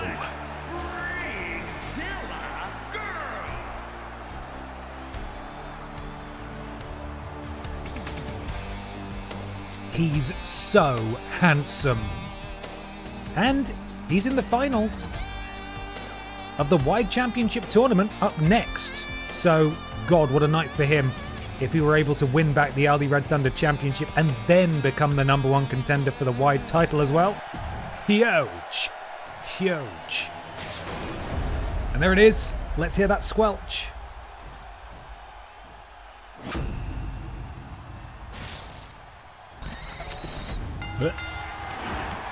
And we're off. Chavo, let's go. EE Tim and Dick.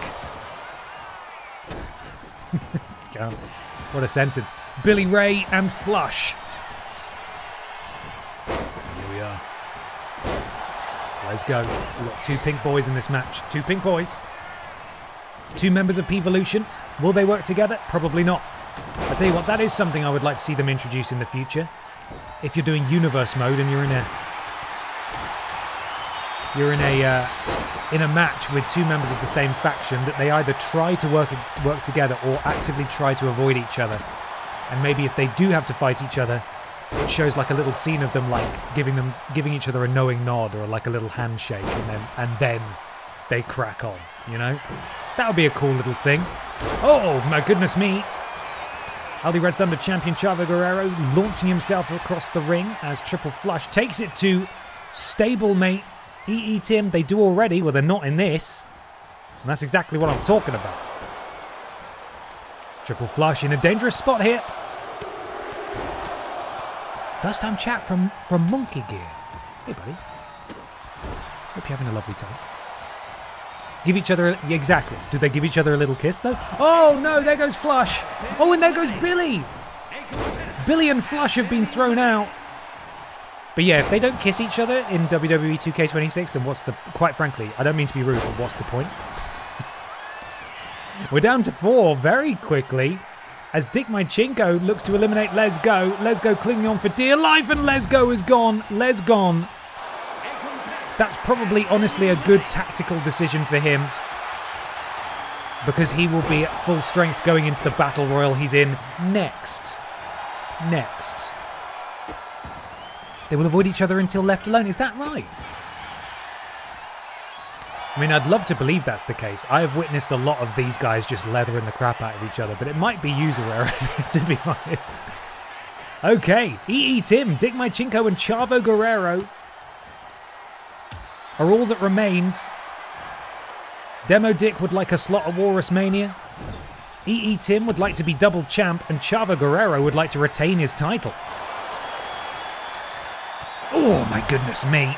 EE Tim walking straight into that war crime knee from Demo Dick, and he lands flush on that moonsault to Chavo Guerrero, the Aldi Red Thunder champion. EE Tim up on the shoulders. No, EE Tim with Dick Mychinko up on his shoulders. Dick slips out the back door. Don't quote me on that. And now Tim marching the champion over to the corner, but the champion says, no, thank you. I would like to keep my title, but he walks straight into the waiting arms of Demo Dick. Unfortunately for him, Demo Dick locks eyes with an old foe, that being EE Tim. And oh my goodness me. There was a lot of venom behind that knee. Oh, springboard dropkick. Takes out the war criminal, Demo Richard. And now Chavo Guerrero has, Dick Mychinko in a compromising position. Incredible power and technique on display, but EE Tim is waiting and he is ready. And Chavo Guerrero may be in a spot of bother here. Leaping DDT. That was the signature of EE Tim. And now Chavo may be on the verge of losing his title if he's not careful. He's gone. He's gone. We are guaranteed a new champion here. Will it be the former BENXT men's champion or the current? And Dick Mychinko has been flushed away by Tim. That was Demo Dick, taking the finisher of EE Tim. as Tim rolls through, and look at our world champion, but Demo Dick able to power out. Perhaps Tim getting a bit full of himself here. Who is going to be eliminated? Who is walking into WalrusMania as Aldi Red Thunder champion? Springboard moonsault from Dick Mychenko.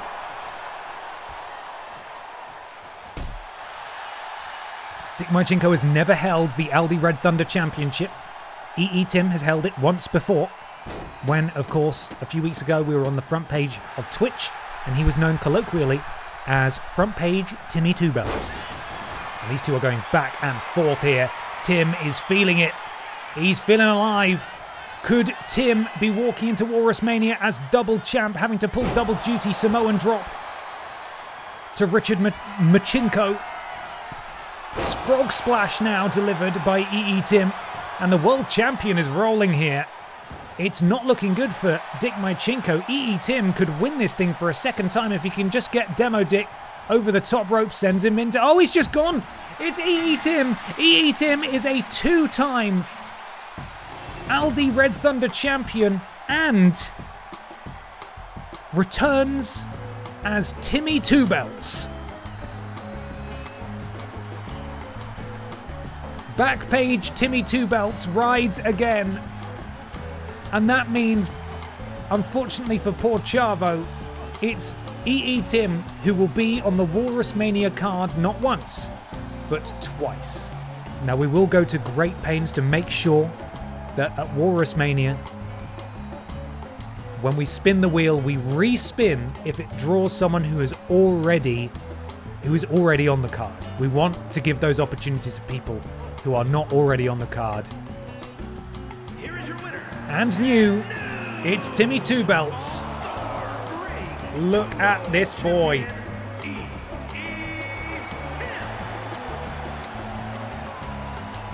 Might as well bloody call him E.E. Hogan, am I right? Oops, I won, lol. Tim captures the Aldi Red Thunder Championship for the second time. And will go on to WalrusMania to defend that title. And his other title as well. Now, we've got 2 more matches remaining. I am going to put in the order for my dinner because hopefully by the time these finishes, my food will arrive. Bear with me a second. I'm doing a Booker T. It's happening. Hang on. Hang on. Giving you the live update here. I've paid for it. And it's been ordered. It's been ordered, everyone. Ben's looking at muscular German ladies on stream. Oh, God, did Booker T do that? I don't even need to ask, do I? Of course he fucking did. Guys, it is time for the finals of these tournaments. Again, I apologize for fast tracking them. I hope you understand my reasoning, and I hope you will enjoy the results of us fast tracking it. A full stream of WalrusMania on Wednesday next week. A full festive edition of BENXT and Pip Down on Sunday next week. Fingers crossed. Kat, thank you so much for the raid. How are you doing? I hope you had a fantastic stream. Welcome in, raiders. We've gone very late today. You're just joining me in time for the finales here of 2 tournaments that we've been running on BENXT. We've got the final of the wide tournament. Here with the brackets. Lesgo won, Fanny Craddock won, Ashton Matthews won, and Seth Pissin Rollins won. They have all qualified for this Battle Royal to determine the #1 contender for the wide championship. And they will challenge the wide champion, that being Michael Johnson, at WalrusMania, which will be taking place at 5 p.m. next Wednesday. I am well, thank you. Are you quite well? I'm a bit drunk, Kat. I haven't had my tea yet, and I knew this stream would go long, but I'm not sure I knew it would go this long. So there we are. Finals of the tournament begin in earnest in just a moment. Predictions will be live in a second as well. Thank you so much for the raid, Kat. Have a fantastic rest of your evening. If you've got to pop off. It's bedtime, right? it's absolutely bedtime. Okay, here we go, everybody. This is what we've been building towards. Let's go. Oh, bless you. Well, I hope tomorrow's a better day for you, Kat. Dinner is on me. Nate! Thank you, buddy. That's very kind of you. Appreciate it. It's a fatal four-way match. Making his way to the ring. From Thank you. Sana, Yemen, weighing in at 100 pounds.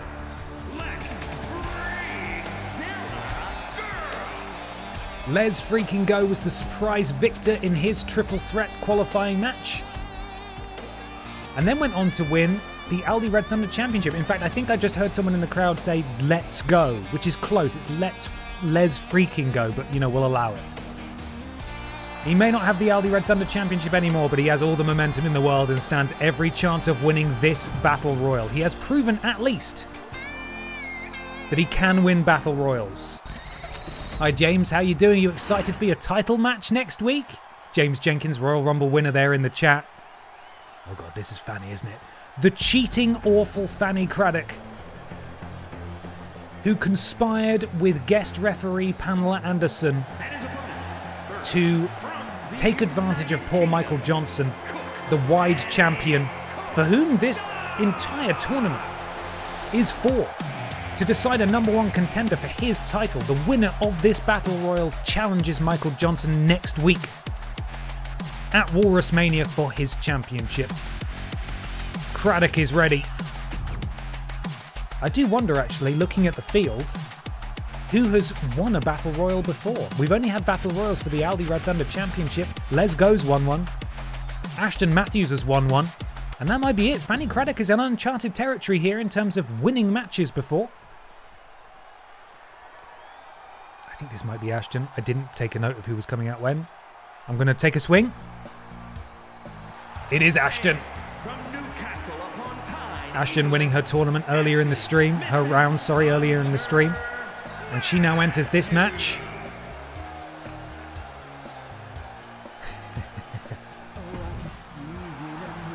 Can she go to WalrusMania? A slot at WalrusMania is on the line. And the final entrant, of course. Pierce it down! representing the Union from Davenport, Iowa, weighing in at 224 pounds.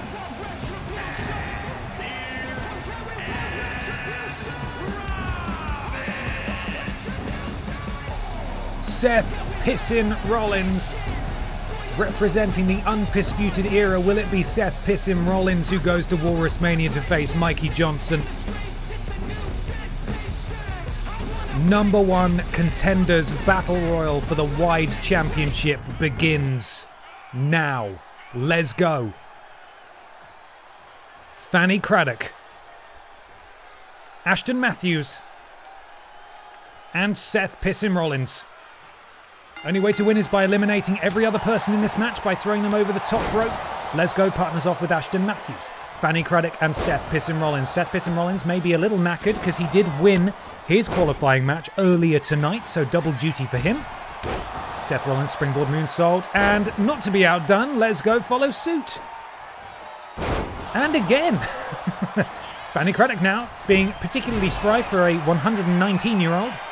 Let's Go calling his shot on Ashton Matthews' springboard Hurricane Rana, beautifully done. Oh, and Fanny Craddock sent shoulder first into that steel ring post. And Seth Pissin Rollins following up with a drop kick to Fanny Craddock, and now it's Seth and Ashton. I'm talking too much and not breathing enough. Let's Freaking Go looking to eliminate Ashton Matthews now. Ooh, as Seth Rollins thrown straight over the top, but Fanny not looking to eliminate him, which is weird. Ashton clinging on. She is still in this thing. Seth Rollins in a powerbomb position. Fanny Craddock, impressive power from Fanny, but ultimately counted. Oh, and that leaping knee strike that we've seen Seth Pissin Rollins use so successfully so many times. And while Seth Pissin Rollins has not won a Battle Royal before, lest we forget his performance in the Royal Rumble. Entered at #2, went all the way to the final 3.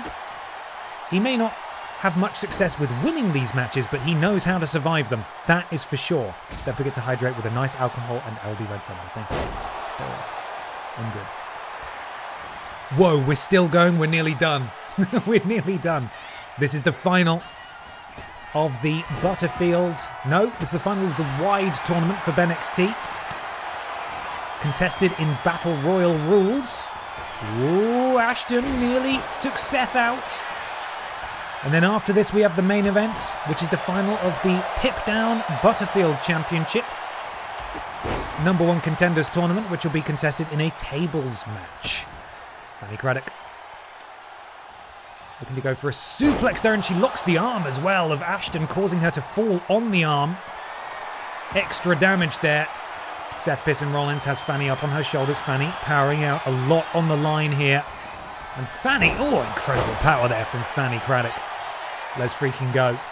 And Ashton Matthews square off once again. And that's like maybe the 4th or 5th time Seth Rollins has been on the apron there, close to elimination, and has had to fight his way back in. He's got... Oh, he hits the pissagreed. He hits Fanny Craddock with the pissagreed there, and that is not good for Fanny, as Ashton Matthews sent into the ropes. Hurricane Rana takes down Ashton. Uh-oh. Oh, Ashton's saving. Let's freaking go there. We saw that a few times. Poison Rana to Seth Pisson-Rollins. We saw that a few times in Seth Pisson-Rollins' qualifying match, where he went for the curb stomp a few times, but it was interrupted by one of his fellow competitors just being in the way. Oh, let's go. Nearly went. And Ashton nearly went as well. So much on the line here.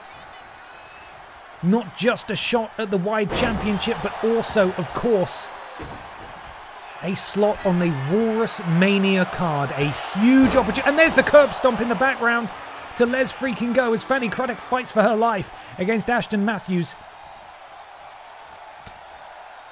Counter from Fanny as Seth Pisson-Rollins follows suit. Fisherman Buster from Seth Pisson-Rollins. All 4 members of this match still hanging on here. Fanny Craddock has her finisher. Again, a reminder of the rules. Oh no, Ashton's gone. We have lost our first competitor. And, oh, I think Seth Pisson-Rollins just saved Les freaking go there. We're down to 3. Ashton Matthews the first to be eliminated in this Battle Royal. Les go absolutely saved there by Seth Pisson-Rollins. Fanny Craddock was 100% going to eliminate him there, but Seth with the interception. We are down to 3. Les go. Fanny Craddock. Seth Pisson-Rollins. And beautiful from Les freaking go. He drops Seth Rollins, but walks straight into a right hand by Fanny Craddock, who hooks the leg. Oh my god, that leg hook. And then Les freaking go pops straight back up and able to counter Fanny's offense there. And let's go. Ooh, and then a counter back from Fanny. Very dicey now. Counter from... Oh, and again, that's the second time Seth has played interference when someone was absolutely about to eliminate someone else. Fanny clinging on for dear life there. And absolutely saved by Seth Rollins. And let's go now. It could be elementary, really. He's so damaged, and Les Go is gone. The horrible purple dream is ended. Les freaking Go has been eliminated. We are down to 2. Is it Seth Pisson-Rollins, or is it Fanny Craddock, who will be going to WalrusMania, sorry. Springboard leg drop connects with absolutely no one. Probably to the great relief of Seth Pisson-Rollins. Fanny Craddock brings Seth Pisson-Rollins to his feet, sends Seth into the corner. If Fanny decides to use her finisher here, which she doesn't, she could eliminate him immediately. Goes for the standard elimination instead. Gets him up, though. Has him up, and Seth might be in real... No, Seth able to power out. Able to power out is Seth. And Fanny now looking for the mixing bowl. No, counter from Seth, sorry, that was a bit confusing. Seth managed to counter her finisher. Fanny, however, ducks underneath. And now, counter, back and forth, and it's Seth. Seth is the one who is going to WalrusMania. Seth Pisson-Rollins, with the counter at the last second, sends Fanny Craddock over the top rope. It was Ashton Matthews out first, then Les freaking go.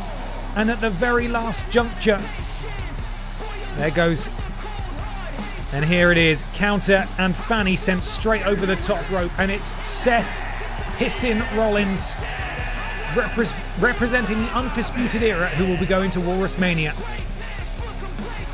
to challenge Michael Johnson for the Wide Championship.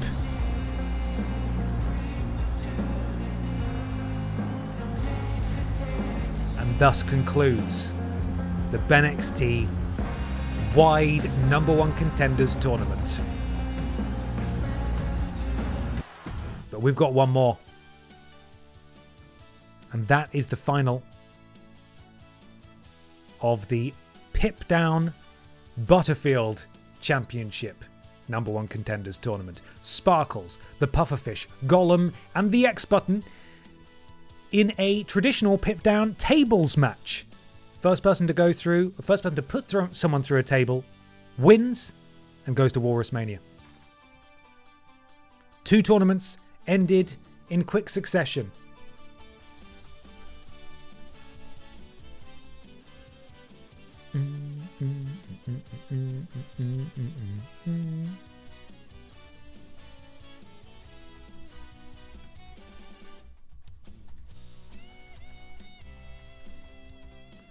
Guys, I think tea might have been left too late to be ordered.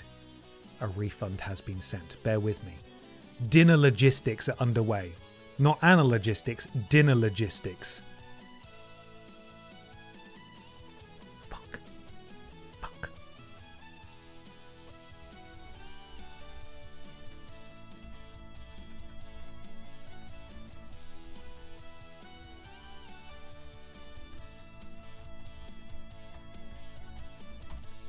Bear with me.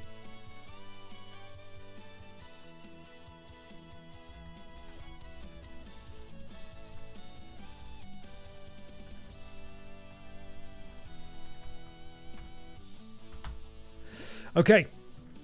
Right, it's time. Tricky thing is that there are not many places open for vegan food this late at night, which is a real challenge. But there we go. Ben, you should have gone full pro streamer and ordered earlier and eaten on stream. I will never do that. That's a lie. I have eaten on stream before, but only during marathon streams and only like little finger foods. That's different. Yeah, I don't want you to see me eat. That'd be awful for everyone. Okay, regardless, it's time for the final. The predictions are live. Sparkles, Pufferfish, Gollum, Eggs Budden. Who is going to WalrusMania to meet... Let me just say that. Jill Sandwich for the Butterfield Championship. Let's find out. I should have pressed X ages ago so it had a chance to load, but I didn't because I'm a moron. So, Sparkle's music is there, and we're ready to go, everybody. This is it. This is the end of the tournament. Let's do this thing. Okay, no entrances then, I suppose. Screw me, I guess. We're underway immediately. By the time this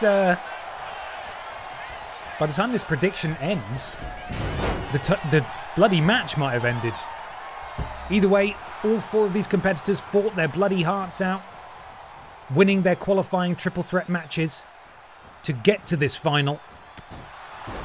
And, I mean, I'm not really talking about Gollum, that horrible little monster, so screw that guy. But even so, all it takes is putting one person through a table and you stamp your ticket to WalrusMania. Sparkle's doing some impressive athletics in the background. Pufferfish eating all of it. Gollum now getting his just desserts, which is nothing. He deserves no desserts, quite frankly. He's already going to WalrusMania as the Little Kongstrong champion, as the Eggs Budden, who was absolutely dominant in his qualifying match, takes down both Sparkles and the Pufferfish with one kick. And finally the table has been introduced. This match could be over very quickly. That's my hope.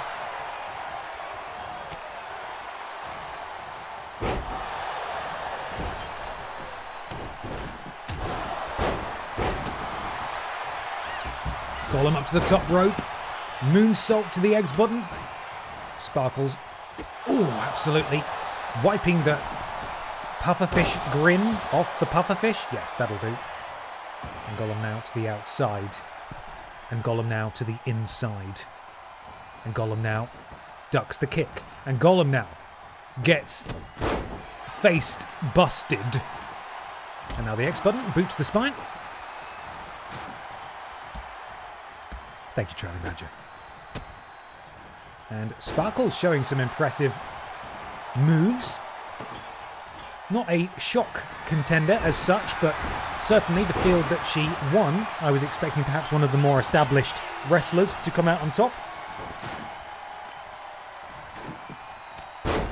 Sparkle's going to work on the arm. Oh, and then, oh god, the neck of the pufferfish. Of course, the only way to win this match is by putting someone through a table. And nobody has set up a table yet as the X button misses everybody. Sparkle sent by Gollum directly into the X button. Gollum, that horrible little freak, walks Sparkles over to the ropes. Sets her up there. Gollum is the Logan Paul of BENXT. Nobody wants to admit how good they are. It's a good analogy. And it's the pufferfish who picks up a table and doesn't get a chance to set it up. There are 3 tables on the floor in that ring. Gollum sent onto the apron. The X button picks up a table. Pufferfish sets up a table. And oh my god, will someone please set up a table? What is wrong with these people? It's like they don't want to go to WalrusMania. X button sends the pufferfish into the corner. Gollum sends the X button into the corner. Back elbow to the X button. Gollum, stamp. And you see here Sparkles pick up a table and clock the X button with it. And finally a table's been set up. Pufferfish smashes Gollum in the face with that table. And now it's Sparkles and the pufferfish in the ring. There is only one table set up. And Sparkles knows exactly what it takes to win this match. Oh, for God's sake. The tables are flipping all over the place. Gollum picks up a table. X button cuts him off. Knee strike in the corner. Sparkles sets up a second table. Grabs a hold of X button. Interrupted by Gollum. Gollum now sent into the corner. Big right hands from Gollum. Gollum sending Sparkles past the table. Probably not what he intended. Gollum is totally stunned. X button has Gollum precisely where he wants him, but he sends Gollum into the... I don't know what anyone's doing here. It's like they don't want to win. Pufferfish, pop up, puff up, power bomb. That's what we were calling it, right? The puff up power bomb. And now the pufferfish sends the eggs, but could it be the pufferfish who's going to WalrusMania? Nobody else is around. He has him up and he's gone through, and it is the pufferfish who is going to WalrusMania to challenge Jill Sandwich for the Wide Championship. Congratulations to the pufferfish who has gone the distance and has qualified Here is your winner, for WalrusMania. Can I get a oh? Don't give me an oh. Huge win for the pufferfish, seeing out the tournament. I'm proud of our fish. I'm proud. They really did it. And we have finally concluded tonight's stream. Thank you for bearing with me, everybody. Let me just find my music again. Hang on. There we are. So just to recap that I will be skipping the next Pip Down, the next BENXT, and the next Pip Down. Next Wednesday we'll be starting at 5 p.m. WalrusMania Nights 1 and 2 are on the agenda. We're going to try and crack it all out in one stream. And then on Sunday next week, there'll be festive editions of BENXT and Pip Down to make up for it. Thank you so much for joining me. Thank you for your support. We're going to raid Adam now. Do send him some love on my behalf. And I'll catch as many of you as possible when I'm absolutely delirious tomorrow morning at 11 a.m. for Batman Arkham Origins, and then Friday at 1 a.m. for the Game Awards, and then Friday at 7 p.m. for the Vidiots Reunion stream. Okay, good night, everybody. I'll see you later. Bye now. Good night.